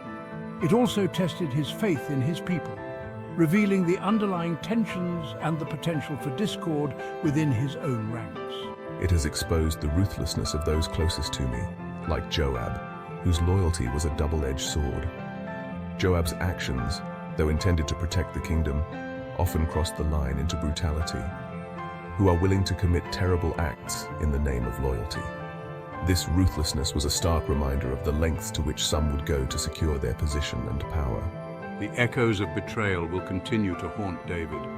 The memory of Sheba's rebellion and the actions of those he trusted would linger, casting a shadow over his reign. The rebellion had also exposed the ruthlessness of those closest to him, like Joab, whose actions were a constant reminder of the precarious nature of loyalty, who were willing to commit terrible acts in the name of loyalty. This willingness to betray and commit violence in the name of loyalty was a harsh reality that David had to face. The echoes of betrayal would continue to haunt David. The rebellion was a turning point, a moment that would forever shape his reign and his legacy. The lessons learned from this period would be etched into the annals of history, serving as a cautionary tale for future generations. Section 10. Lessons in Leadership, Navigating Treachery and Trust. The rebellion of Sheba offers timeless lessons in leadership. It highlights the importance of unity, the dangers of division, and the complexities of loyalty. David's story reminds us that even the most revered leaders are vulnerable to betrayal. It teaches us that leadership demands not only strength and wisdom, but also compassion and forgiveness. In the face of treachery, true leaders must strive to heal, to unite, and to rebuild. The fields were barren, the skies were silent, the once fertile land known for its bountiful harvests now lay in desolation. The earth, cracked and dry, seemed to cry out for mercy. The vibrant greens had turned to shades of brown and grey, a stark reminder of the life that once thrived here. No rain fell in Israel. The heavens seemed to have closed their doors, withholding the life-giving water that the land so desperately needed.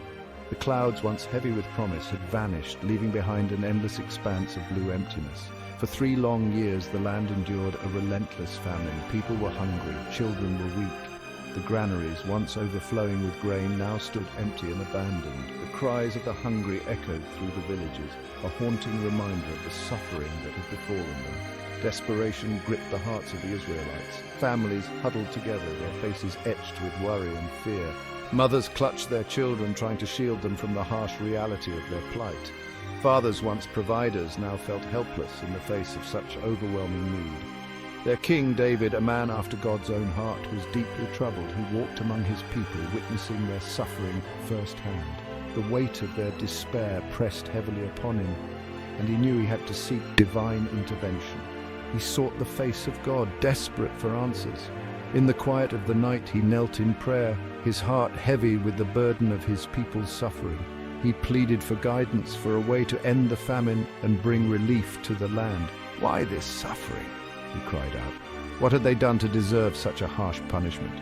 His voice, filled with anguish, echoed through the halls of his palace, a testament to his deep concern for his people. The Lord's answer echoed with the weight of a long-forgotten sin. The silence was broken by a voice, solemn and powerful, revealing the cause of their suffering. It was a sin that had been buried in the annals of history, now brought to light by their desperate pleas. It is because of Saul and his blood-stained house. The voice spoke of the former king, Saul, and the atrocities he had committed. His actions had left a stain on the land, a curse that now manifested as the famine that plagued them. It is because he put the Gibeonites to death. The Gibeonites, a people who had been wronged, their blood crying out for justice. The famine was a consequence of this ancient injustice, a divine retribution for the sins of the past. Centuries earlier, Joshua, the successor to Moses, had made a covenant of peace with the Gibeonites. This agreement was forged in a time of great uncertainty and transition for the Israelites, as they sought to establish themselves in the Promised Land. Joshua, a wise and discerning leader, recognized the importance of alliances even with those who had deceived them. The Gibeonites, a cunning and resourceful people, had tricked Israel into the agreement by pretending to be from a distant land. They wore old clothes and carried moldy bread to give the impression of a long journey. Despite the deception, the treaty was honored because it was made in the name of God. An oath made in God's name was considered sacred and inviolable. It was a solemn promise that bound the Israelites to protect the Gibeonites, regardless of the circumstances under which it was made. This covenant was a testament to the Israelites' commitment to uphold their word and maintain their integrity. However, Saul, the first king of Israel, in his zeal for the nation, had disregarded this covenant. Saul's reign was marked by his fervent desire to unify and strengthen Israel, but his actions often led to unintended consequences. Driven by pride and a desire for conquest, Saul had mercilessly slaughtered the Gibeonites. His actions were fueled by a misguided sense of nationalism and a desire to assert dominance over all who lived in the land. This brutal act was a direct violation of the sacred oath made by Joshua. By violating the sacred oath, Saul brought a blood guilt upon Israel.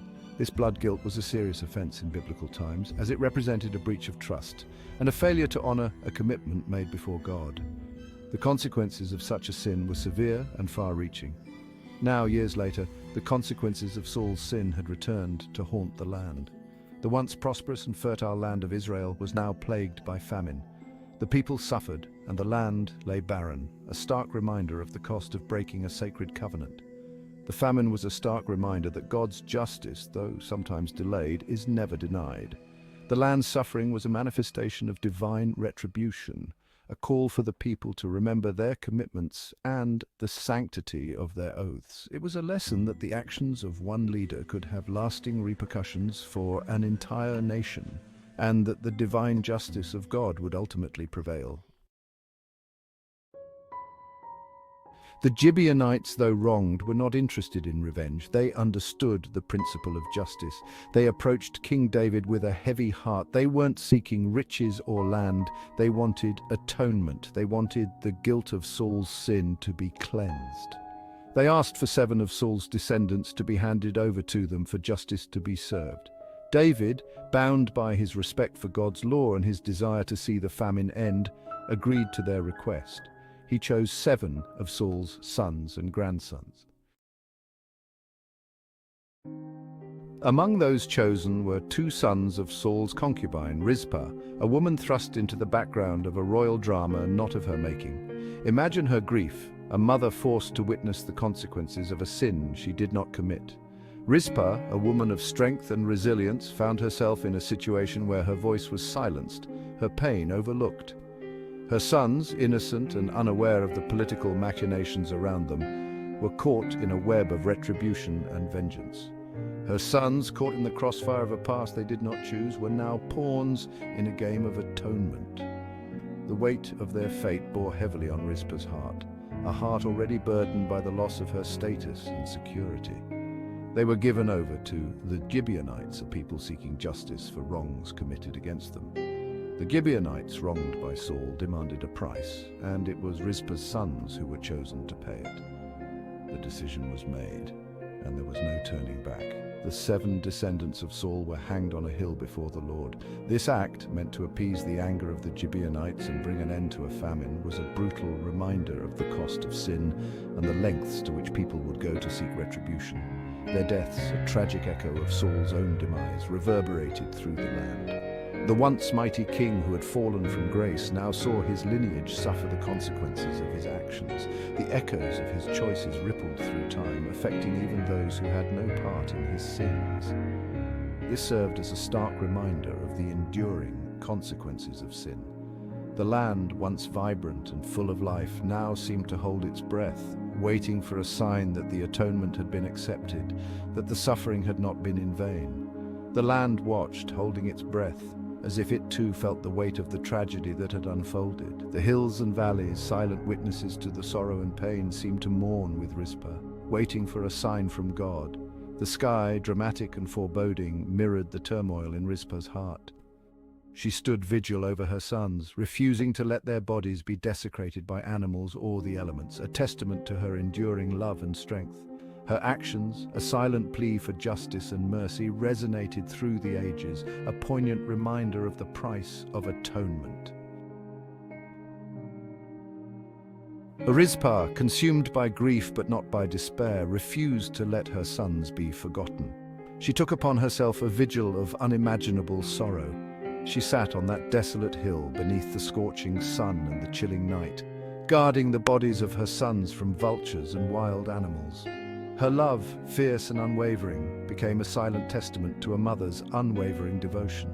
For days she stayed, her mournful cries echoing across the desolate landscape. News of Rizpah's selfless act reached David. His heart, already heavy with the burden of leadership, was moved by her unwavering love. He saw in her a reflection of God's own heart, a heart that grieves over the brokenness of his children. David, a man who knew both victory and defeat, understood the depths of Rizpah's sorrow. He ordered that the bodies of the 7 men, along with the bones of Saul and his son Jonathan, be taken down and given a proper burial. In a moving display of respect and compassion, David ensured that the bones of Saul and Jonathan were laid to rest in the tomb of their father, Kish. The remains of the 7 who had paid the price for Saul's sin were buried with honor in the land of Benjamin. This act of burial, a sacred ritual in Israelite culture, signified not only the end of their physical journey, but also the hope of peace and rest in the presence of God. With the sins of the past acknowledged and atoned for, the heavens opened. The long-awaited rains finally returned to the parched land of Israel. The fields, once barren and lifeless, sprang back to life. Crops flourished, and the people rejoiced. The famine, a stark reminder of God's displeasure, had finally ended. It was a tangible sign that God had heard the cries of his people and had extended his mercy once more. The story of the Gibeonites, a tale woven through generations, serves as a powerful reminder of God's unwavering commitment to justice and mercy. Saul's actions, driven by pride and a disregard for God's covenant, had far-reaching consequences.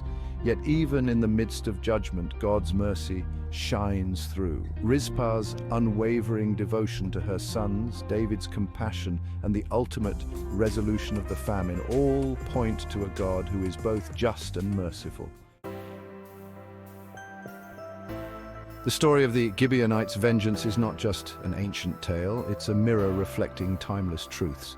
We see echoes of our own lives in this story, the consequences of our choices, the pain of loss, the power of forgiveness, and the hope of redemption.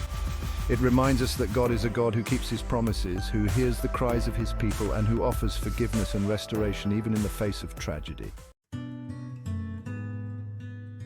David knew hardship, he knew fear. From a young age, he was thrust into a world where survival was a daily challenge. The rocky terrain he navigated as a shepherd was not just a physical landscape, but a metaphor for the obstacles he faced in life. He knew what it meant to be hunted and alone. The desert was his refuge, a place where he could hide from those who sought his life.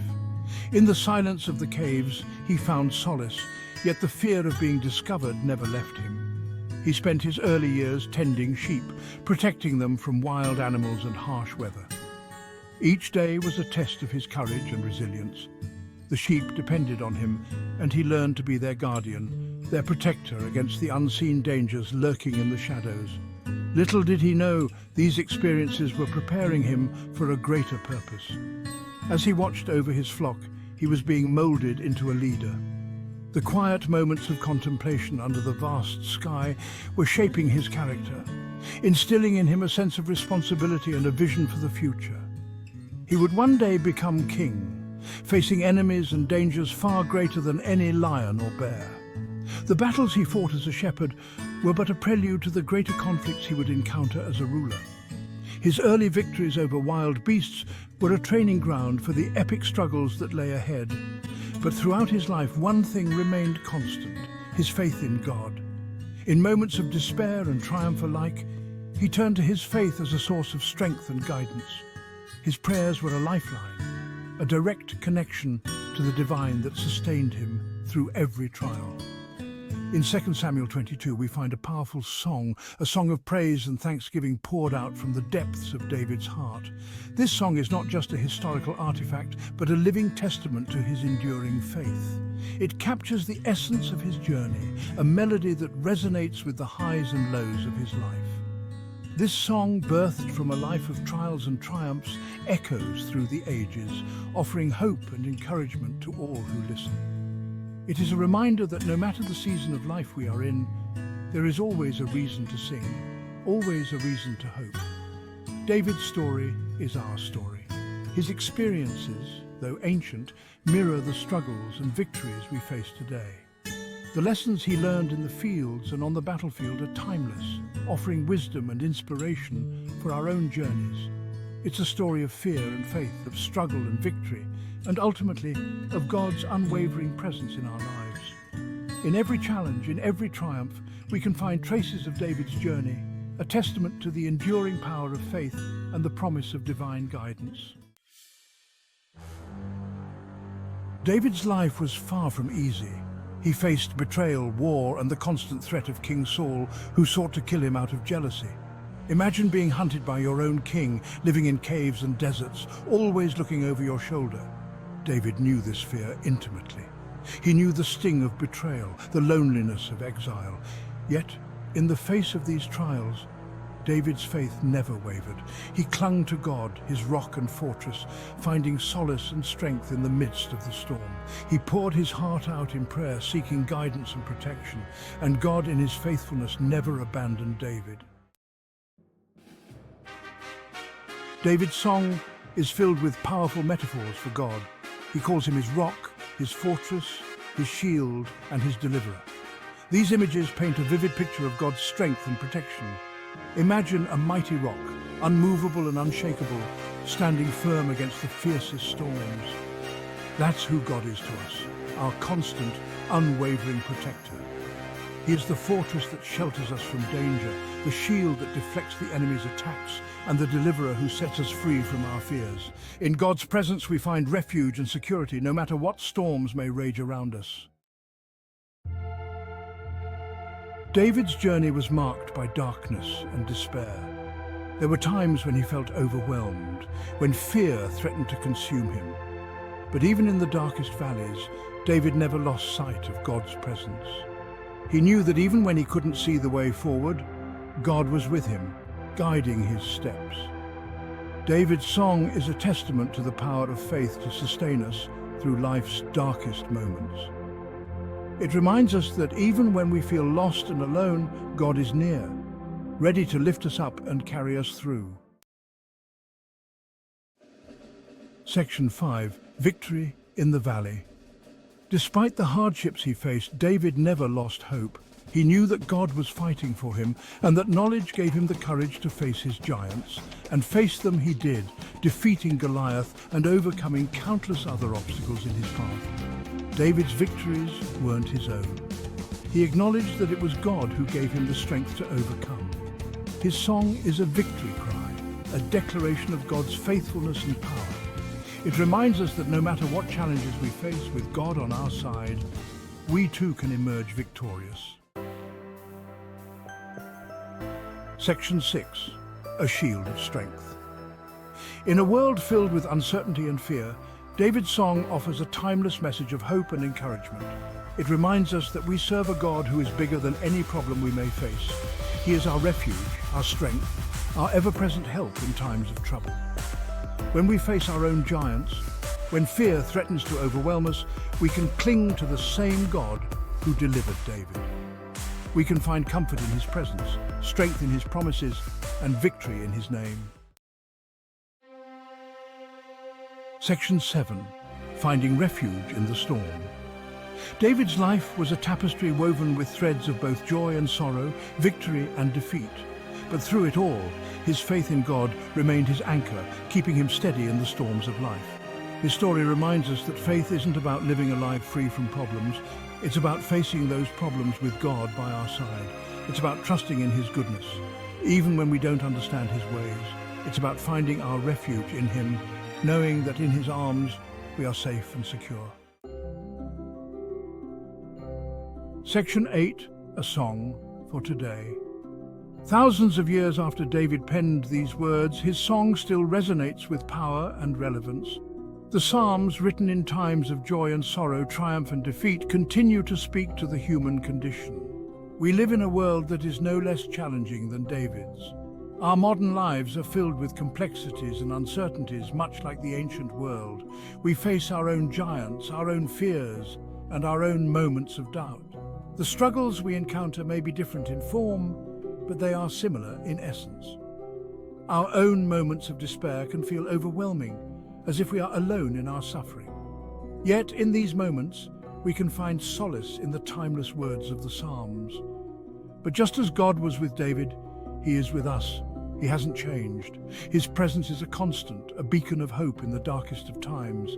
His love is just as strong, unwavering, and unconditional, reaching out to us in our moments of need. His power just as mighty, capable of calming the storms in our lives and moving the mountains that stand in our way. His grace just as sufficient for us today as it was for David then.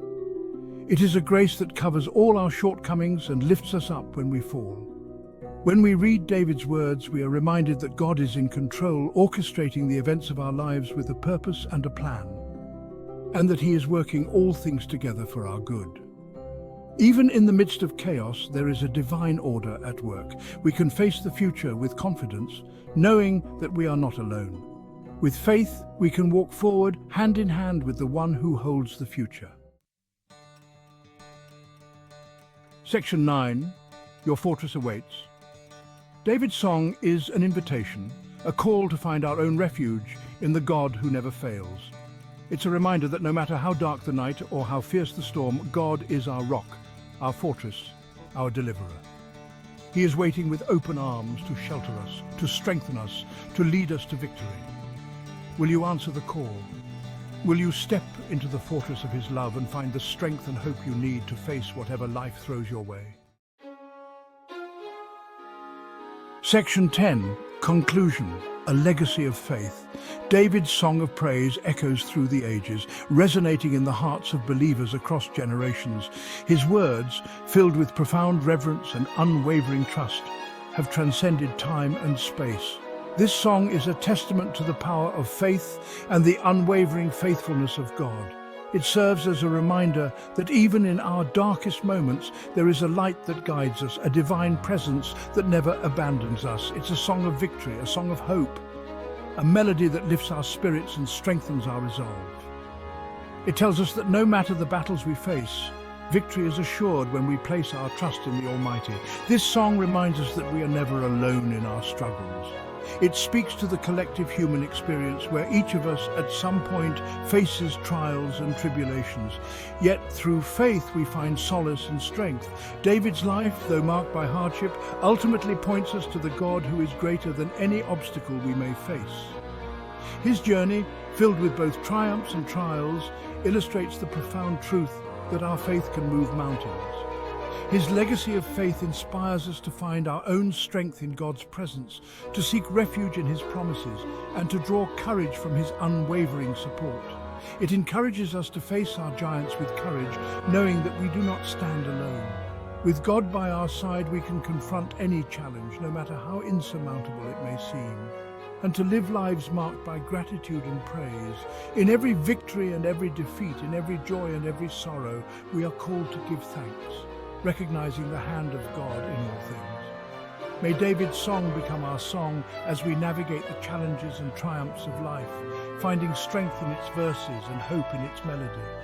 Let it be the anthem that guides us through the valleys and over the peaks, always remembering that God is our rock, our fortress, our unshakable foundation. In him, we find the stability and security that the world cannot offer, and our ever-present help in times of need. In moments of despair and in times of joy, his presence is a constant, unwavering and true. Let us hold fast to this legacy of faith, allowing it to shape our lives and guide our paths. David was a shepherd boy who became a king. He is one of the most important figures in the Bible. Known for his faith in God, David's story is a tale of courage, faith, and leadership. He wrote many of the Psalms, which are songs and prayers still used today. David's life was not without flaws. He made mistakes, but he always turned back to God. His reign as king was marked by military victories and the unification of Israel. David's heart for God set him apart. He was called a man after God's own heart. David's story begins with his anointing by the prophet Samuel. As a young shepherd, he defeated Goliath, a giant Philistine warrior. His faith and trust in God were evident from the start. David's journey from shepherd to king is inspiring and full of lessons for us today. David's importance in biblical history is also seen in his lineage. From his family line came Jesus Christ, the Savior of the world. David's story is a testament to God's faithfulness and the power of a life dedicated to him. As David approached the end of his life, he spoke profound words. These words are recorded in the Bible and reflect his deep faith. David's last words are more than a farewell. They are a legacy. They capture his heart and his relationship with God. David's last words begin with a declaration. He acknowledges that his words are inspired by the Spirit of the Lord. This gives his final speech weight and authority. He speaks about the justice and righteousness required of a king. David understood that his role as a leader was a divine calling. He also speaks about the covenant God made with him. This covenant assured David of his dynasty. Despite his flaws, David knew God's promises were sure. His last words reflect his confidence in God's faithfulness. David's final message is one of hope and assurance. He wanted to leave a lasting impact on his people. His words are a reminder that righteousness and faithfulness are crucial. They also point to the ultimate fulfillment of God's promise through Jesus Christ. David emphasized the importance of righteousness. He knew that a ruler must be just and fair. Righteousness is about doing what is right in God's eyes. David's reign was marked by his pursuit of justice. He sought to rule in a way that honored God. David also spoke about ruling with the fear of God. This fear is not about being scared. It is about having deep respect and reverence for God. A leader who fears God will act with integrity and humility. David's words remind us that true leadership comes from a heart aligned with God's will. Righteousness and the fear of God go hand in hand. They are the foundation of good leadership. David's life showed that when leaders honor God, they lead well. His last words urge future leaders to follow this path. David's emphasis on righteousness and the fear of God is timeless. These principles are still important today. Whether in leadership or daily life, living righteously and fearing God brings blessings. David's words encourage us to strive for these qualities. David used beautiful imagery in his last words. He compared a righteous ruler to the morning light. This light brings clarity and hope. Just as the morning light dispels darkness, a good leader brings justice and peace. David also used the analogy of rain. Rain refreshes and nourishes the earth. Similarly, a righteous leader brings blessings to the people. This imagery paints a picture of the positive impact of righteous leadership. It shows the beauty and necessity of justice and fairness. The morning light and rain symbolize renewal and growth. David's words remind us that good leadership fosters an environment where people can thrive. It brings about positive change and prosperity. David's use of these analogies makes his message more vivid. They help us understand the profound impact of righteousness. His words inspire us to seek justice and to be like the morning light and rain in our spheres of influence.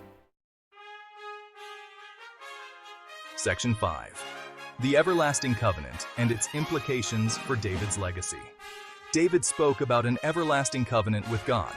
This covenant was a promise that his descendants would rule forever. This assurance was a source of great comfort for David. It meant that God's plan for his family would continue. The everlasting covenant had significant implications. It pointed to the coming of Jesus Christ, who is from David's lineage. Jesus is the fulfillment of God's promise to David. This covenant shows God's faithfulness across generations. David's confidence in the covenant reflects his deep trust in God. He believed in God's promises, even when he faced challenges.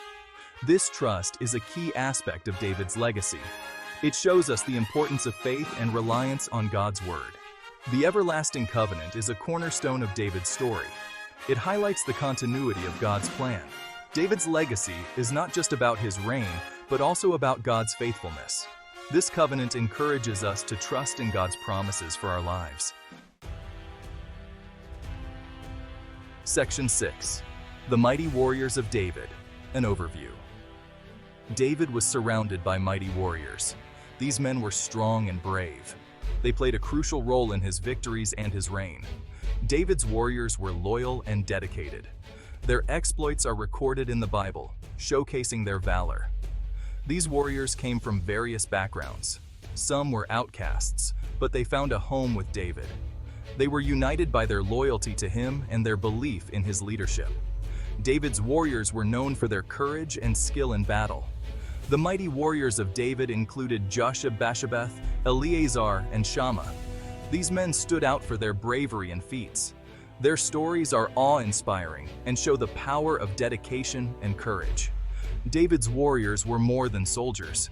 They were heroes. Their actions helped secure David's kingdom. They are an example of the impact of unity and bravery. Their stories inspire us to stand firm and support our leaders. Josheb-Basshebeth was one of David's mightiest warriors. He was known for his incredible valor. He once fought against 800 men and defeated them all. His bravery and strength were unmatched. Josheb-Basshebeth's courage came from his faith and loyalty to David. He believed in David's leadership and God's plan. This belief gave him the strength to face overwhelming odds. His story is a testament to the power of faith and bravery. His exploits were not just about physical strength. They also showed his strategic thinking and skill in battle. Josheb-Basshebeth's actions helped secure many victories for David. His name is remembered for his outstanding bravery. Josheb-Basshebeth's story encourages us to be brave in the face of challenges. It shows that with faith and determination, we can overcome great obstacles. His valor is an inspiration to all who hear his tale. Eleazar, son of Dodai, was another of David's mighty warriors. He was known for his extraordinary bravery. One of his notable feats was during a battle when the Israelites fled. Eleazar stood his ground and fought the Philistines alone. His bravery was remarkable. Eleazar's determination turned the tide of the battle. He fought until his hand was weary, but he did not give up. His courage inspired the other soldiers to return and join the fight. Eleazar's faith in God and loyalty to David fueled his bravery. He believed in the cause he was fighting for. This belief gave him the strength to stand firm, even when he was alone. His story is a powerful example of steadfastness and bravery. Eleazar's actions show the impact one person can have. His bravery changed the course of the battle. His story encourages us to stand firm in our beliefs and to be courageous in the face of adversity. Shammah, son of Agi, was another of David's mighty warriors. His heroism was well known. One of his most famous exploits was defending a field of lentils. When the Philistines attacked, the Israelites fled, but Shammah stood his ground. Shammah's bravery was extraordinary. He defended the field single-handedly. His courage and determination saved the field from being taken by the enemy. His actions showed his unwavering loyalty and bravery. His faith in God and loyalty to David were the sources of his strength. Shammah believed in the righteousness of his cause. This belief gave him the courage to stand firm even when outnumbered. His story is a testament to the power of faith and courage. Shammah's story teaches us the importance of standing our ground. His bravery shows that one person's courage can make a significant difference. His actions inspire us to be steadfast and to defend what is right.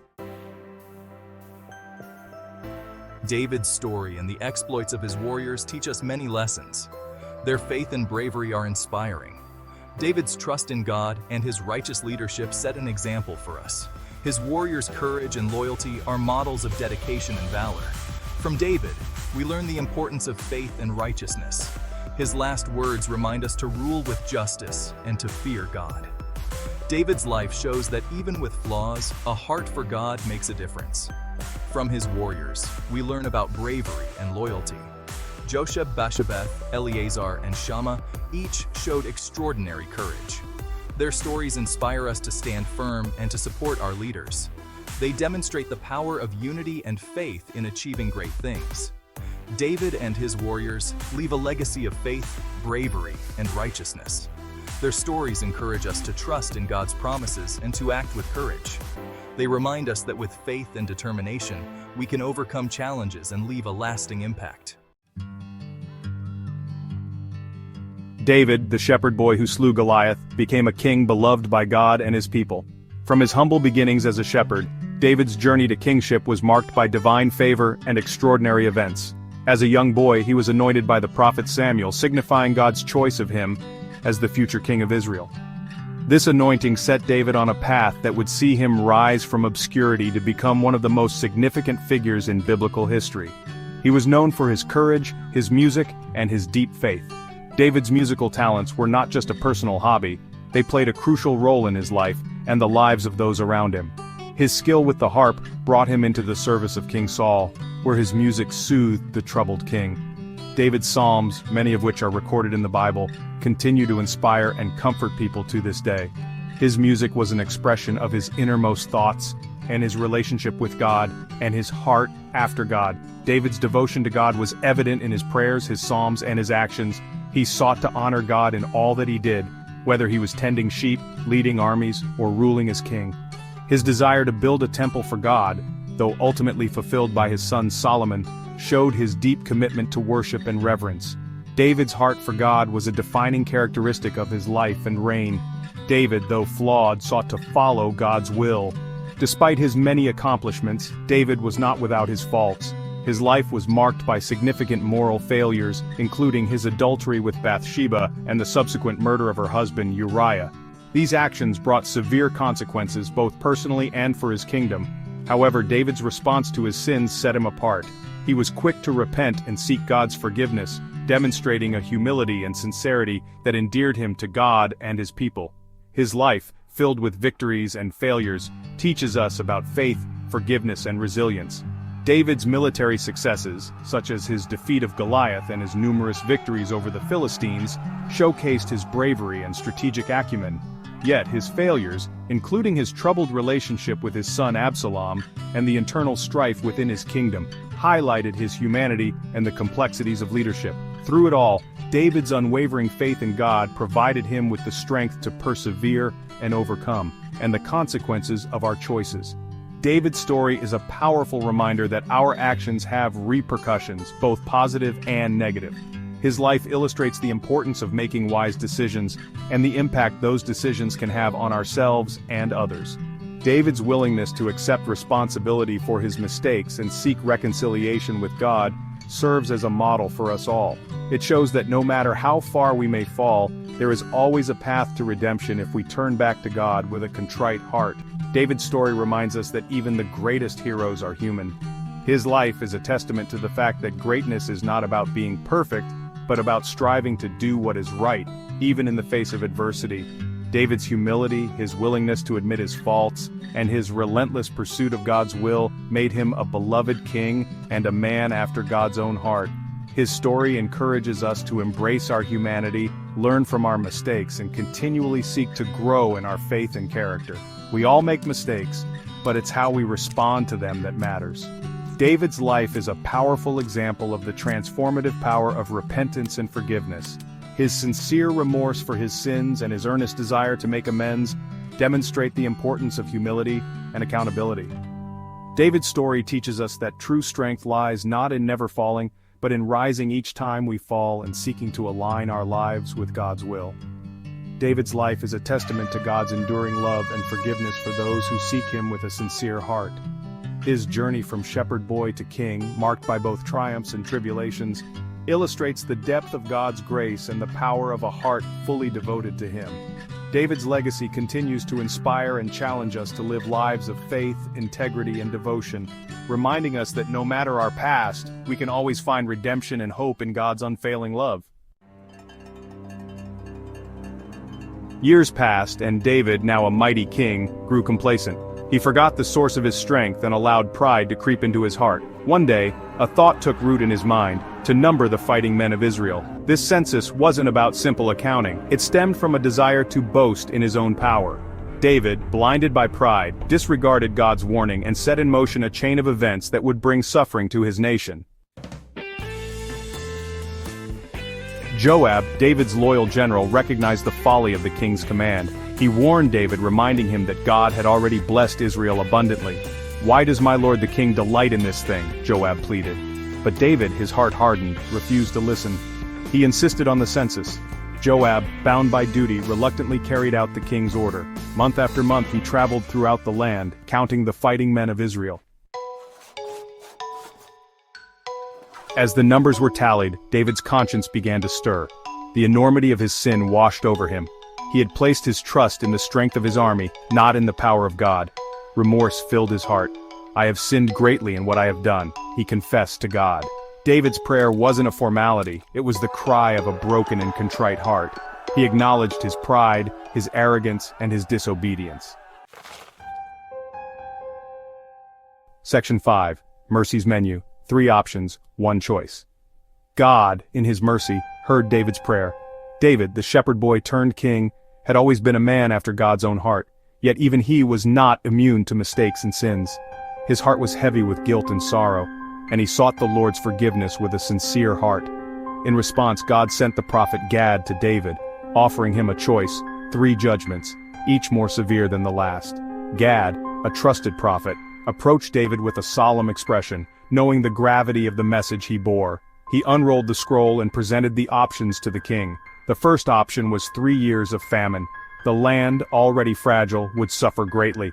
Crops would wither and people would starve. The once fertile fields of Israel would turn into barren wastelands, and the cries of the hungry would echo through the valleys. The second option was 3 months of fleeing from his enemies. David, who had known the life of a fugitive before, would once again be on the run. His enemies would pursue him relentlessly, and the fear of capture would be a constant shadow over him and his people. The third option was 3 days of plague upon the land. A swift and deadly pestilence would sweep through the nation, sparing no one. The sight of suffering and death would be overwhelming, and the land would be filled with mourning. Faced with the consequences of his sin, David was humbled. He knelt in prayer, his heart heavy with the weight of his decision. He knew that no matter which option he chose, the people would suffer. His heart ached for his nation, and he sought wisdom from the Lord. He realized the weight of his actions and the depth of God's mercy. David understood that his choices had far-reaching consequences, and he was deeply remorseful. He reflected on the mercy of God, knowing that despite the severity of the judgments, God's compassion was still present. "Let us fall into the hand of the Lord," David replied, "for his mercy is great." He chose to trust in God's mercy rather than the cruelty of man. David's decision was a testament to his faith and his understanding of God's character. He knew that even in judgment, God's mercy would prevail. Section 6. The Shadow of Plague, the Weight of Regret. The plague came as swiftly and surely as God's word. For 3 agonizing days, death swept across the land. 70,000 Israelites perished, their lives cut short by a plague born of their king's sin. David watched in horror as his people suffered. The weight of their deaths pressed down on him. Every life lost was a stark reminder of his pride and disobedience. His heart ached with regret. Through the valley of despair, David emerged with a transformed heart. He had learned a bitter lesson about the cost of disobedience and the futility of self-reliance. No longer did he boast in the strength of his army. His trust was now firmly rooted in the mercy and grace of God. He had tasted the bitter fruit of his own ways and found it wanting. God, in his infinite compassion, stayed the plague. He instructed David to build an altar on the threshing floor of Araunah the Jebusite, the very place where the angel of death had been stopped. David, with a heart full of gratitude and repentance, obeyed. He purchased the threshing floor and offered burnt offerings and peace offerings to God. It was a tangible expression of his remorse, his surrender, and his renewed commitment to follow God's will. David's story is a powerful reminder that disobedience has consequences. As the king of Israel, David was chosen by God and blessed with wisdom, strength, and favor. However, his journey was not without its trials and tribulations. When David chose to act against God's commandments, he faced severe repercussions. His actions led to personal anguish, family strife, and national turmoil. This narrative serves as a timeless lesson for all of us, illustrating the importance of adhering to divine guidance and the pitfalls of straying from it. When we allow pride and self-reliance to take root in our hearts, we stray from God's path and invite suffering into our lives. Pride blinds us to our own faults and makes us believe that we are above reproach. This arrogance can lead to decisions that not only harm ourselves, but also those around us. David's story is a stark reminder of how pride can lead to a downfall. His reliance on his own judgment rather than seeking God's wisdom brought about significant consequences. It is a cautionary tale that urges us to remain humble and seek divine guidance in all our endeavors. But even in our failures, God's mercy is available to us. The beauty of David's story lies not just in his fall but in his redemption. Despite his grave mistakes, David found his way back to God through sincere repentance. This highlights the boundless mercy and forgiveness that God offers to those who genuinely seek it. No matter how far we have strayed, God's arms are always open, ready to welcome us back. This message of hope and redemption is a cornerstone of faith, reminding us that it is never too late to turn back to God. David's genuine repentance, his willingness to accept responsibility for his actions, and his heartfelt plea for forgiveness paved the way for restoration. His prayers were not just words, but a deep, heartfelt cry for mercy. David's story teaches us that true repentance involves a complete transformation of the heart. It is about acknowledging our wrongdoings, feeling genuine remorse, and making a conscious effort to change our ways. This process of repentance and restoration is essential for spiritual growth and renewal. God's love for David didn't diminish because of his sin, nor did it waver in the face of his repentance. This unwavering love is a testament to God's enduring grace and compassion. It reassures us that no matter how many times we falter, God's love remains constant. David's story is a powerful testament to the fact that God's love is not conditional. It is a love that transcends our failures and embraces us in our moments of repentance. This divine love is the foundation of our faith, offering us hope, comfort, and the strength to rise again. The story of David's census is not merely an ancient tale, it's a timeless reminder of the importance of humility, obedience, and genuine repentance. Like David, we are all susceptible to the allure of pride and the temptation to rely on our own strength. But David's story also offers us hope. It reminds us that no mistake is too great for God's forgiveness. When we humble ourselves, acknowledge our sin, and seek His face, He is faithful to forgive us and to heal our land.